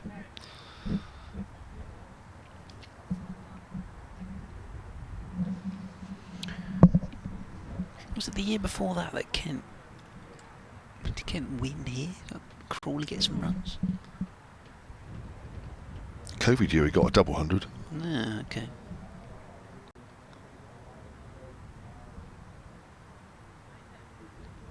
And they got 100 off 100 balls, 105. Okay, there you go. So Wheel to continue. Oh, Leaming's just played at that one. There's a thick edge through gully, but there is no gully. So he moves to 92. He'll keep the strike. 266 for 5. 70 the lead.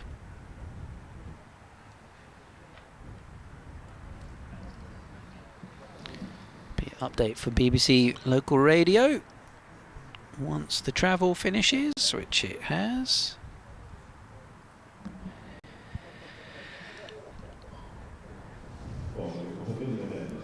Yeah, we're on the cusp of tea here, and Kent have so far batted through the session without losing any further wickets. So they had a decent day yesterday and were 70 without loss going into this. Then they lost 5 wickets and were 138 on the board before the lunch interval. But Jack Leaming, with 92 not out, the vice-captain, has hit 12 fours and a 6. And Harry Finch, who's been out there for 110 deliveries, has a half-century as well. And this partnership has certainly put Kent into the lead. They are 70 runs ahead, but it's also put Kent into a position where they could yet save this game and walk away with a draw to end their run of 6 straight defeats.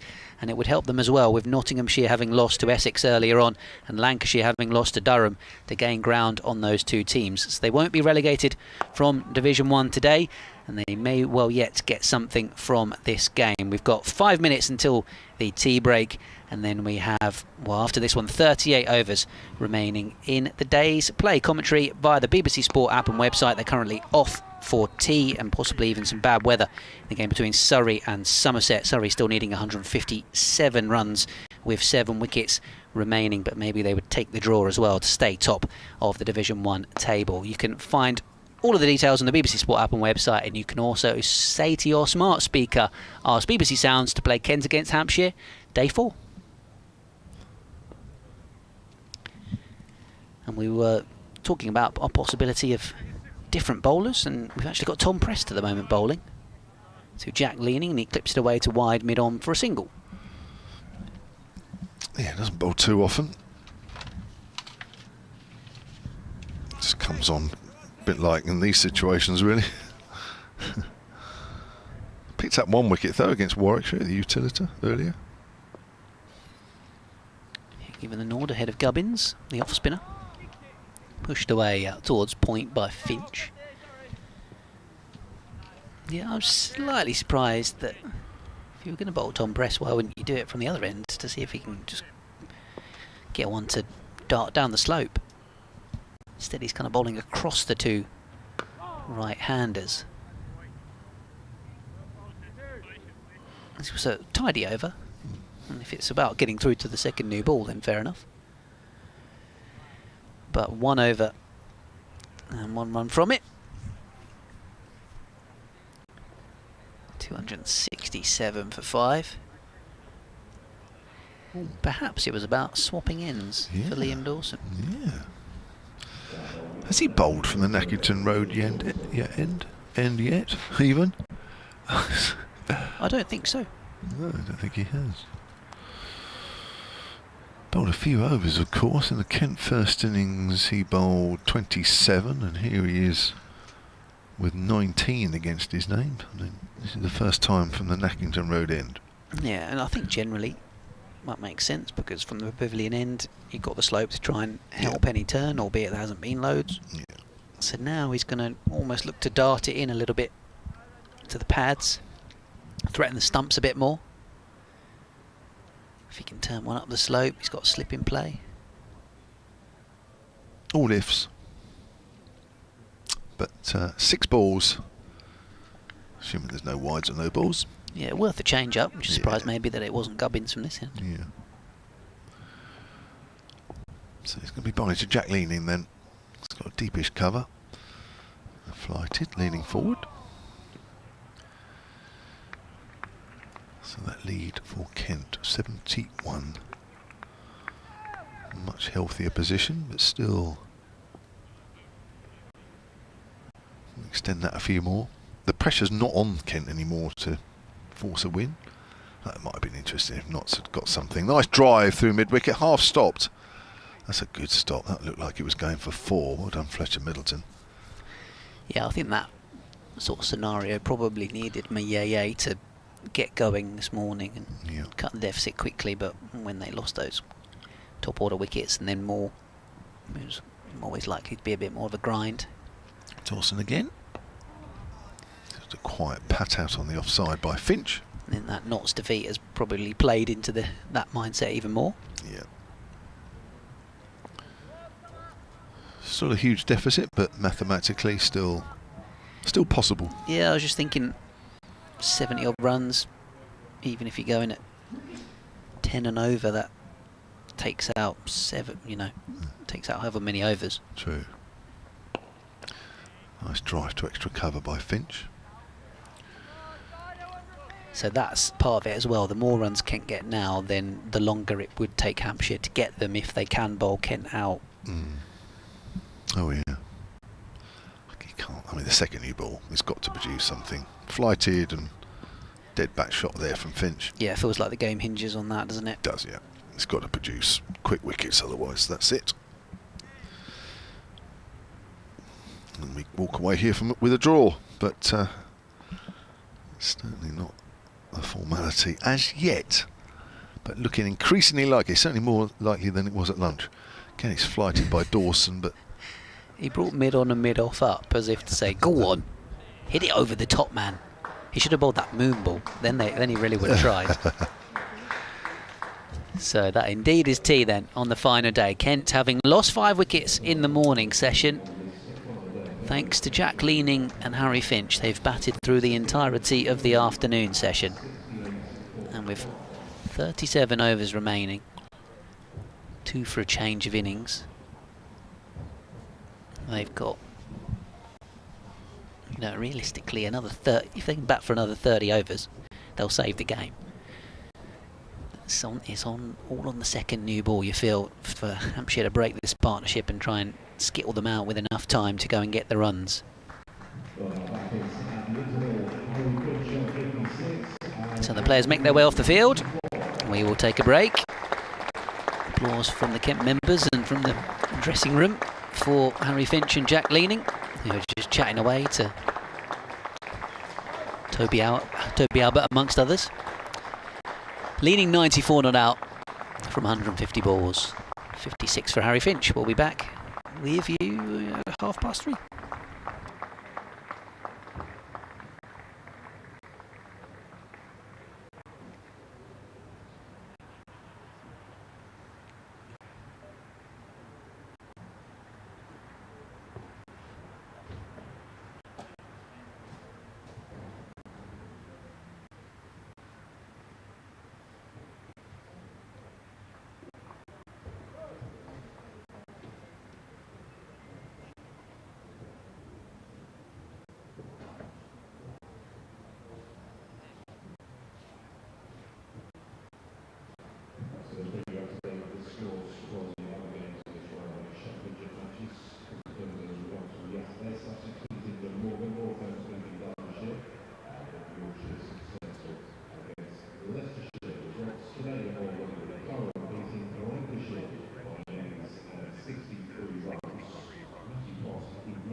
James Wentz leads out Hampshire. To receive against second innings, Jack Leaming and Harry Finch.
Jack Leaming will take a strike and throw from the England for Hampshire, Tom Price.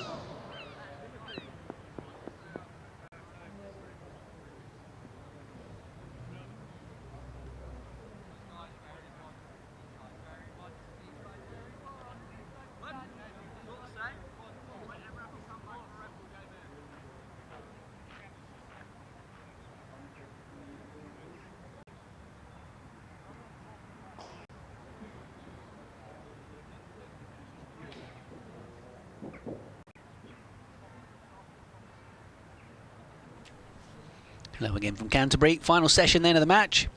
About to get underway with Tom Prest looping up an off spinner which Jack Leaming drives. Out to the extra cover boundary for a single to move on to 95.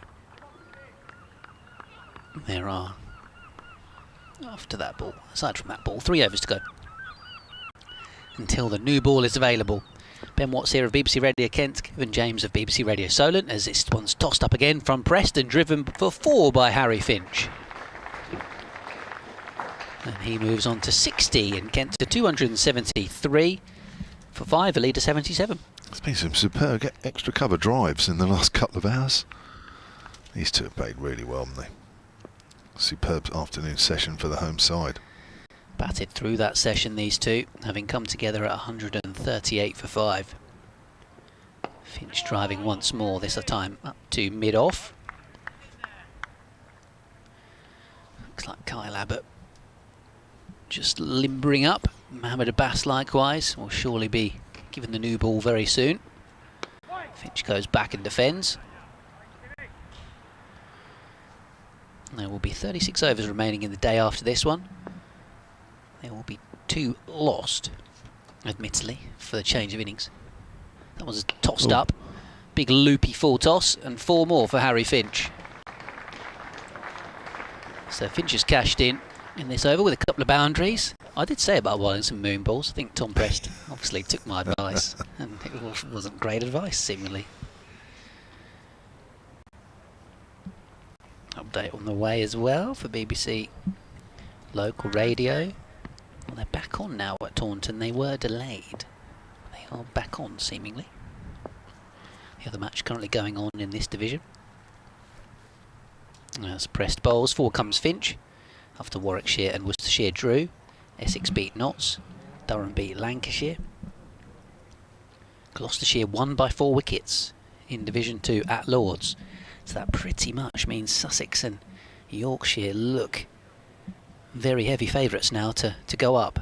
That might be Middlesex's opportunity just slipping away from them. Northants also beating Derbyshire. Division this week.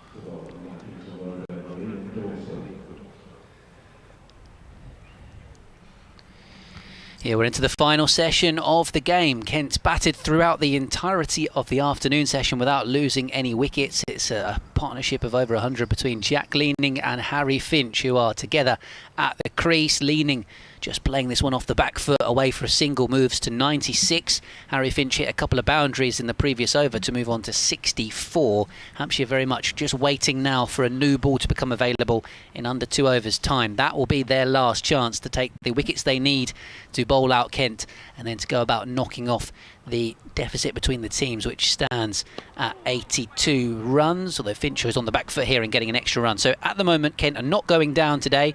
They could potentially close the gap to Nottinghamshire, who have lost, along with Lancashire today, so results going their way elsewhere. A draw would be an okay result for Kent this week if they can achieve it, and would certainly end a run of 6 straight defeats as well. So commentary of this match continues online via the BBC Sport app and website. They're up and running as well again at Taunton, where Surrey need a further 150 runs to beat Somerset with 7 second innings wickets remaining. Don't forget, you can also ask your smart speaker to, for example, to play this match. Ask BBC Sounds to play Kent against Hampshire, day 4. Dawson tossing that one up with a bit of flight. Finch drives up towards mid-on.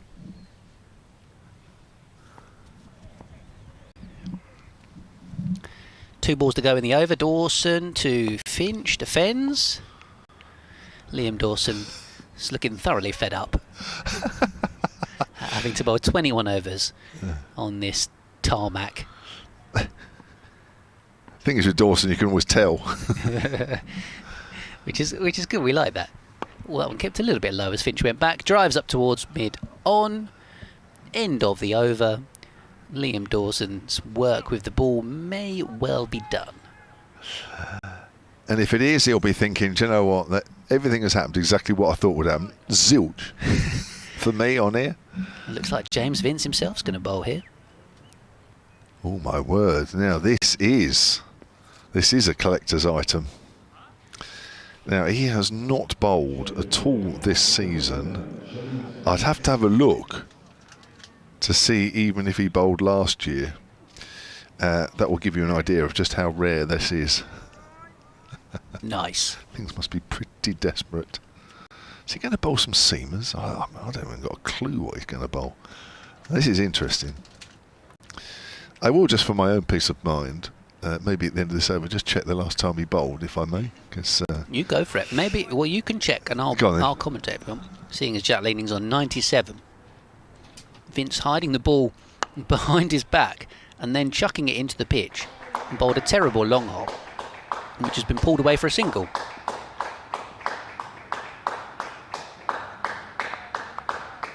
I'm not quite sure what that big applause was for, as this one's pushed away by Harry Finch. Single that took Jack Leaming to 98. It's not the 150 stand. I'm confused. Here's Vince. Finch cuts. There's a sweeper on the offside. Jack Leaming must be thinking, right, get me to 100 this over. And then set about facing the new ball. Here comes Vince. Foolish delivery, which Leaming is forward and defending. What he wants is a nice little drag down again. See if he can find somewhere to get his 2 and then just go back to concentrating on the team effort. Vince does bowl it a bit short. Leaming pushes it off the back foot into the offside, but only for a single. So he moves to 99. He's going to have to wait to face the new ball to get to 3 figures. As Finch faces up to this one from Vince and drives nicely square of the wicket for a single. He'll keep the strike. Leaming 99, Harry Finch 67. 34 overs remaining in the day. Down to 32 if you include the swap over. That would have to happen in between innings. So effectively down to what is now a normal session of cricket. Normally we go to tea at 32 overs to go. So a couple of hours of cricket in theory. But that's going to take slightly longer because it's a brand new ball, which has just been waved by the umpire. And Mohammed Abbas is going to get first dibs down the hill. Right, I've just checked. Yep. And if my records are right, September 2021. Ooh. Early September against Yorkshire at the Utilita was the last time he bowled for Hampshire. He only went for 4 off the over as well. He didn't even let Jack Leaming. He stopped Jack Leaming from getting his 100th. That is an achievement in that over. Toby Albert's wandering on with a helmet, and presumably he's going to park himself in a slip. So 3 orthodox slips for Mohammed Abbas. Lots of come on Bassie, etc. out there in the middle. He's in and bowling to Finch, and defends into the offside. That was quite a slow warm-up, sort of loose and a limbering up delivery for Mohammed Abbas. Unlike Kyle Abbott, who seems to take a wicket with his very first ball of new spells. I'm slightly surprised that Abbas has been asked to come up the slope. Sorry that Abbott will have to come up the slope. Abbas is bowling here from the Nackington Road end. Here he comes and bowls. Oh, keeper up to the stumps, Ben Brown now. And takes that one as Finch lets it go. Hampshire, of course, invited Kent to follow on. I think they did that through necessity, really, in the grand scheme of things. If they'd have batted, they'd be running out of time by now. So they had to do it, really. But it's been a tough grind for them. Second time around, big partnership of 70 for the first wicket, and then this big partnership now for the 6th wicket. Despite getting their rewards in the first session of the day, as Abbas is in and bowling. Finch has guided this one wide of third slip, but it won't go for 4. Good little sprint between the 2 youngsters, Preston, Middleton.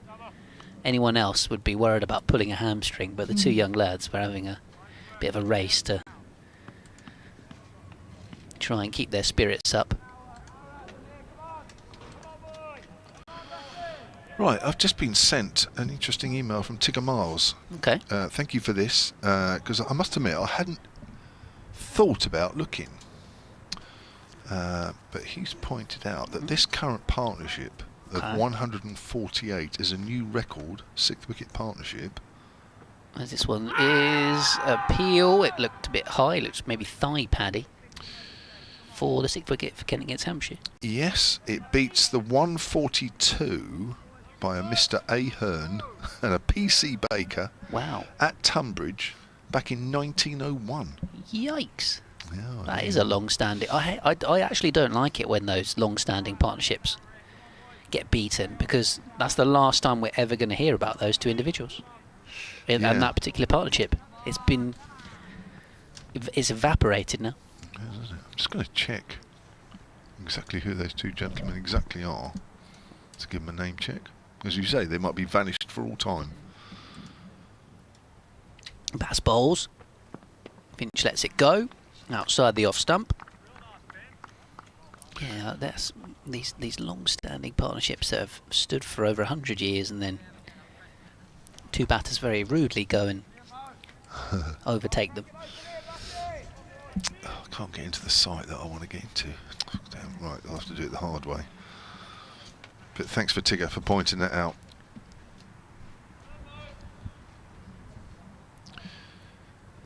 So 286 for 5. I think they're going to send a short leg in, seemingly. Got to try anything there.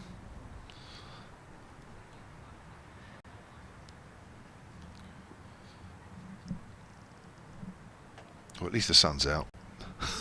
It could be worse. It could be gloomy and miserable. Abbas bowls. Finch drives this nice hard new ball up towards mid-on. No run, end of the over. 33 to go in the day. Finch has 69. Jack Leaming has 99. 286 for 5. Right, it might take me a little while to give a proper name check to those gentlemen, but I'll get there. Well, Leaming's on strike, you better carry on.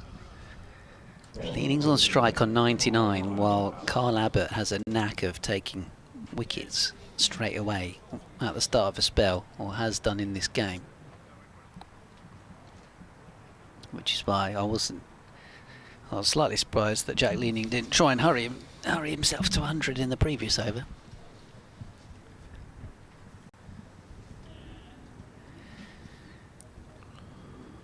So Abbott just getting to the top of his run, just bowling a gentle practice delivery to Dawson at mid-off. 3 slips next to wicketkeeper Ben Brown. Point cover mid-on, mid-off, mid-wicket. Long leg. It's the most orthodox field we've had for a good 40 overs.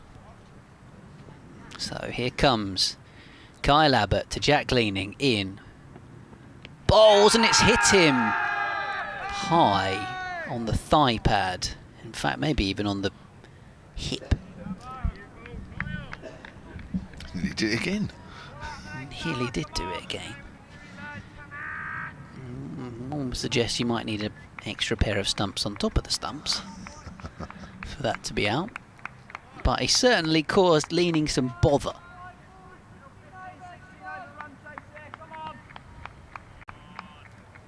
And that's given Hampshire some encouragement. Kyle Abbott once more. Leaming lets it go outside the off stump.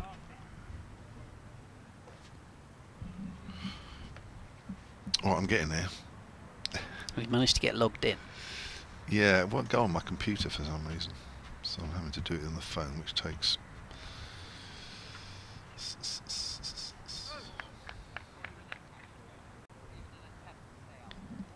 Yeah, what are they? 2 runs away now from 150? Partnership, these two. And Leaming 1 away from 3 figures. Facing Abbott. Once again lets it go outside the off stump. Right, here we go then. So, yes, the previous record that was held by an Alec Hearn. Actually was originally from Middlesex. Well, he was born in Middlesex anyway. And PC Baker was actually known as Percy Baker. Oh, Percy. Yeah. Of course, born in, where's that, Bromley? Bromley. Here comes Abbott bowls to Leaming. He clips it away behind square on the onside for his 100. A 3rd one of the season in the county championship. Little fist bump of the air and then raises his bat to the crowd.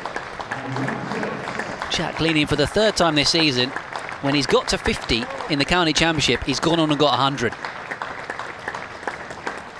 And did so either side of breaking a finger. Did that in the game here where he scored 179 not out against Worcestershire. Got 100 on his return and has 100 in this one here against Hampshire on day 4 at Canterbury. Crucially so for his team. The vice-captain as Finch is on the back foot and prodding this one out towards point. And now he just needs to finish off the job and get his team through to a share of the points. Yeah. That 100 to go alongside the 100 he got against Hampshire earlier on in the season at the Utilita Bowl as well. So I think Hampshire have seen enough of him this season. Yeah, I think they'll be potentially pleased that they don't have to play Kent as much next season. Yes. Don't have to bowl to Jack Leaming anymore. As Abbott's into Finch, who likewise has been a bit of a pest. Yes. For Hampshire this season. In all games played. Oh, I don't know about the T20, but... no, he didn't play T20. No, so the 3 innings, well, 4 innings he's had in total. Pretty good record.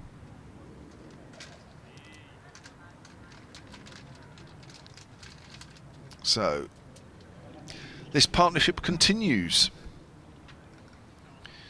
It's always good, isn't it, to set a partnership record in terms of when you're trying to battle against the odds. That won't be remembered in a few years' time, of course. They'll just look at it as a normal stat. I mean, who knows? Those gentlemen earlier might have done, we mentioned earlier, whose record this has broken, might have been in an equally difficult situation. We don't know whether Kent won or lost that game. That's right. The partnership just stands alone. It does. Here's a bass then from the Nackington Road end. Keeper Brown standing up. There is a short leg inside edge onto the pad. No, it's pad first. Oh, and he's gone, Jack Leaming, as soon as he got 100. And you hear the yells of joy there from Moa Bass as Jack Leaming, immediately celebrating his 100, is now walking back to the pavilion. 287 for 6. And the new ball has brought immediate rewards. 149 the partnership as well, one shy of 150. Jack Leaming's going to get a really good hand here as he walks off. Just about to see the replay in our commentary box. Yeah, it's pad first, isn't it? Looks like it's pad first. And Leaming's slight hold at the crease, I think, was as much as anything disappointment, knowing he'd done all the hard work, got himself 100, put 149 with Harry Finch, batted through the afternoon session, but the second new ball has helped Hampshire strike. Wow. And this game's not done yet. Lead is 91, but there's still 32 overs, including this one, 31.5 potentially to go in the game. 2 would be lost for the changeover of innings, but that's still plenty of time for Hampshire to chase 100. Or 100 and a few. Well, it just shows what a different game the new ball is. As if we didn't already know that. So we had an over of a bass with the new ball. So the new ball was taken at 284 for 5. At the end of 80 overs. We then had an over from a bass, we had an over from Abbott. That's 12 balls. And literally 13 balls with the second new ball. 13. Having spent all afternoon trying to get one. Here's a bass then. New batter, Stobo, works that away on the onside, immediately off the mark, should get 2. Dawson after it, down the hill. Kent move on to 289 for 6. And in this situation now, as if it wasn't before, but it's just as crucial that they score some runs as well as occupy time, because this will be a little bit of a difficult phase now. 91 runs in front is not inconsiderable, especially with just over 31 overs left in the game. Here's a bass again. Stobo drives, goes up to mid-off. Bass now has 3 wickets in the match. Worth again. Sorry, in the innings. Worth again just saying well done to Ben Brown by standing up to the stumps, drawing the Kent batters back in the crease, bringing LBW into the game. Yeah. Oh yes. Was it literally the next ball he got? It wasn't quite the next ball he got his 100, was it? After getting his 100, I have to double check that. Literally the next ball he faced. It would have been, I think. Yeah. Here's a bass. It's flicked away. More runs here for Stobo, and that's going for 4. Got that a little too straight. Stobo moves on to 6, 293 for 6. So at the first ball of the 4th ball, that's right, of the Abbott over, he gets a single for his 100. Finch then faces 2 balls, and then literally the next ball, the first ball of a Bass's over, Leaming is out. And after working hard for 160 deliveries, celebrates 100 and he's out there next ball. It was that big appeal when it was on 99. Thankfully that was too high. A bass in again. Stobo again gets one that's fairly straight, but he works that up to mid-on, wide mid-on, no run. Well, that's lifted a few spirits in the Hampshire camp, but is it a little too late? 93 the lead, but still crucially 4 wickets remaining on a pitch which, even with the second new ball, is still pretty placid. It's very placid with the old ball. It's almost very placid with the second new ball, but it's doing just enough, and has done throughout the game. the new balls, but then it very quickly goes very quiet. Short leg, man on the drive on the leg side, short mid wicket, and there's a one not far away to his right hand side, whipped away by Stobo's, going fine. And there is a fielder there. Oh, lovely little roll over the ball there by James Fuller. Brown doesn't take it cleanly, doesn't matter, just pressed his backing up. Tiptoeing around the boundary. Yeah, end of the over. About 3 for 63 from 19, 294 for 6 are Kent. They lead by 98.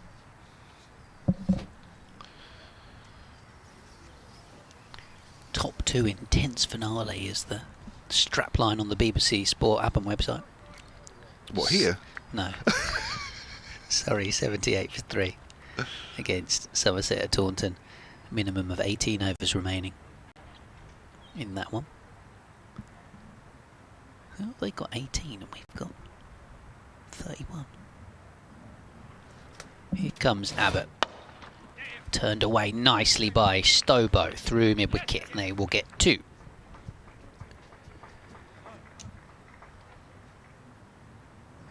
Well, that's a bit awkward. Just seen my own face pop up on the live blog on the website.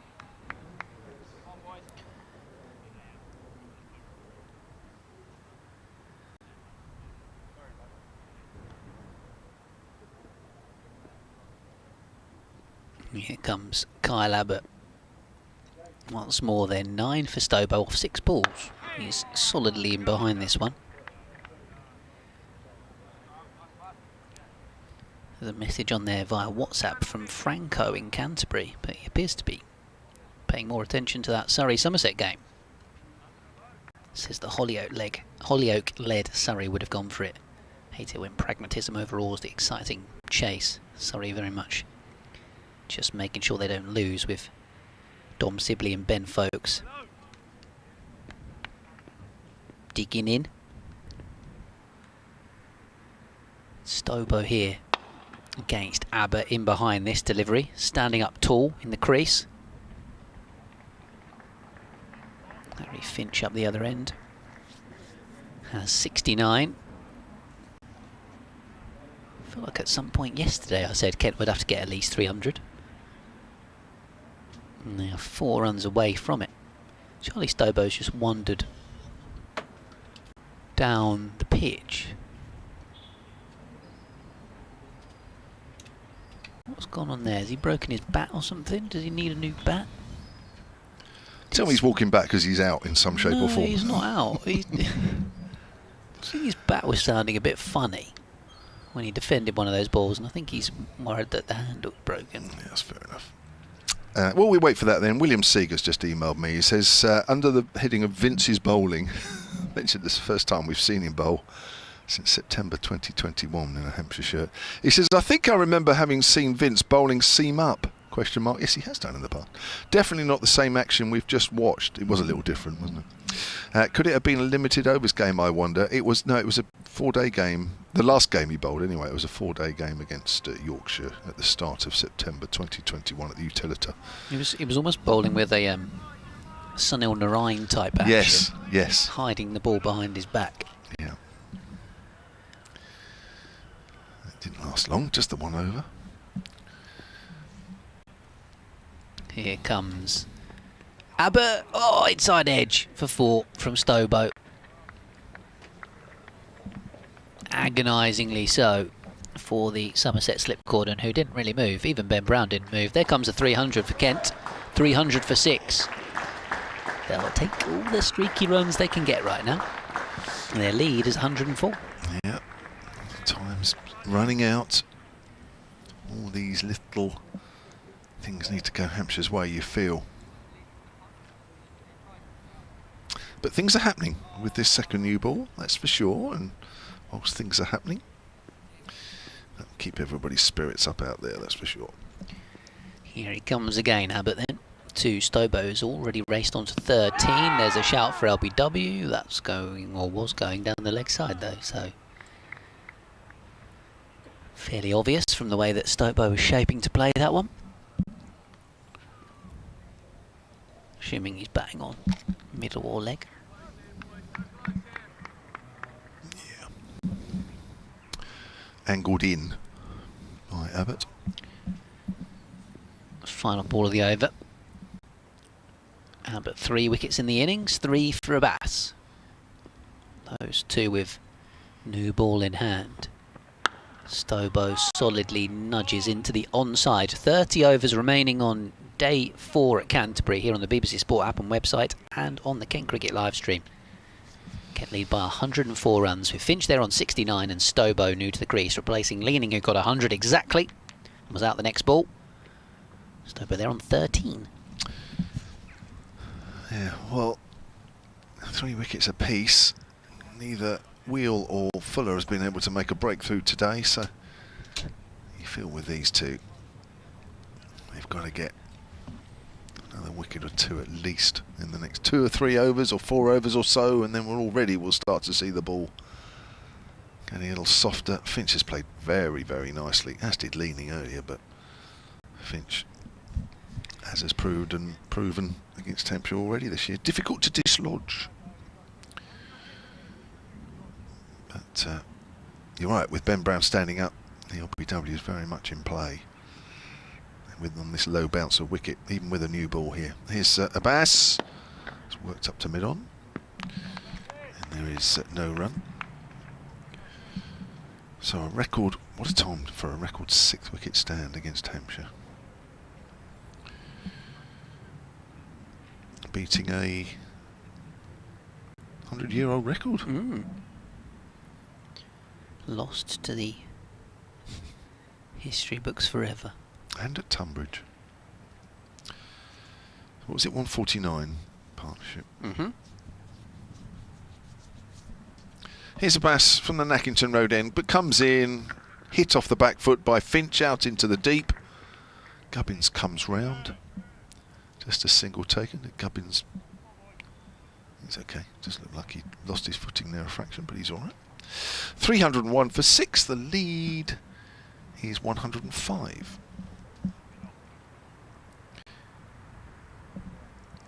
A few hardy spectators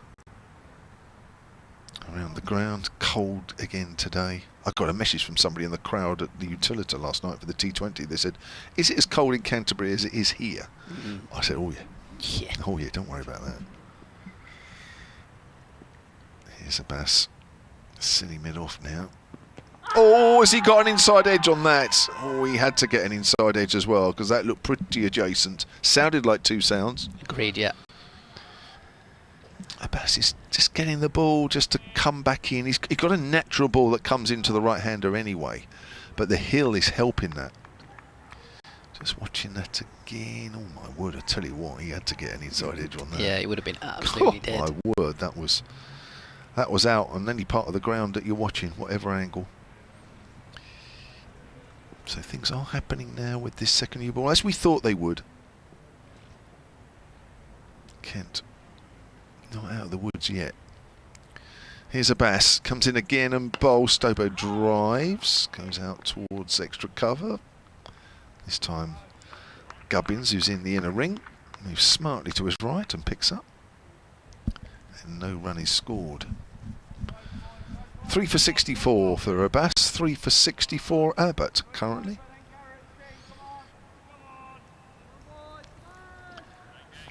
Here, just about everybody in the Hampshire side at the moment shouting encouragement. Stobo facing Abbas once more, comes in past the umpire and bowls, and Stobo's forward, plays it into the ground, and Fletcher Middleton is a little deeper at short leg this time. He's about 2 wickets away. I think he's there more now for the inside edge onto the pad that loops up, and it will travel a little farther while the ball's a bit harder. I think he's there for the hard push. Yeah.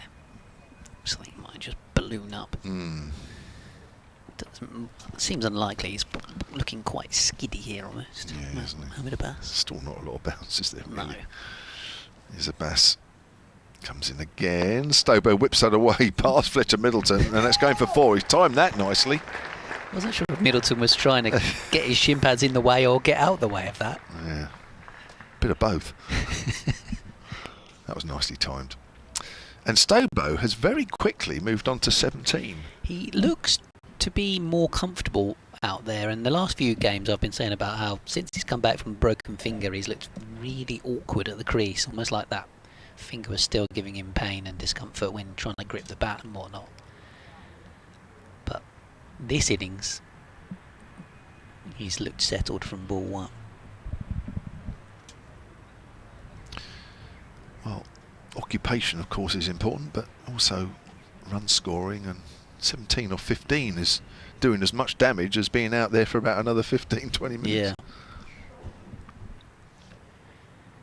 Abbott runs into Harry Finch. He defends up towards mid-on with Jack Leaming gone.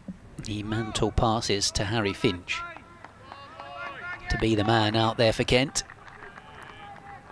for the majority of the remaining overs.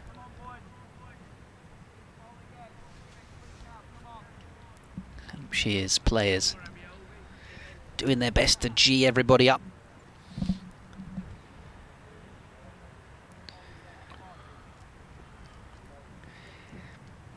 Yeah, 29 overs to go. Kent trying to draw the game. They're 305 for 6 in their second innings. Jack Leaming out the ball after going to a century. He put on a record 6th wicket partnership against Hampshire for Kent with Harry Finch, who is still out there on 71 not out. Charlie Stobo, the Australian overseas, 17 runs he scored off 15 deliveries so far. Kent have extended their lead onto 110 runs.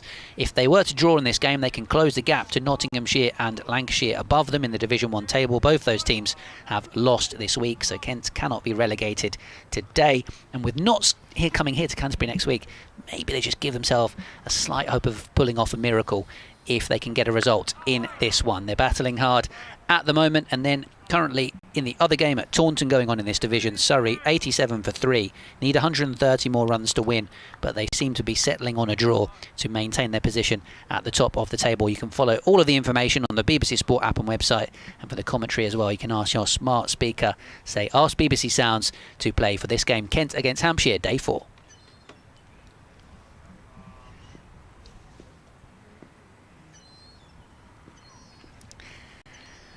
Abbott continues to Stobo. Lets it go outside the off stumpers. Seagull flies past our commentary position, or just a regular gull? I'm just thinking at the end of play today, the next round of championship games start Tuesday. Yes, they do. So that's Friday, Saturday, Sunday, Monday. That's 4 days rest for both these sides, as it is for any of the sides. Some are going to get 5 days actually because they finished yesterday. But I'm just thinking from a bowler's point of view and the amount of time Hampshire spent in the field, probably need all of that. Here comes Abbott again. Stobo defends into the onside. Yeah, Kent might have some bowling reinforcements available for next week. We've seen the likes of Stewart and Gilchrist, Cohen and Quinn and Jordan in nets or in the middle and doing bits and pieces of whatever bowling. I think Grant Stewart just been for a net at some point this afternoon. So yeah, Kent might have some options in the bowling department, which feels ridiculous to say because they haven't all season long. The bowling attack has basically picked itself for pretty much every game. As Abbott bowls to Stobo, he fends this off into the onside. Abbott's starting to look a little tired for me. Just a smidge. Yeah, he's got through 22 overs, 3 for 65 in this innings, and of course it came straight off the back of the previous innings where he took 5 for. Yeah. But that was also in 16 overs, so not far off, bowling 40 overs in the match and basically back to back with just a night's sleep in between. Yeah, quickest ball in that over was 78 miles an hour. A few just short of that. Yeah, it's been a long time in the field, as I say. The middle of the afternoon, day 2 is when Hampshire went into the field. I know we've lost a few overs in this game, but even so. So Abbas to continue. 2 slips. There is a short leg. It's moved a little closer this time for Finch as Abbas comes in and outside of the off stump. Good take Ben Brown because that kept a little low. This is certainly not a pitch as a keeper you want to be coming up too soon. You want to be staying low in your crouch position as long as possible. Yeah, you might as well just stay low. Just sit on the floor. Yes, that's right. Like you're playing crab football. Just sit on your backside. How many times have you seen social media footage of games at Taunton where they're all, even the slips are on their knees before the ball's bowled? They don't even bother. They don't even bother getting up. It's not a bad idea here, to be honest. Times, anyway, I say here's one. Wide of off stump. Again, good take from Brown. Yeah. I mean, I'll tell you when I first noticed that was just Gothic used to do that quite a bit. Okay. So yeah, it's been for even that far back. Yeah. He's been doing it. Yeah, well, in fact, he might have even done it at the Utilita in the past. Thinking about it, but he seemed to sort of. I don't know whether he started it, but I certainly remember him doing it. But I've not seen anybody do it here, which, which would be a track you would think they would. That's straighter, played into the ground by Finch. Had all the time in the world to play that one. I'm just reading the BBC Live text. Somebody's messaged in saying, hopefully Surrey play exactly like this against Somerset in the Blast on Saturday. I don't think they will. It sounds like they are blocking everything. Dom Sibley has gone to 50. So they're not going for it then? No, they got 15 overs or something left. They don't really need to risk losing, do they? No, Surrey just need to maintain the gap.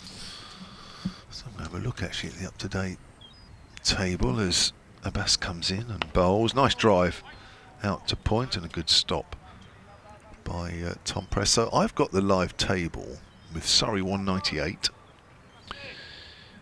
Somerset 174. So there's 24 points to start off with 2 games remaining. Hampshire on 163 currently. So yeah, a draw for Surrey there will maintain that gap. Hampshire and Somerset play last game of the season. Maybe to battle it out for second. Somerset, you never know, if they win the last 2. Who knows? Length ball, which Finch prods out to point. Essex seemingly have dropped too far away after losing points due to Feroz Koushi's bat. They're currently 38 points away from Surrey. They've already completed, so those points have been added. Surrey, of course, if they do draw that game, will have 8 points added to that total. Somerset will have 8 points added to that total, and one would assume Hampshire will have 8 points added to that total. So there'll be no change. As you were, everybody. Yes, that's right, as you were. Here's Abbas. In behind it again is Finch. And a maiden over for Mohammed Abbas. 3 for 68 from 21. And the lead for Kent now is 110. Yeah, regardless of what happens in the remaining overs today. We're chatting to Matt Walker about that news we heard at the start of the week. Oh gosh. First time you've had a chance to talk to him? Yeah, well, actually it happened last Friday, didn't it? So we spoke to Simon Cook on our Friday night show. But we haven't spoken to Matt Walker since the defeat at Warwickshire, so...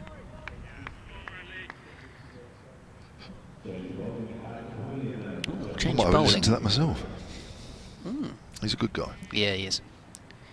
Absolutely, and he's done a fantastic job really in the grand scheme of things, and Kent punched above their weight a fair bit in the time that he's been head coach. Tough last couple of years, but here comes Brad Wheel then, a change of the bowling from the pavilion end. Oh, to Stobo, and he's been caught. The short mid-wicket fielder dives to his left and takes the catch, and a bowling change has done the trick again for Hampshire. How many times have we seen that in this game? Usually it's Kyle Abbott, but this time it is Brad Wheel. Stobo just clipping the ball in the air into the onside. And it didn't go that much above the grass, but it travelled enough to Prest at mid-wicket to take the catch. And to give Hampshire just another little bit of hope that they might be able to get more than just the draw from this game. Wow. Wow. Brad Wheel joining Abbott and Abbas in the wickets column. Just pushed at that one a little bit, didn't he? I don't know whether he just switched off a bit Stobo with no Abbott coming out of the attack. That would have been the bowler that, along with Abbas of course, that the Kent players would be saying in the dressing room, look, keep those guys out. As long as we keep those guys out, we've got a really good chance. And just maybe the sight of Brad Wheel coming in, Stobo maybe just switched off a fraction. Well, that still kept this game interesting. It has indeed. And you would expect that Garrett and Jazz Singh won't be necessarily going to do what they did first time around. So Parkinson out at 9. It is Parkinson, Garrett and Singh to join Finch. Hampshire get this right with this new ball. They could skill Kent out and give themselves time to go chase this score down. 2 for 22 this second new ball has produced. When you think Hampshire went wicketless in the afternoon session, wheel bowls or full ball, which has been dug out by Parkinson, and it almost carried to second slip or to first slip, rather, where Vince is more standing as a second slip. Is that in the air at all? I think it might have been for a moment. Or did he hit it into the ground? There were a couple of fielders who were excited. Try and see if I can sort that out again. So Brad Wheel running up the slope, just finding a bit of rhythm here. That one goes past the outside edge of Parkinson's bat as well. Just watching this delivery from Wheel. I think he's does he hit into the ground? I think he has. Yeah, it's almost a low full toss, isn't it? I think it was a low full toss. Yeah. So Parkinson is usually a man for a scrap. Just remarking his guard. 2 slips and a short leg. Still that catcher mid-wicket who took the catch of Stobo. Parkinson nudges it past him. And they will get 2. Running well between the wickets, but it was a good chase from Tom Prest. Having taken a good catch a moment ago. So 2 for Parkinson, 308 for 7. So 112 the lead. 26 overs to go after this one. You would take 2 away for the change of innings. So 24 overs for a run chase. At the moment, that's a gettable run rate. Kent need to just dig in for a little bit more here as Parkinson defends to make it a very awkward and difficult chase where Hampshire would really have to throw the bat at everything. Another attempted Yorker there from Wheel. Well dug out by Parkinson. Yeah, I wonder at what point, even if they can bowl Kent out, what point do they, I would say they would go for most, as long as it's not too stupid, they'd go for it, I'm sure. Here comes Wheel again, driven pleasantly by Parkinson. A single was offered to him pretty much, and he's said, I will take it. Yeah, I mean, Finch has been pretty good. Anything that's been thrown at him for a few hours now, he's been more than equal to it. It's the end is opened now. So Yeah, I'm sure we don't really want to be bowling too many of their balls now at Finch. Yeah, it probably won't be until the other 2, until Garrett and Jazz Singh, that Finch would maybe start to think about farming the strike a bit more. I think he will trust Parkinson's defence. Mohamed Abbas was just getting a little bit of treatment actually. When the wicket fell, he ushered the physio over. His shoulder? Yeah, just for a bit of a massage of his shoulder. But he's okay enough to carry on bowling. Starting his 22nd in a moment. He is now. Runs towards us, bowls to Parkinson. Short ball, well, shortish ball. Easily dealt with by Parkinson, just nudging that away on the onside. So that lead 113, having been 126 behind at the start of play. Flurry of runs, second half of the afternoon session as Hampshire employed some short ball tactics in an effort to try and break that Finch-Leaming partnership. Comfortably in behind that one is Parkinson. Pushes that up towards mid-off. I had a couple of emails about James Vince's bowling. So Charlie says, can we also remember James Vince's one international wicket versus Ireland in 2020? Caught behind, question mark. And then Philip says he believes that James Vince bowled in the championship last season and even got James Rue out LBW for 221 at Taunton. Right, well, I'll have a look at that because off the top of my head that doesn't ring a bell. Here's Abbas again. Oh, just nips back. Nips him high on the pad though. Right, Somerset at Taunton. Oh my gosh, thank you. Philip's normally correct. I missed it, you're right, I missed it. I totally missed it. 1 for 14 from 13 balls. Apologies. Yeah, thank you for points. I'm quite happy to be corrected. No problem with that. 2021 sounded, it was more fanciful for us. It sounded more interesting. Yeah. But getting James Rue out for a double ton, that's the partnership breaker wicket right there. I'll actually have a look at the dismissal. I wonder if I can try and remember it because it doesn't actually ring a bell. I'm sure my website's working. Yeah, you probably can find it somewhere. So that was patted away for a run by Parkinson. It's only working on my phone for some reason. Yes, my computer license has run out. Everything else on my computer's working. I don't quite know why this. Right, I'll try and find it.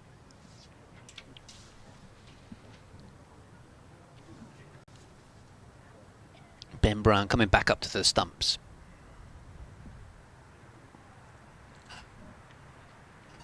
Two slips. And that short leg. The appeal for LBW is going down the leg side. The fact that that's gone for 4 down towards fine leg for 4 leg buys suggests it was probably missing leg.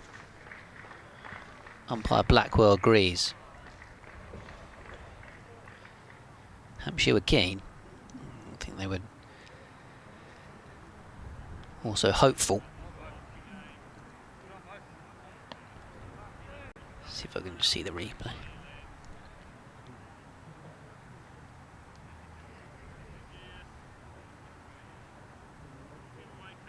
Bass, as he often has, comes very wide on the crease there. In fact, Finch has got a long way across, so no wonder Hampshire were keen. Gonna have another look at that in a minute. Bass once more to Finch. That's again gone down the leg side and down towards fine leg for 4. I think it might be buys. Did it come off the keeper's glove? It did. Yeah, so Ben Brown up to the stumps. Couldn't stop that one. I'm just going to get another view of the Bass comes very wide on the crease. Finch takes a massive step across his stumps, having already been batting on kind of middle and off stump. And so umpire Blackwell has decided that hit him outside the line. I would suggest that it did hit him in line, to be honest. And having thought at first look that didn't particularly look out, and umpire Blackwell's said no because it's missing leg stump. I think he's given it not out because he thinks it hit Finch outside the line of off stump, whereas looking back at the replay, I think if Hampshire had a review available, it might have been proved otherwise. So possible that Harry Finch has got away with one there. Here's Brad Wheel from our commentary end. Finish again to Parkinson. Plays it back to the bowling. Yeah, Rue was LBW Vince. It's like you said, Kevin, they even themselves out, these decisions, as the season goes there on. You are. There you are. There's me grumbling the last few weeks about some rubbish ones. Finch was giving out of his shoulder against Warwickshire. Was he? Yeah, that was a good LBW shout. Really was a good one. Leads up to 122 now. Whipped away, but only as far as pressed at mid-wicket. Wheelie. Brown. Wheelie turning The around. most obvious cricketing nickname ever. Just add a Y on the end of somebody's name. Cricketers, not particularly imaginative when it comes to nicknames sometimes. Wheeling again. Length ball, took a bit of puff of dust, but turned away down to fine leg by Parkinson. He's coming back for 2. And the total moves on to 324-7, and that Kent lead now up to 124. And we are just over 24 overs minimum left in the day. Starting to get to an area where, well, remember, Hampshire still have to take another 3 wickets before they begin to think about, oh, what are we going to do? Wheel. Parkinson forward, just got slightly squared on. Goes out towards extra cover. Ryan Campbell, the head coach of Durham, has tweeted a picture of the ball that they were using earlier on for Matty Potts' 9 for, albeit he took one with a new ball. It looks like a dog has chewed it. It's in an absolutely terrible state after 80 overs. No wonder Hampshire couldn't get any wickets for the old ball. You wouldn't want to bowl with that in a club net session in the midweek, would you? It's horrible. That's the sort of... Sorry, that was left alone by Parkinson. That's the sort of ball that you put in a sock and tie it up to a tree and just whack it in the back garden. Horrible, huh? Or bowl Potts. Yeah, crikey. Better play Matty Potts. Yeah.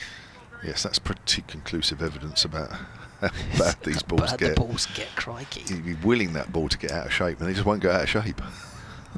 I think I'd be bowling up some donkey drops and hoping they'd lost it. Somebody cracked it somewhere. Wheel bowls, that's turned. There is a short, fine leg, sorry, a leg slip even, but that's past the diving Vince. Down to fine leg, and Parkinson picks up another single. And at the end of that over, Kent are 321 for 7. The lead 125 now. I think if you were chasing the ball down to the boundary, you'd accidentally kick it into the Dover Road. Yes. Oh no, gonna have to get new one-ups. So 24 overs remaining in the day. Well, it's going to be after this over, which is going to be bowled by Kyle Abbott. It's going to replace Mohammed Abbas. It would, of course, be 2 overs lost, so it's at least 21 overs for Hampshire to chase. 125. Every over that passes by, every extra run, makes that equation a little bit more difficult.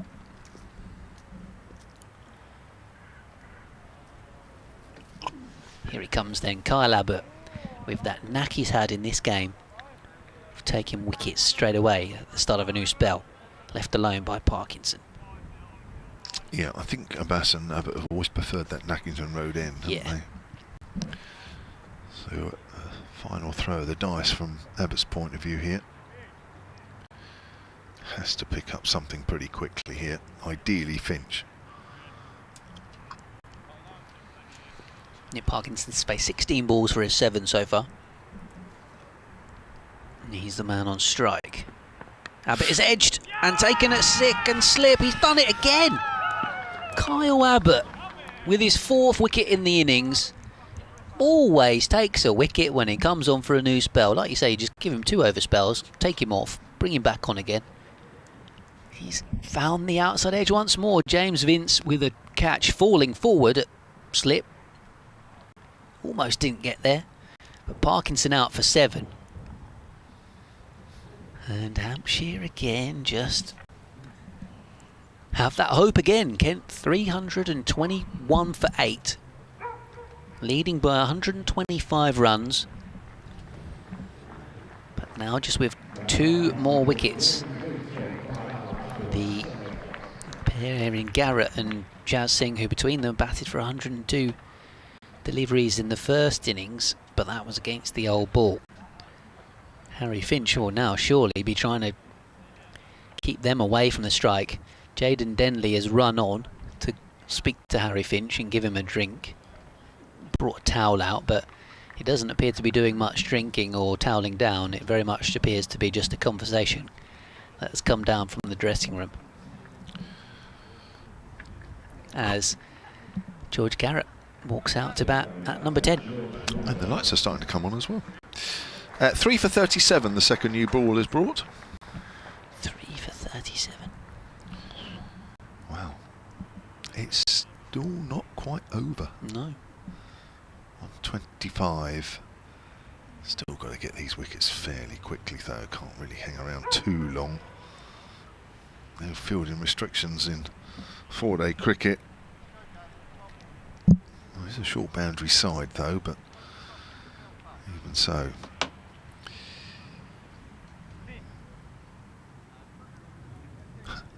Even Ian East has sent me the still picture of that shout from Mo Abbas, Oh, yeah. which I know you saw, and that's very close. Yeah, I think he kind of got one back there.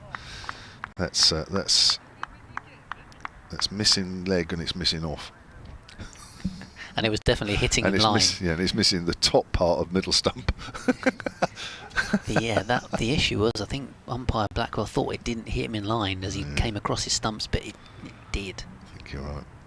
Is this your over? I've forgotten. Is it me? Yes, it is mine as Abbott bowls to Garrett. He gets on the back foot and fences it out to point. Who was it batting? Was it? It wasn't Finch, was it? Because I've forgotten already. What, just then? Yeah. No, the Mo Abbas. Yeah, that was appeal. Finch. That was Finch. That was Finch. Gosh. Yeah, that was the big one that Hampshire wanted.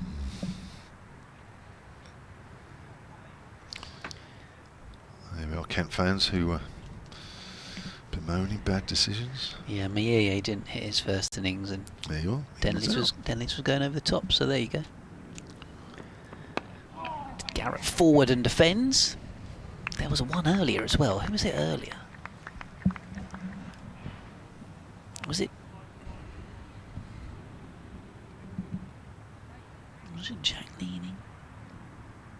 Or was it Bell-Drummond before he did get given LBW? I feel like there was another good shout that looked pretty straight, that didn't get given.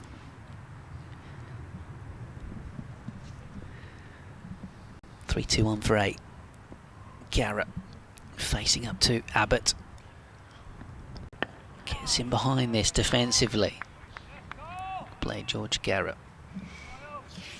Yeah, he played nicely in the first innings, kept Hampshire at bay. Him and Jazz Singh, he put on.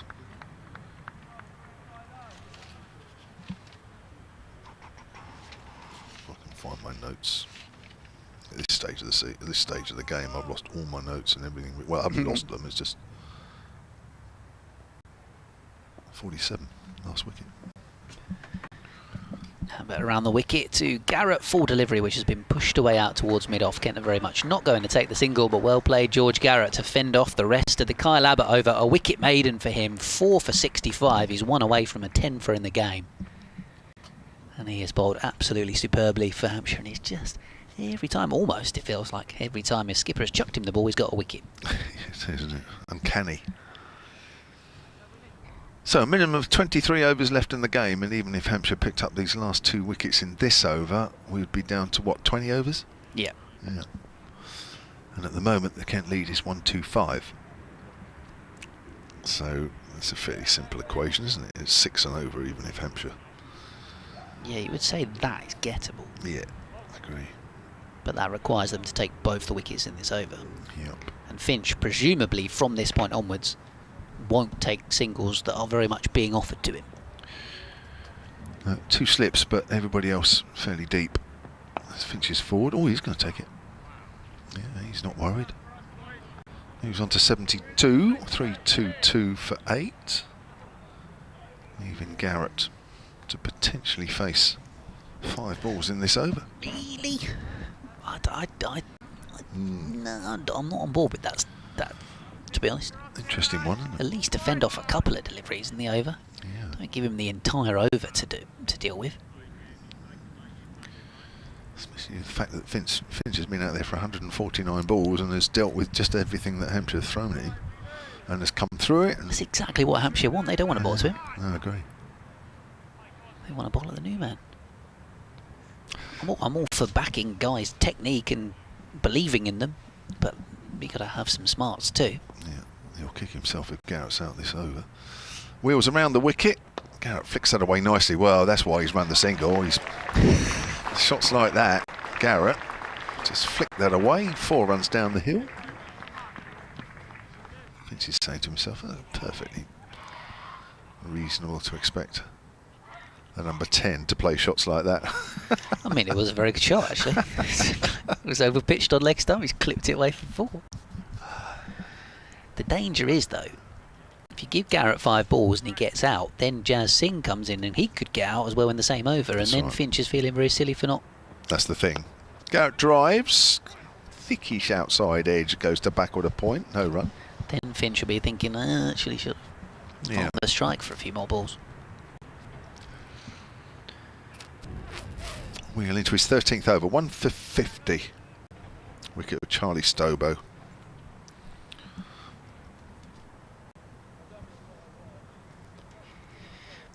Yeah, just finally poised this game now. 326 for 8, Kent, in their second innings. They lead by 130 runs, but they have lost a couple of wickets recently. And in fact, they've got another one with Garrett. He's nicked behind to the wicketkeeper.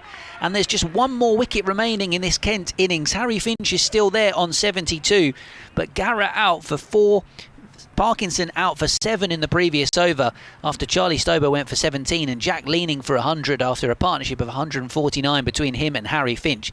So it leaves an equation potentially where Hampshire will have around about 20 overs or just under by the time they take the final wicket to go and knock off 130 runs, which is certainly doable. Kent really need to draw this game in order to close the gap on Nottinghamshire and Lancashire above them in the Division 1 table, who have both lost today.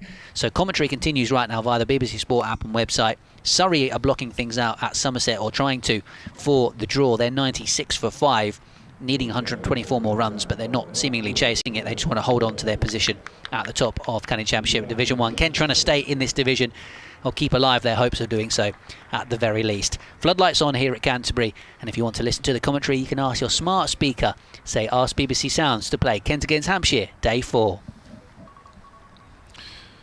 Well, that wicket now makes that decision by Finch look a poor one at the start of that over. Yeah, that illustrates my point. That was daft. As soon as Garrett and Jazz Singh came out there, I didn't mind Finch letting Parkinson take the strike because he's a pretty resolute batter and character.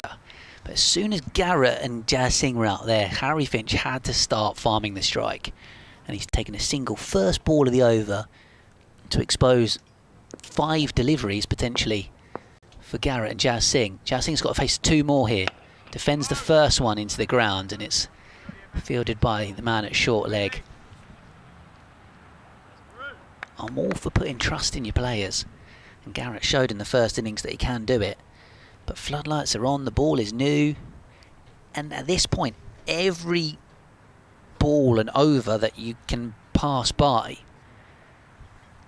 means that Hampshire have less and less time to go and get 130 runs. Kent desperately need the draw to keep their hopes alive, to stay in the division. Jazz Singh does fend off the 2 deliveries. Knocks this up towards mid-on, so Finch will be on strike. You would very much assume that he will try and keep it now, but that's not going to be easy up against Kyle Abbott with his tail up.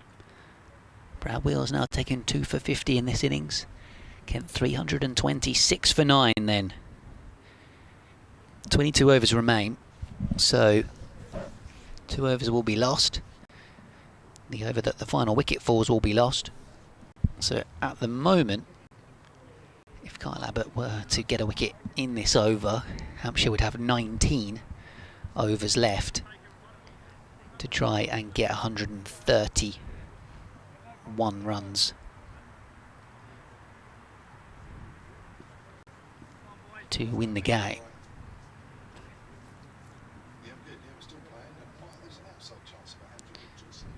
So 2 slips and a short leg. Field a bit spread as well.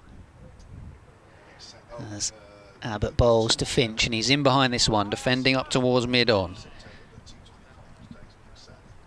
Onus on Harry Finch now to try and face the majority of the balls in this partnership, to stick around there for Kent.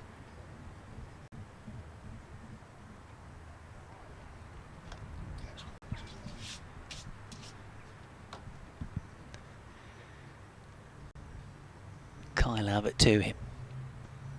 Supporters in the ground, very quiet at the moment, very tense situation. Short ball, which is hooked away.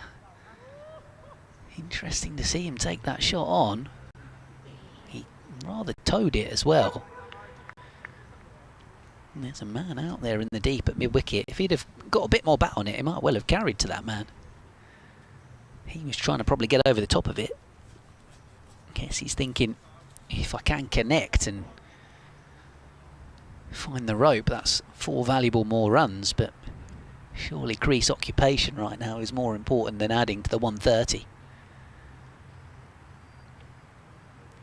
So Hampshire have sent another man out to the leg side. I would have thought that Abbott will still look to pitch it up. No, he bangs it in over the head of Harry Finch.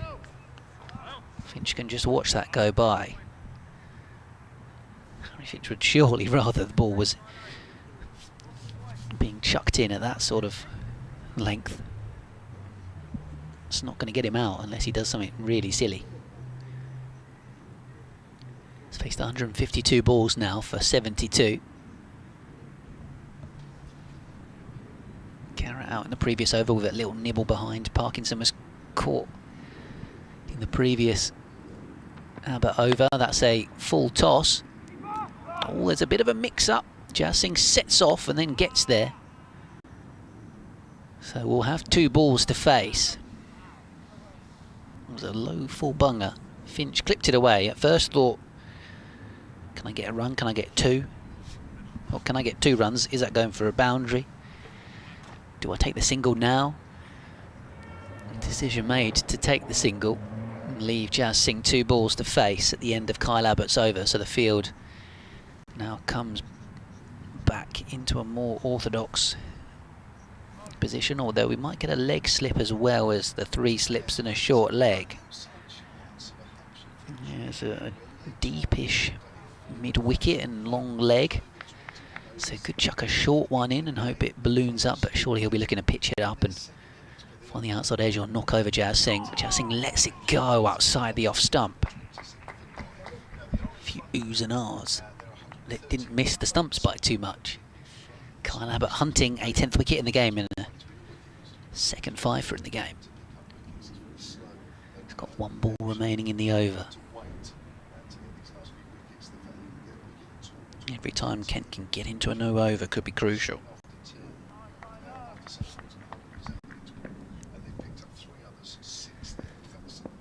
In order to take time out of the game.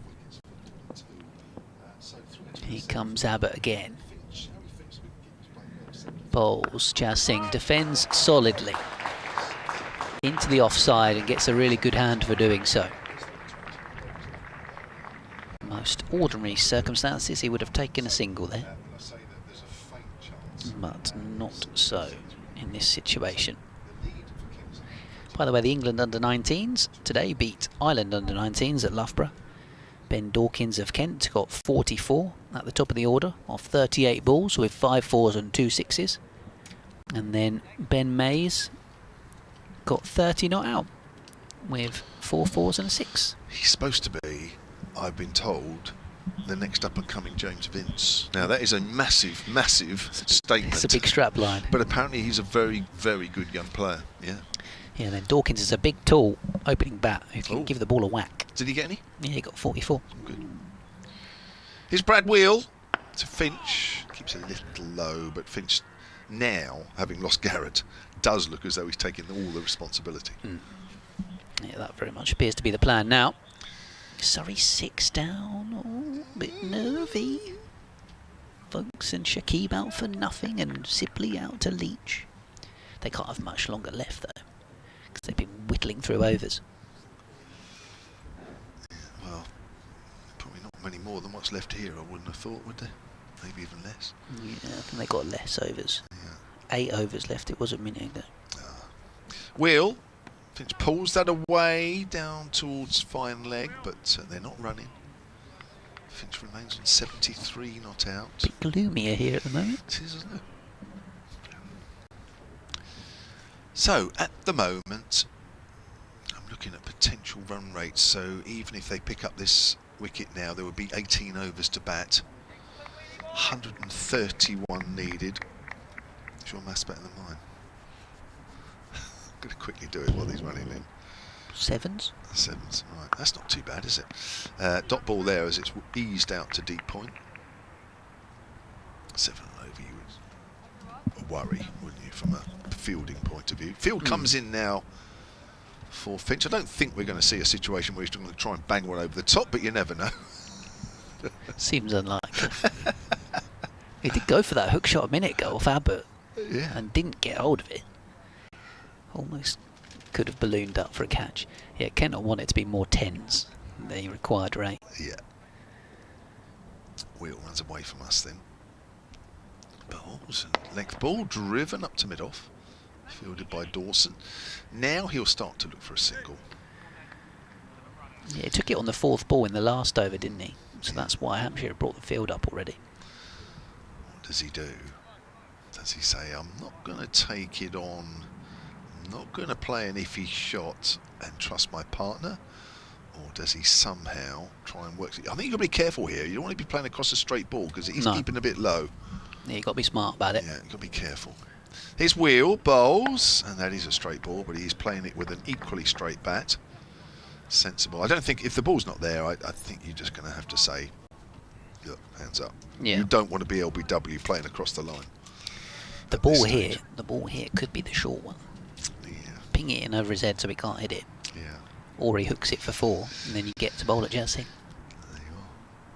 Yeah, so maybe it is a short one to come in. Or is there a double bluff?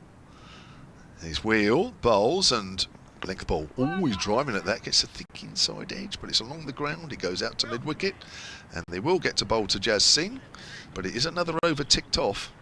3:27 for 9. The lead is 131. Yeah, and each over that gets ticked off, by the time you get into another over, you lose 2 overs plus the over you're in. So it's down to 17 overs for Hampshire to bat if they take a wicket now.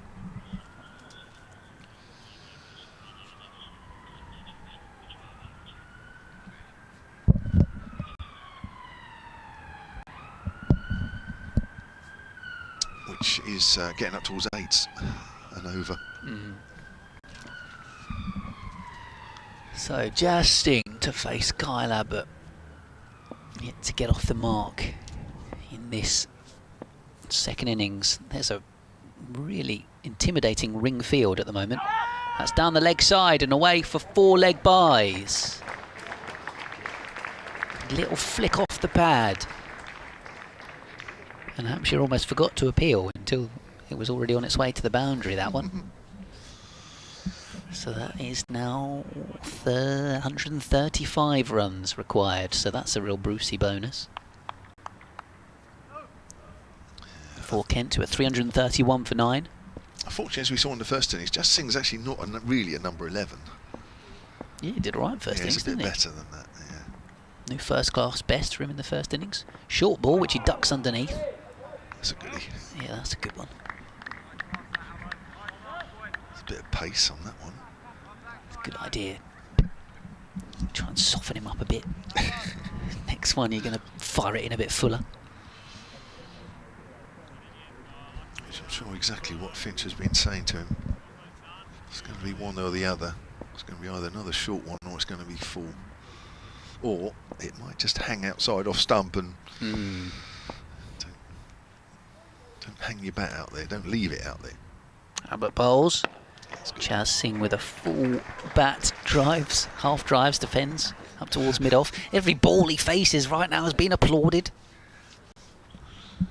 Kent members and supporters are so desperate them to not lose for a 7th game in a row. Yeah, and so 6 in a row is an equal club record. If they lose this, It would be the outright that will be record, the yeah. outright, Nobody wants that, apart from Hampshire fans. As Abbott, in the slightly gloomy conditions with the floodlights on, bowls to Jazz Singh, who is over the top of the ball and playing it underneath his nose, back up the pitch. James Vince is gesturing Mohammed Abbas to go and field at long leg, and then telling Fletcher Middleton to stick his helmet on and go at short leg again. Now, Hampshire are almost saying to Jazz Singh, well, would you like a single? How about getting off the mark? Yeah. Very much an in-out field here now. Yeah, point has gone out, long leg's gone out, mid-wicket's gone out, but they've got 3 slips and a short leg. Abbott bowls to Jazz Singh, full delivery, which he drives up towards mid-off. It's too good a technique for me. I'm not happy with that. No, the number 11s these days are just... Can't play like that at number 11. It's very rude, isn't it? Just straight back shot, up, pushing it up to mid-off as easy as you like. No shuffling across the crease, just one movement. Most annoying. Yeah, these batting coaches these days, they're even spending time in the nets with the bowlers. Abbott for the final time in the over. Bowls to Jazz Singh and he defends it out to mid-wicket. He's seen through an entire over there, Jazz Singh. He's faced 10 balls. Maiden over for Kyle Abbott. But Jazz Singh still hanging on in there. And Kent likewise on 331 for 9, leading by 135 runs. We have a minimum amount of overs. Well, we have 19 overs remaining in the day. 2 would be lost for the change of innings. 1 would be lost for when the final wicket falls. So the amount of time Hampshire would have for a run chase here is down to 16 overs if they were to take a wicket in this over. Yeah, 8.5 and over, if that's the case, which again, I think they'd fancy. Wheel in to Finch. Finch pulls that away, and that is, or could have been a run down to fine leg, but he's not taking that. Roll. That's good effort from fine leg at the far end of the ground. That ball has been rolled all the way back to Abbas and mid on. That's an awful long way. Yeah, the only time that Finch should be thinking about running here is if he can get back for 2. Yeah. And even then it's get your skates on, potential run out territory. 4 fielders are out there if he wants to take it on and gets it wrong. Oh, that's bounced. Oh, my word, that's hit him on the glove. Ooh, that was brutish delivery. I haven't seen too many balls like that in this game. It was not that short, considering how short the bowlers have had to bowl to get it up to that height. That looks like there's a bit of a wearing bit in the pitch, and they're going to have a look at it now. That reared up from on this pitch from nowhere. Archie Vaughan's got 10 for in the match. Sorry, 101 for 7. Well, wheel in again. Next ball wrapped on the pad. They'll go through for a single. Out on the leg side, the ball travels, and Kent move on to 332 for 9. Don't think that's been put up yet. In which case, there it is. 136 now is the lead. It's been a good effort from Kent today. Even if they lose a wicket in the next over or 2, I think they've shown some real fight today. Top order, or 1 or 2 in the top order, maybe not so, but certainly that partnership this afternoon between Leaming and Finch. record 6-wicket partnership against Hampshire. Broke a 100-year record down the leg side to Singh. Taken by Brown, 149 between Finch and Leaming. No wickets between lunch and tea. That was hard going for Hampshire. Second new ball, though, as we thought it might, has brought wickets. 4 for 42, the second new ball, when Garrett was out. Wheel again. 2 balls left of the 96th over this innings. That's straight, and it's played up to extra cover. Doesn't take the single sing. Could have ran 2 there. Especially with the Hampshire fielders walking. Time is not quite running out for Hampshire, but it's getting pretty close. I'm just reading the BBC Sport live text. Somebody's messaged in saying, build Archie Vaughan a pavilion. Because they have all the different stands named by people, don't they? Somerset. Is there any room left for one? Wheel bowls and Singh is forward as easy as you like. There's no way, if that guy has a reasonable career in first-class cricket, there is no way that in about 5 or 6 years' time he's going to be batting at number 11, not with that technique. 332 for 9, the lead is 136, and fortunately for Hampshire, another over ticked off, and it means that even if they get a wicket in this over, what are they down to now? 15 overs to bat. That run rate increasing all the time. Looks like they've got 10 overs left at Taunton. It'll be 9 and over if Hampshire were to get a wicket in this over, which again is not outrageous. But it's just starting to become a bit more difficult, 9 and over. Got to find a boundary and some singles. If you bowl a couple of short ones that they can't get their mitts on, sort of start to go kind of one-day mode with the bowling, don't you? And they can have fielders on all the boundary everywhere.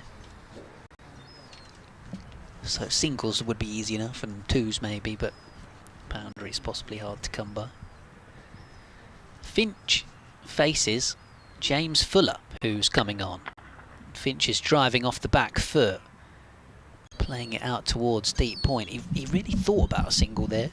I think they were probably thinking and assessing whether they might be able to run 2. It's a great shot off the back foot. It was a lovely punch, wasn't it, from Finch? Gosh, that really cracked out the middle of the bat. It will have beaten him up on the inside that he wasn't able to claim any runs for it. So Fuller again, past the umpire. Finch leaves this time. No stroke offered.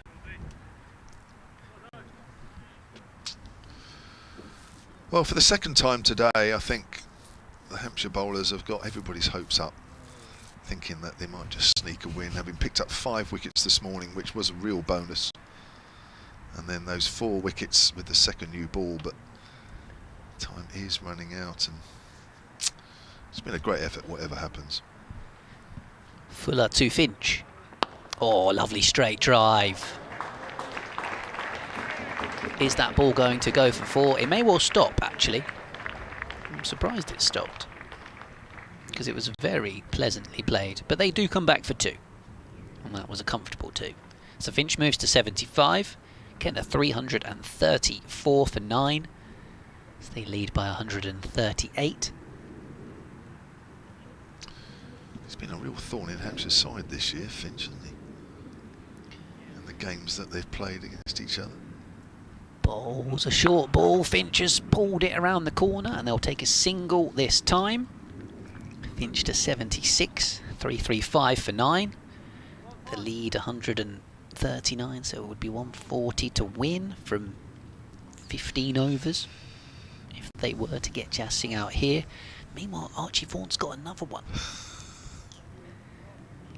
Surrey are 101 for 8. Wow. The title race could be about to be blown wide open. Good, couldn't it? For months, everybody said, Surrey's. Wow, right at the death. Hampshire could affect the title. Last game of the season. Oh, that would be lovely. Down at Taunton as well. Fuller bowls a short ball down the leg side to Jas Singh, who gets out the way. There's a leg gully and 3 slips waiting and a short leg. part of me, the nightmare part of me, and there's quite a big part of me actually, Right. that would love a certain scenario down in Taunton. You know what I'm going to say. Well, I'm not going to say it because I think it's obvious. That would be a fitting end to the season. Here comes Fuller. Just singing behind it once again. Kent survive another over. 2 overs will be lost for a change of innings, so Hampshire are going to get a maximum of 14 overs here. Yeah, it's a fraction under 10 and over if they can get a wicket in this over. 10's as good as. Oh, Liam Dawson is going to have another go. I see a bit more of Liam Dawson today. I haven't seen quite enough of him yet. Poor bloke.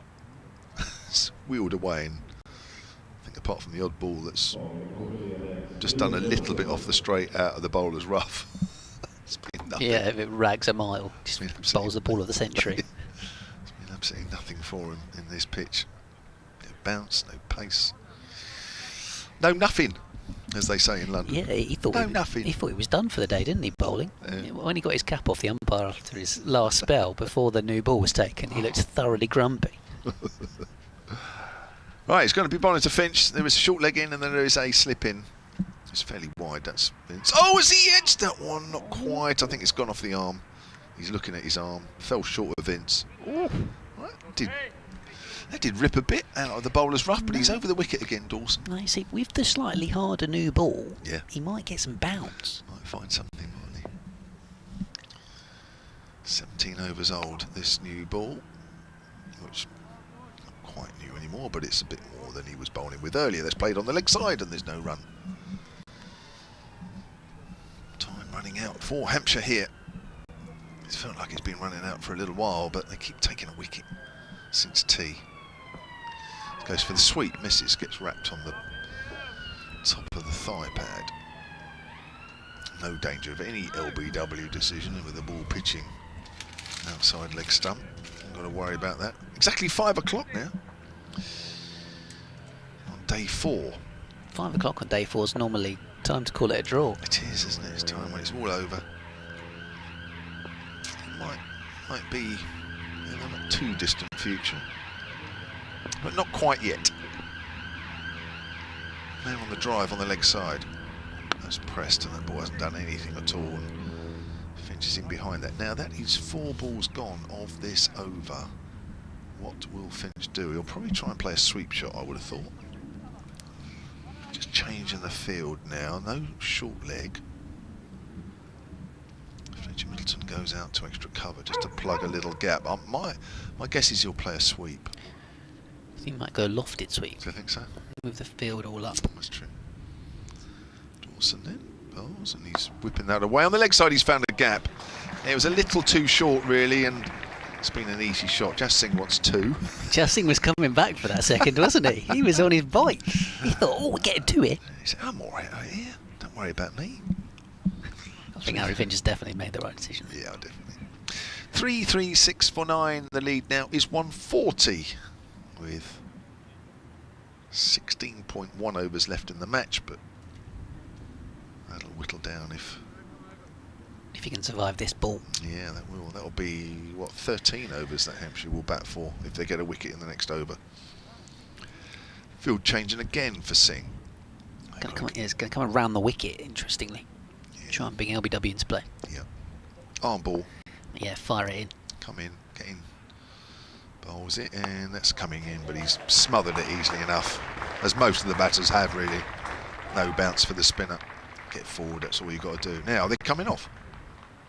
No, I thought there was a few fielders walking this way, and I thought, what are they going on?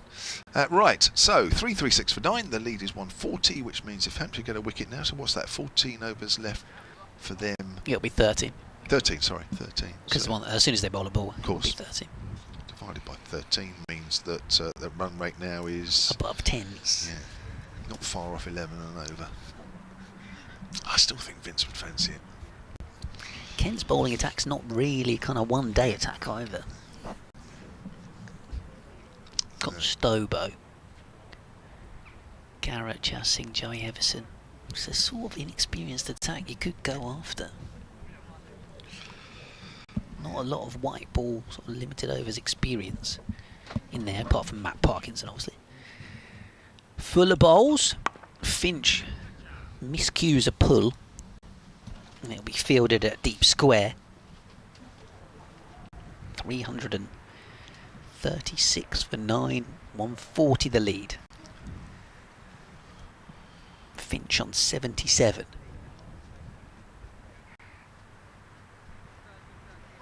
Vince is going out on the leg side now. Is he going to go on the rope as well? There's no room. They're going to start going leg theory again. He is. He's going out there as well. What's that, 5 on the leg side on the rope nearly? Well, as good as being on the rope. Yeah, yeah. Well, I think, yeah, 4 of them. There's another one coming over. So they've got 4 on the leg side, all on the rope pretty much. Dawson's going to come and stand, presumably like square leg, mid-wicket-ish. We've got a deep point and a wide third man. Mid on and mid off, a back a bit as well. Fuller around the wicket, bangs it in. Finch has pulled it round the corner, but picked out one of the fielders. Yeah, the thing is, unless he risks it and goes in the air, which he would look an absolute fool if he mistimes it, he's only ever going to hit it into the ground, and there's not enough. Well, unless he absolutely bludgeons one, Yeah, there's no room. There's no room for 4. It would have to be very special to pick a gap. Fuller around the wicket too. Finch again gets up on his toes and just rides it. Defends about a yard in front of him. Doesn't go and pick it up. Liam Dawson has to come in and pick it up. Now James Vince is jogging over. Field's all going to come in now. Try and stop the single. Nobody on the rope on the leg side now. Abbas is loitering, but he's not on the rope properly. Got another update coming up here. Here comes Fuller. Finch just defends out towards point.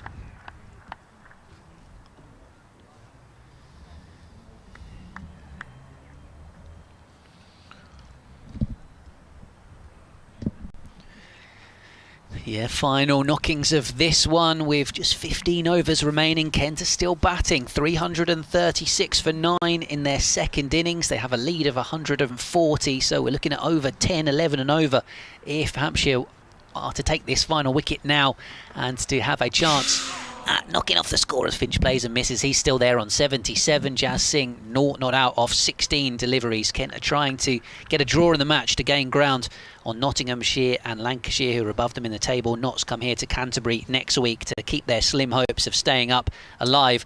The title race might be about to be blown wide open as well at Taunton in the final stages there, the final few overs. Somerset have reduced Surrey to 105 for 8, and 2 more Somerset wickets would close the gap to Surrey at the top of the table. So very tense down there. You can listen to both of these matches as Harry Finch defends via the BBC Sport app and website, and you can say to your smart speaker, ask BBC Sounds to play for this game. Kent against Hampshire, day 4. So a maiden over for James Fuller. 99 overs gone in this Kent second innings. 9 wickets down, 336 on the board. So they've got through another over, Kent, which means they would lose 2 for the change, and then it'll be another over lost. So it's only 12 overs now that Hampshire would potentially get to bat. And just over 11 and a half and over if they do. So again, it's not out of sight. Not if you've got a captain that says, do you know what, we're going to go for it no matter, well, obviously no matter what. This but pitch. Yeah. Right, 4 men around the back now for Dawson, who's over the wicket to Singh. Singh prods forward. His technique's too tight for me. It's annoying me. Number 11. Shouldn't have a tight technique like that. Pesky number 11s these days. Yeah, they are. So here we go, Dawson into his 23rd over. He's not yet taken a wicket. Bowls flighted, and it's just eased away on the onside. Singh is not out from 18. Dawson again. 100th over of the Kent follow-on. This is. Again, Sings forward. More applause from the crowd. They're not far off. If they can just hold another, I reckon a couple of more overs, maybe even 3. Dawson bowls. That's forward again. Easy as you like for Singh. Oh, we've got a bit of sun. Yeah. See some shadows. It's getting rather gloomy a couple of overs ago. Yeah. Might yet, yeah. Looking at that cloud, but just a few minutes of sun maybe. Again, it's easy enough played into the ground by Singh. Now, 5 balls of this over. I don't think they'll be looking for a single, so it's just a case of defending another ball here. Dawson. In again, bowls and slightly quicker. Oh, is he out? Caught it silly mid-off. The Hampshire boys think he's played it onto his boot. Ooh. They think he defended it into the boot and it jumped off that boot and was caught. Umpire shook his head. Jazz thinks he's played out another over. We're going to get a chance to look at that again. Let's have a look. It was quite a hard sound. A bit unlucky if you... Let's just play it again and slow... Oh, the picture changes just at the moment. That Doors. Doors.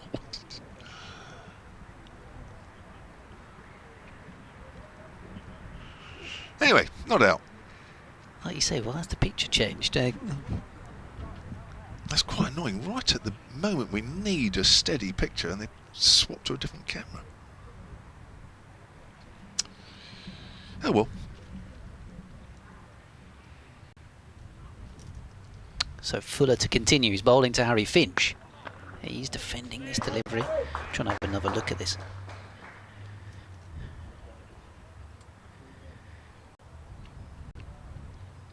Just the way as well that it kind of...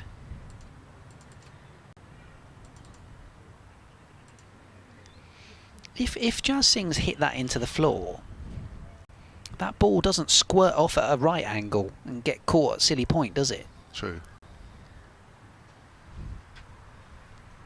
Here comes Fuller. Short ball which Finch pulls away out towards the man in the deep. They're not going to run a single. You're right. The trajectory of the ball, I hadn't thought of that. How does that ball end up there Yeah. if it doesn't hit his foot?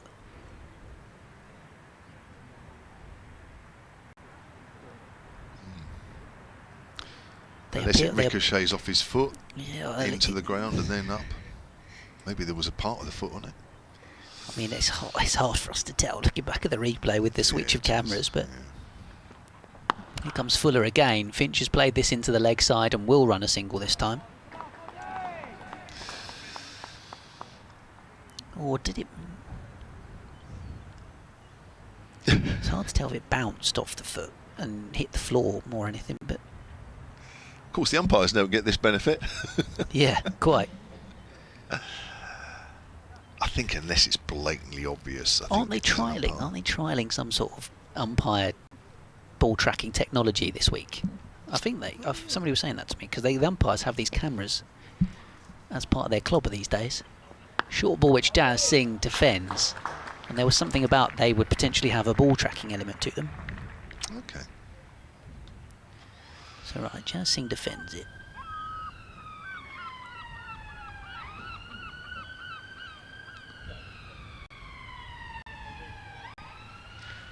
No, I can't tell. But it does squirt. The fact that it squirts off the silly point is not where the ball should have gone. No. So it must have taken some kind of deflection off the boot. Lets this one go on length over the top of the stumps. From Fuller. So if there's a wicket now, what have we got left in the game for Hampshire? If there's a wicket now, it would be 11? 11 overs. But if Singh survives this ball, it will only be 10. Yeah. Minimum. Nearly 13 and over if there's a Or wicket. maximum, this ball. sorry. Yeah.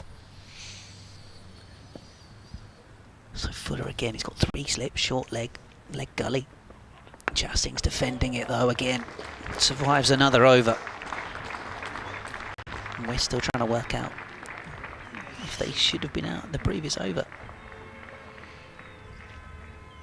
Yeah, it's a difficult one to try and work out, isn't it? But I agree with you about the trajectory, but whether it's side of the foot into the ground. Right, so 13 overs in the game remaining, and if Hampshire take a wicket now, there'll be 10 overs, in which case it's pretty easy to work out, 14 and over. James Vince feeling that's still gettable, or it's worth going for anyway. So it'll be Dawson to Finch, who's 78 not out, 337 for 9. Dawson about to begin his 24th over, none for 51. Over the wicket still, feels that's still the best way of picking up something. That's worked up to mid-on. Could have taken a single, they don't. Feels scattered as always. There is a short leg in. Nothing's really gone anywhere near there off the spinner. But you have to keep somebody in. Slip as well. Playing that into the ground as well is Finch. Exaggerated defensive shot from him there.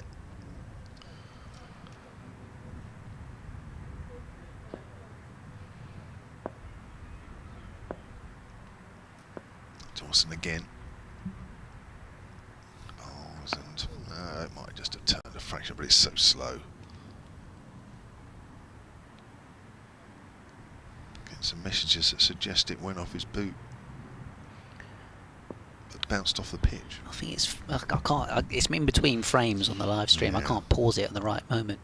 Finch drives, will take a single, out on the offside.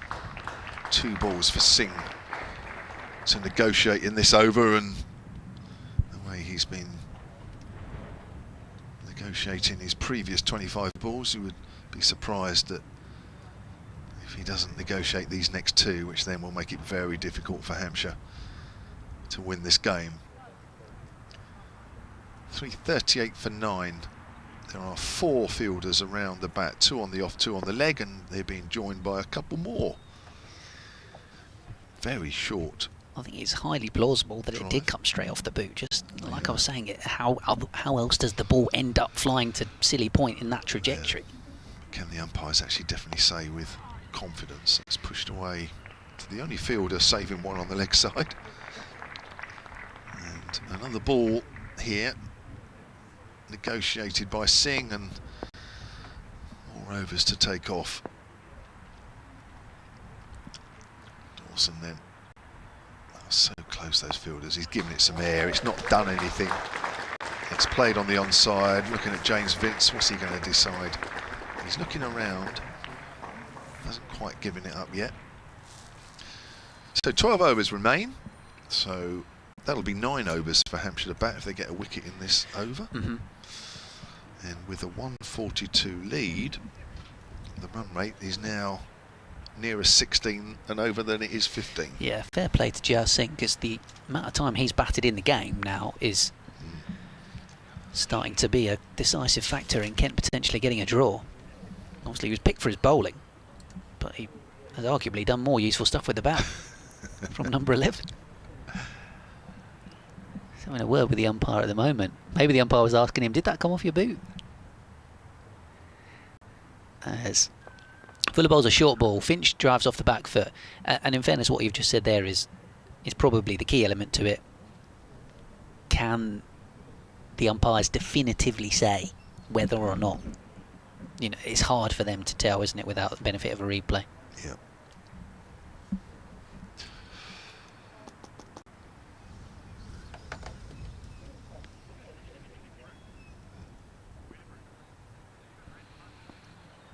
So Finch faces up to Fuller.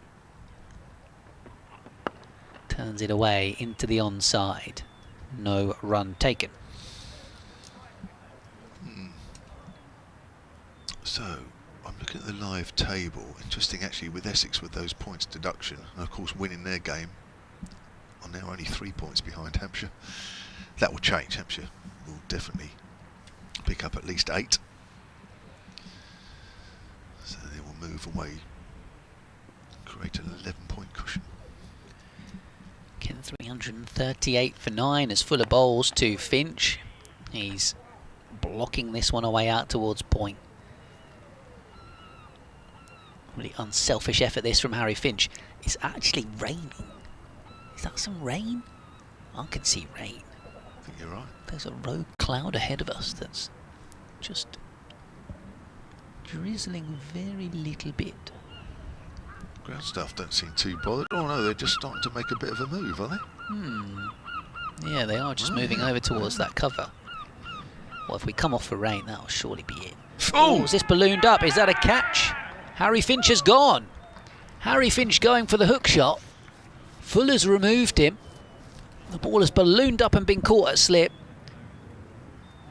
The ground staff loitering with the rain coming down. Kent have been bowled out in their second innings for 338.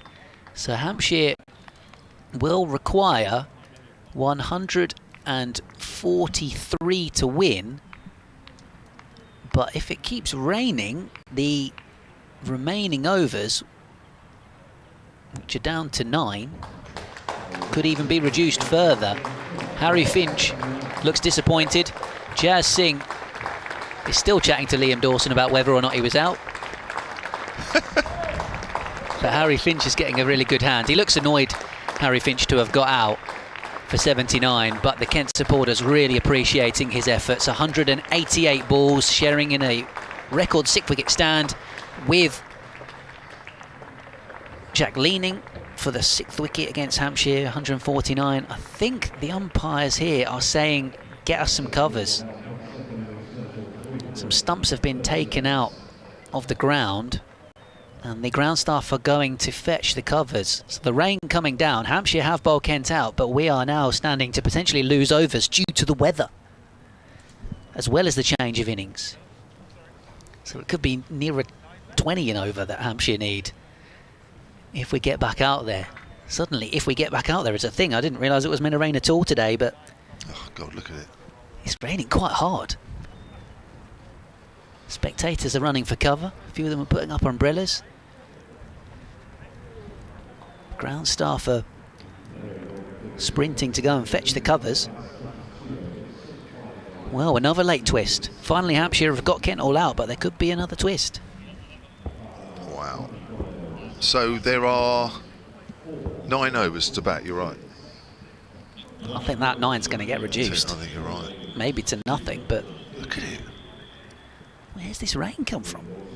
Where's those covers? They've taken a while. You're suggesting the ground staff weren't putting the covers on very I'm quickly? just saying, I think they may have got it slightly wrong. Well, They thought it wasn't going to rain. They might have been better off bringing a sheet on to get it, to cover the pitch quickly. But anyhow, we're going to take a brief break here online for the BBC Sport app and website, and we'll be back with you very shortly with some news, either way, about how this game is going to conclude. Kent all out for 338 second time around.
Okay, we have 9 overs to go. The rain shower, which was coming down as the final wicket of the Kent second innings was lost, has blown over.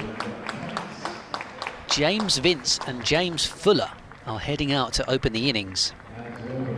For Hampshire, they require almost 16 and over here. 9 overs to get 143 at a gloomy Canterbury with the floodlights on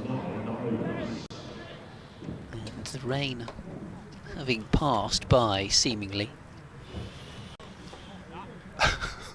Wow, this is going to be carnage, one way or another. Fresh off the announcement over the tannoy that Surrey have lost, been bowled out for 109 at Taunton.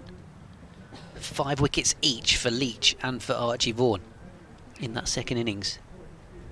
Surrey's batted at a run rate of 1.39 and over and were bowled out for 109. One might suggest their lack of intent has cost them there. Yeah. Wow. Is this really on? I mean, we've got to follow that now. And like you say, follow that up with... Look at this field. Look at this field. I mean, we shouldn't be surprised. But I reckon I'm closer to Vincey than some of those Kent fielders. Oh dear. Well, yeah, Kent's fielders are spread all over the shop. I mean, they're hugging the rope like their lives depended on it. Look at them. This field is insane. Right, Garrett's bowling. Vince has had a massive swipe at the first ball and played and missed. It's basically, the task as the bowler is just don't get hit for 4. Anything but 4 of every ball is basically fine. That's right. 2 balls not enough. So I think there was possibly a little bit of a slower ball there from Garrett. Slower balls are not a bad idea. Take all the pace off it. Here he comes again to James Vince. Heaves it away into the leg side. That might go for 4. It will. Hampshire up and running with a boundary. They've even got Jaden Denley on as a sub fielder and he couldn't stop it out there in the deep. Everybody on the boundary, and that's the long boundary side, and he still found a gap. Vince with the most What's Jaden Denley doing on there? I'd tell you what, I'd query that. How have they wangled that the sub fielder's come out? Obviously quick, obviously agile. Yeah, who's injured? I'll tell you what, I'd be having a word with the match manager on that. Is he on for Uncle Joe? I'm not sure if Joe Denley's out there. I think they've swapped Denley's round. 5 Live Sports Extra listeners joining us with the chase on. Hampshire 4 without loss as Vince plays and misses a big swing into the leg side. 143 runs required from 9 overs here at Canterbury. So a run rate required of 16 and over. So James Vince basically needs to hit 4 balls out of 6 for 4 every over, along with James Fuller. They're fully swinging the bat, these two. Vince has had a couple of big swipes at deliveries from George Garrett. One he got for 4, the other 2 he's missed. Kent have got fielders everywhere on the boundary. Nobody else is, apart from Harry Finch, behind the stumps. Nobody else is anywhere. So Garrett's bowled that down the leg side. Finch has played and missed. Of course, umpires can be very lenient with wides and that sort of thing in county championship cricket. In the context of this game, Kent need to get a draw here to keep their very slim hopes of staying in Division 1 alive. With Lancashire and Nottinghamshire having lost today, a draw for Kent helps close the gap to Notts and to safety to 36 points. Notts come here to Canterbury next week, so that would give Kent the chance, possibly, to try and get a result against Notts and maybe even take it to the final week. They've looked destined for the last couple of weeks to be heading to Division 2. But they may well have a chance to just fight on and live another day. They certainly won't be relegated today. Here comes Garrett. Vince has smashed this high into the air. All the fielders are so deep on the boundary they won't get there. It's going to plug as Jaden Denley runs in and they come back for 2. I've got an update here for BBC Local Radio.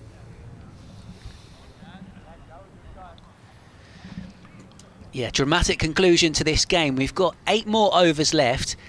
And Hampshire are out there batting, trying to chase 143 to win the game. They need 137 more. They're 6 without loss. It's a little bit gloomy and cloudy, and there was some rain in the change of innings. James Vince has got 6 so far. Kent were 338 all out in their second innings, thanks to 100 from Jack Leaming, 79 from 188 deliveries from Harry Finch, and he stuck around there with Jazz Singh as well, the number 11, who faced 27 deliveries to really just eat away at the time that Hampshire will have for this run chase. So commentary continues right now on the BBC Sport app and website and on 5 Live Sports Extra as we come towards a conclusion. James Vince gets a single here down towards long leg. Meanwhile, a dramatic finish in the game at Taunton. Surrey bowled out in the end for 109, losing to Somerset by 111 runs, and that blows the title race wide open. Somerset closed the gap at the top of Division 1 to Surrey, who were trying to play out for the draw to maintain that gap, but they've lost. Somerset have won,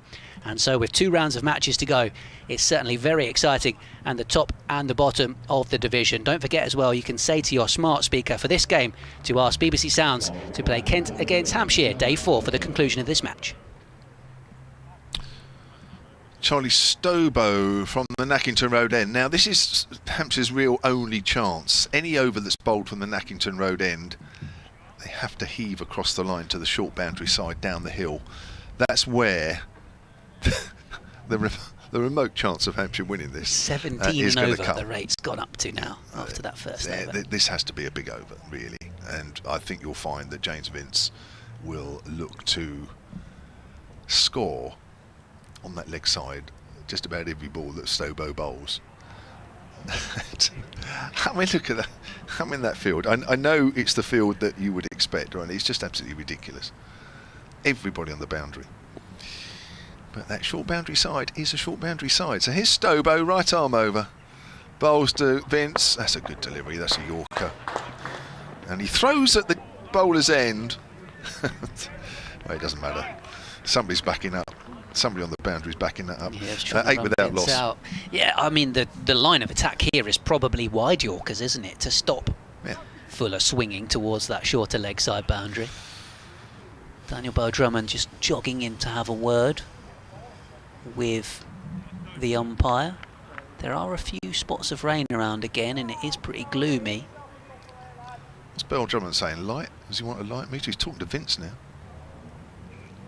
I think actually Vince, a lot of this is, I think James Vince just annoying Kent actually. I think some of that is, but I don't know, maybe I'm reading something into the situation that isn't there. That was slightly bizarre, wasn't it? Because Bell-Drummond and Vince are the 2 captains.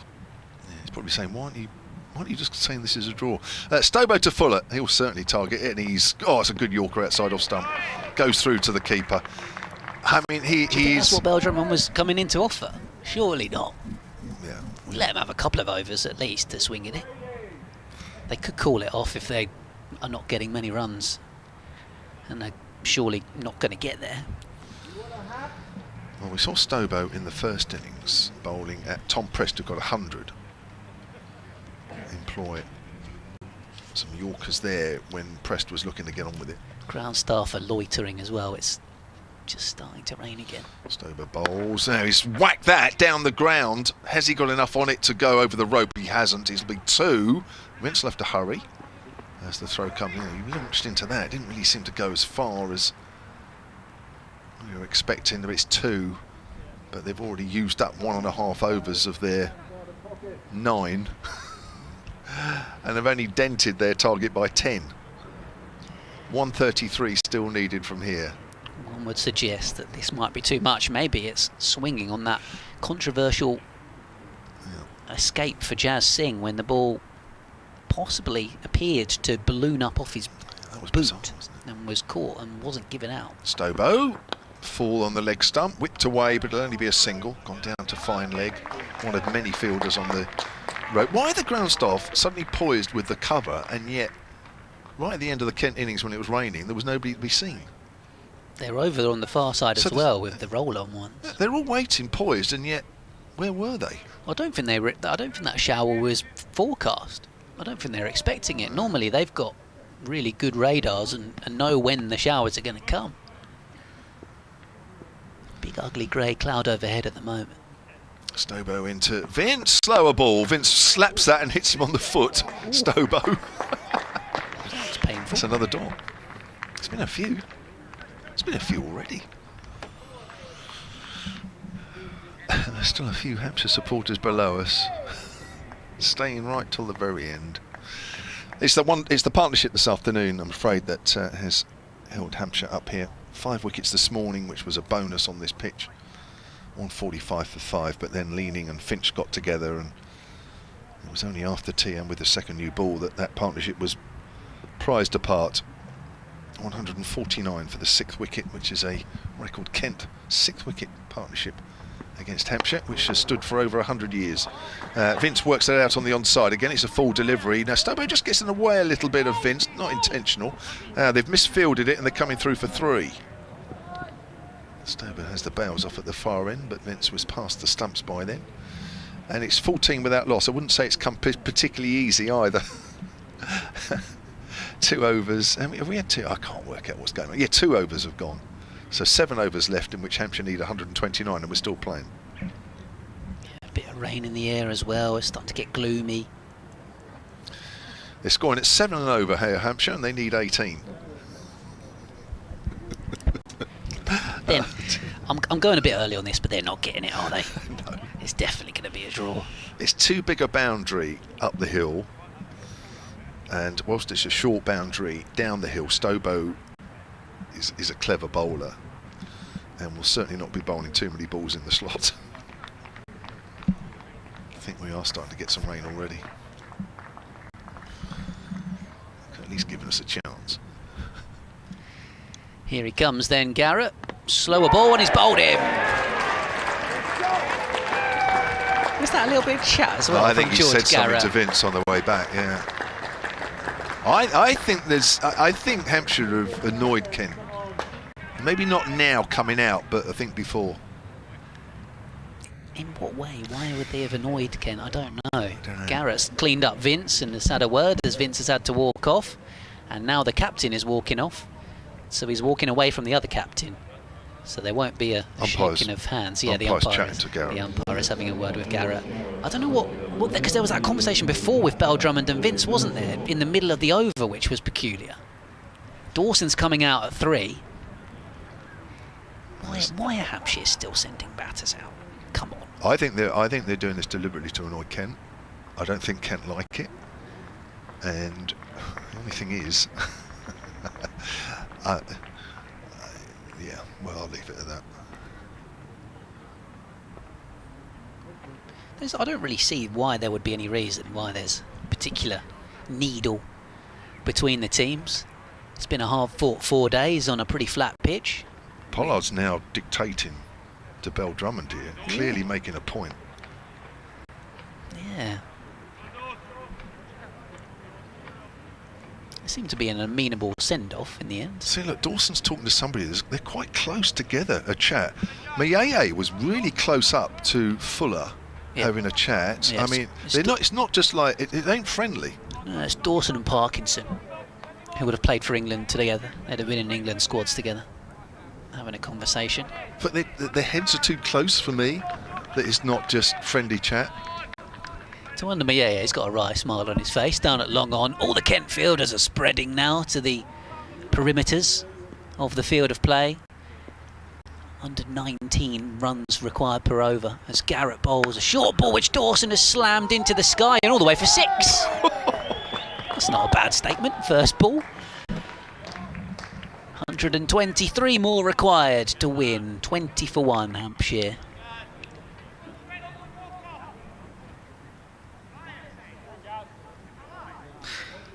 Well, it's provided some drama because there's been long periods today where Kent did, to be fair, did what they had to do. But as always, when this wicket plays the way it does, it's really hard work for the bowlers to make anything happen. But Kent has done a very good job. Here comes Garrett again then. Bowls to Dawson, swings it hard into the leg side. Jaden Denley can't stop it at deep square, and it goes for 4. Got the 12th man on, scampering around. Still can't stop the boundary, so Dawson's got 10 in 2 balls. 119 more required. Oh, let's just stick another one on the long side. 6.5 to go. Oh, no. I mean, it's incredible. It's such a big area up the hill, and with fielders on the boundary rope, that Dawson has still managed to pierce it twice. Incredible. Stobo, the overseas, the Australian, having words with George Garrett. Just a reminder that Kent, a draw here would close the gap. They'd pick up 11 points to Notts and Lancashire above them, who have lost today. Full delivery, which Dawson plays and misses. And Nottinghamshire come to Canterbury next week. It means there's a very slim, and I mean very slim chance that Kent could yet still stay up in Division 1. Are the umpires having a conversation here? Are they saying that we should shake hands here? Are they going to look at the light? Yeah, Kent would need to beat Notts comprehensively next week, and that would be just to take it into the final game. Are the umpires having a conversation here about calling this off? It seems like they are. Is that due to light? I don't know. Well, they haven't taken a light meter reading. No. Or has that gone back to like the first day where they take a reader meeting, but they haven't actually put it on the stumps? No, no. Slightly peculiar. Still some chat going on there. Stobo's involved in something. I think Dawson's also involved. He'll get stuck in, he won't mind. He won't care. Still Dawson's having a chat with Jazz Singh. Clearly the ball that hit his foot is caused something. Yeah, do you think it's that I don't ball? think it's particularly bad, but there is some chat going on, no doubt about it. Still pointing to Singh. Is Dawson. If that is what they've fallen out about, there's no onus on Jazz Singh to walk off. He wasn't given out on the field, so why would Jazz Singh walk off? When he's scrapping to try and keep his team in a game to try and stay up, there's no reason why he would. No. I don't think it's nasty, but I just don't think that it's particularly friendly. Yeah, it all feels rather unnecessary, to be honest. After a game which is going to ultimately end up as a draw, and for Hampshire probably doesn't really mean a lot.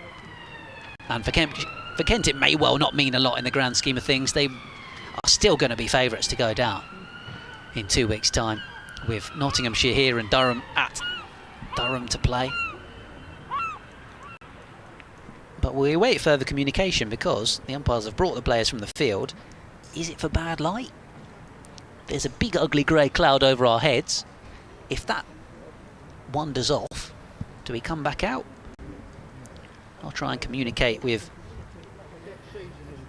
the scorers and those in the know who might be able to understand what's going on right now. But at the moment the players are off the field, seemingly for bad light. Although, as you say, Kevin, they didn't take a reading. And it's not raining either. Harry Finch is having a conversation with umpire Blackwell down by the edge of the boundary.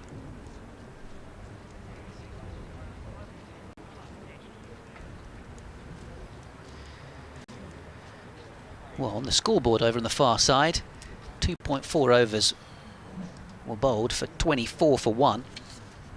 6.2 remaining, 19 runs basically required and over 119.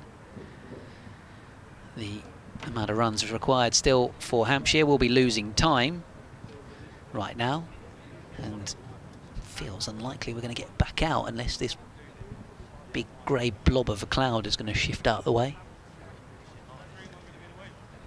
But everyone, including the spectators, some of the stewards down in front of us, and the umpires who are now wandering out to go and speak to the ground staff.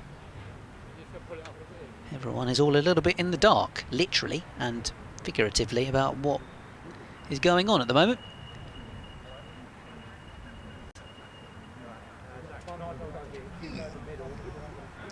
Well, I wouldn't dispute it's dark. That I wouldn't argue about. And there have been periods, long periods of the first 2 days where the players were off because of light and rain, and it feels a bit like where we were days 1 and 2.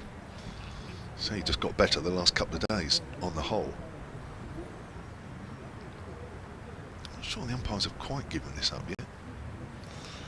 And I think Hampshire oh hello, the umpires were walking out and now they're walking back with purpose. What does that mean?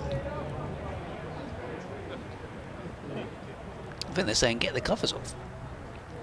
The ground staff are jogging out to go and... Hampshire going to come back out. Nearly 19 and over. 24 for 1. And we've had 16 balls. No, there's more covers. No, they're putting them more out. They're putting the ropes out, aren't they? I think that might be it. Hampshire's still needing another 119 from 6.2 overs. I mean, realistically, we should have called this off. If this was a normal game of Championship cricket in the middle of the season, they'd have shaken hands by now. Yeah. I think there seems to have been a conclusion. Yeah. A few spectators who are a bit closer to the umpires and those in the know are applauding. So that may well be stumps and the conclusion.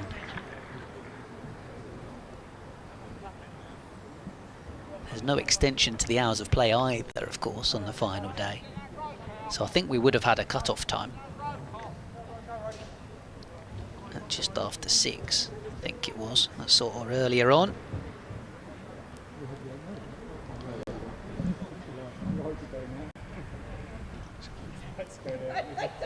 Even the spectators next to us don't know. We're completely they're looking in the at dark. us. Yeah, they're looking at us. Know. We're completely in the dark. Has anyone got an official outcome of this match? There's more covers coming on. Have we finished? There's more covers coming on. That's it. It must be. Surely we've finished. Yeah. The ground staff are acting as though the game's over. Then the floodlights have been switched off. I think that's another telltale sign. The floodlights are coming off. Oh well, that's it. That is it. Here we are. Oh, there we go. They've just announced it over the tannoy. The game is finished. It is up, and a draw is the conclusion here at Canterbury. Hampshire gave it absolutely everything. Kent battling displays from them.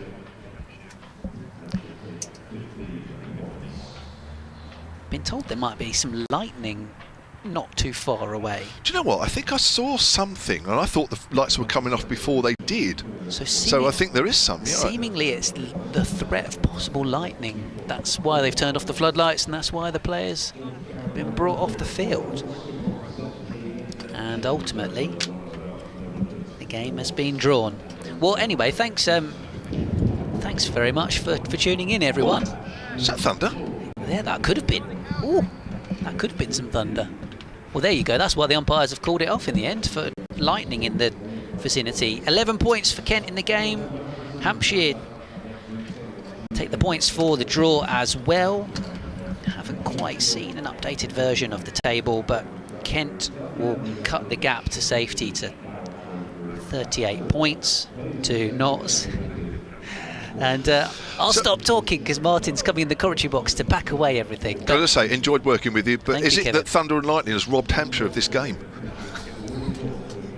Well, mic drop from Kevin.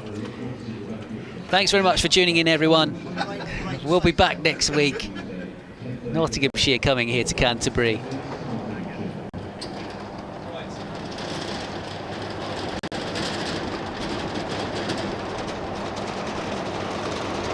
I think we're done. Everybody's done. It's been drawn. Head to the BBC Sport app and website for all the details. And yeah, County Cricket back for the penultimate week of the season next week. Join us then.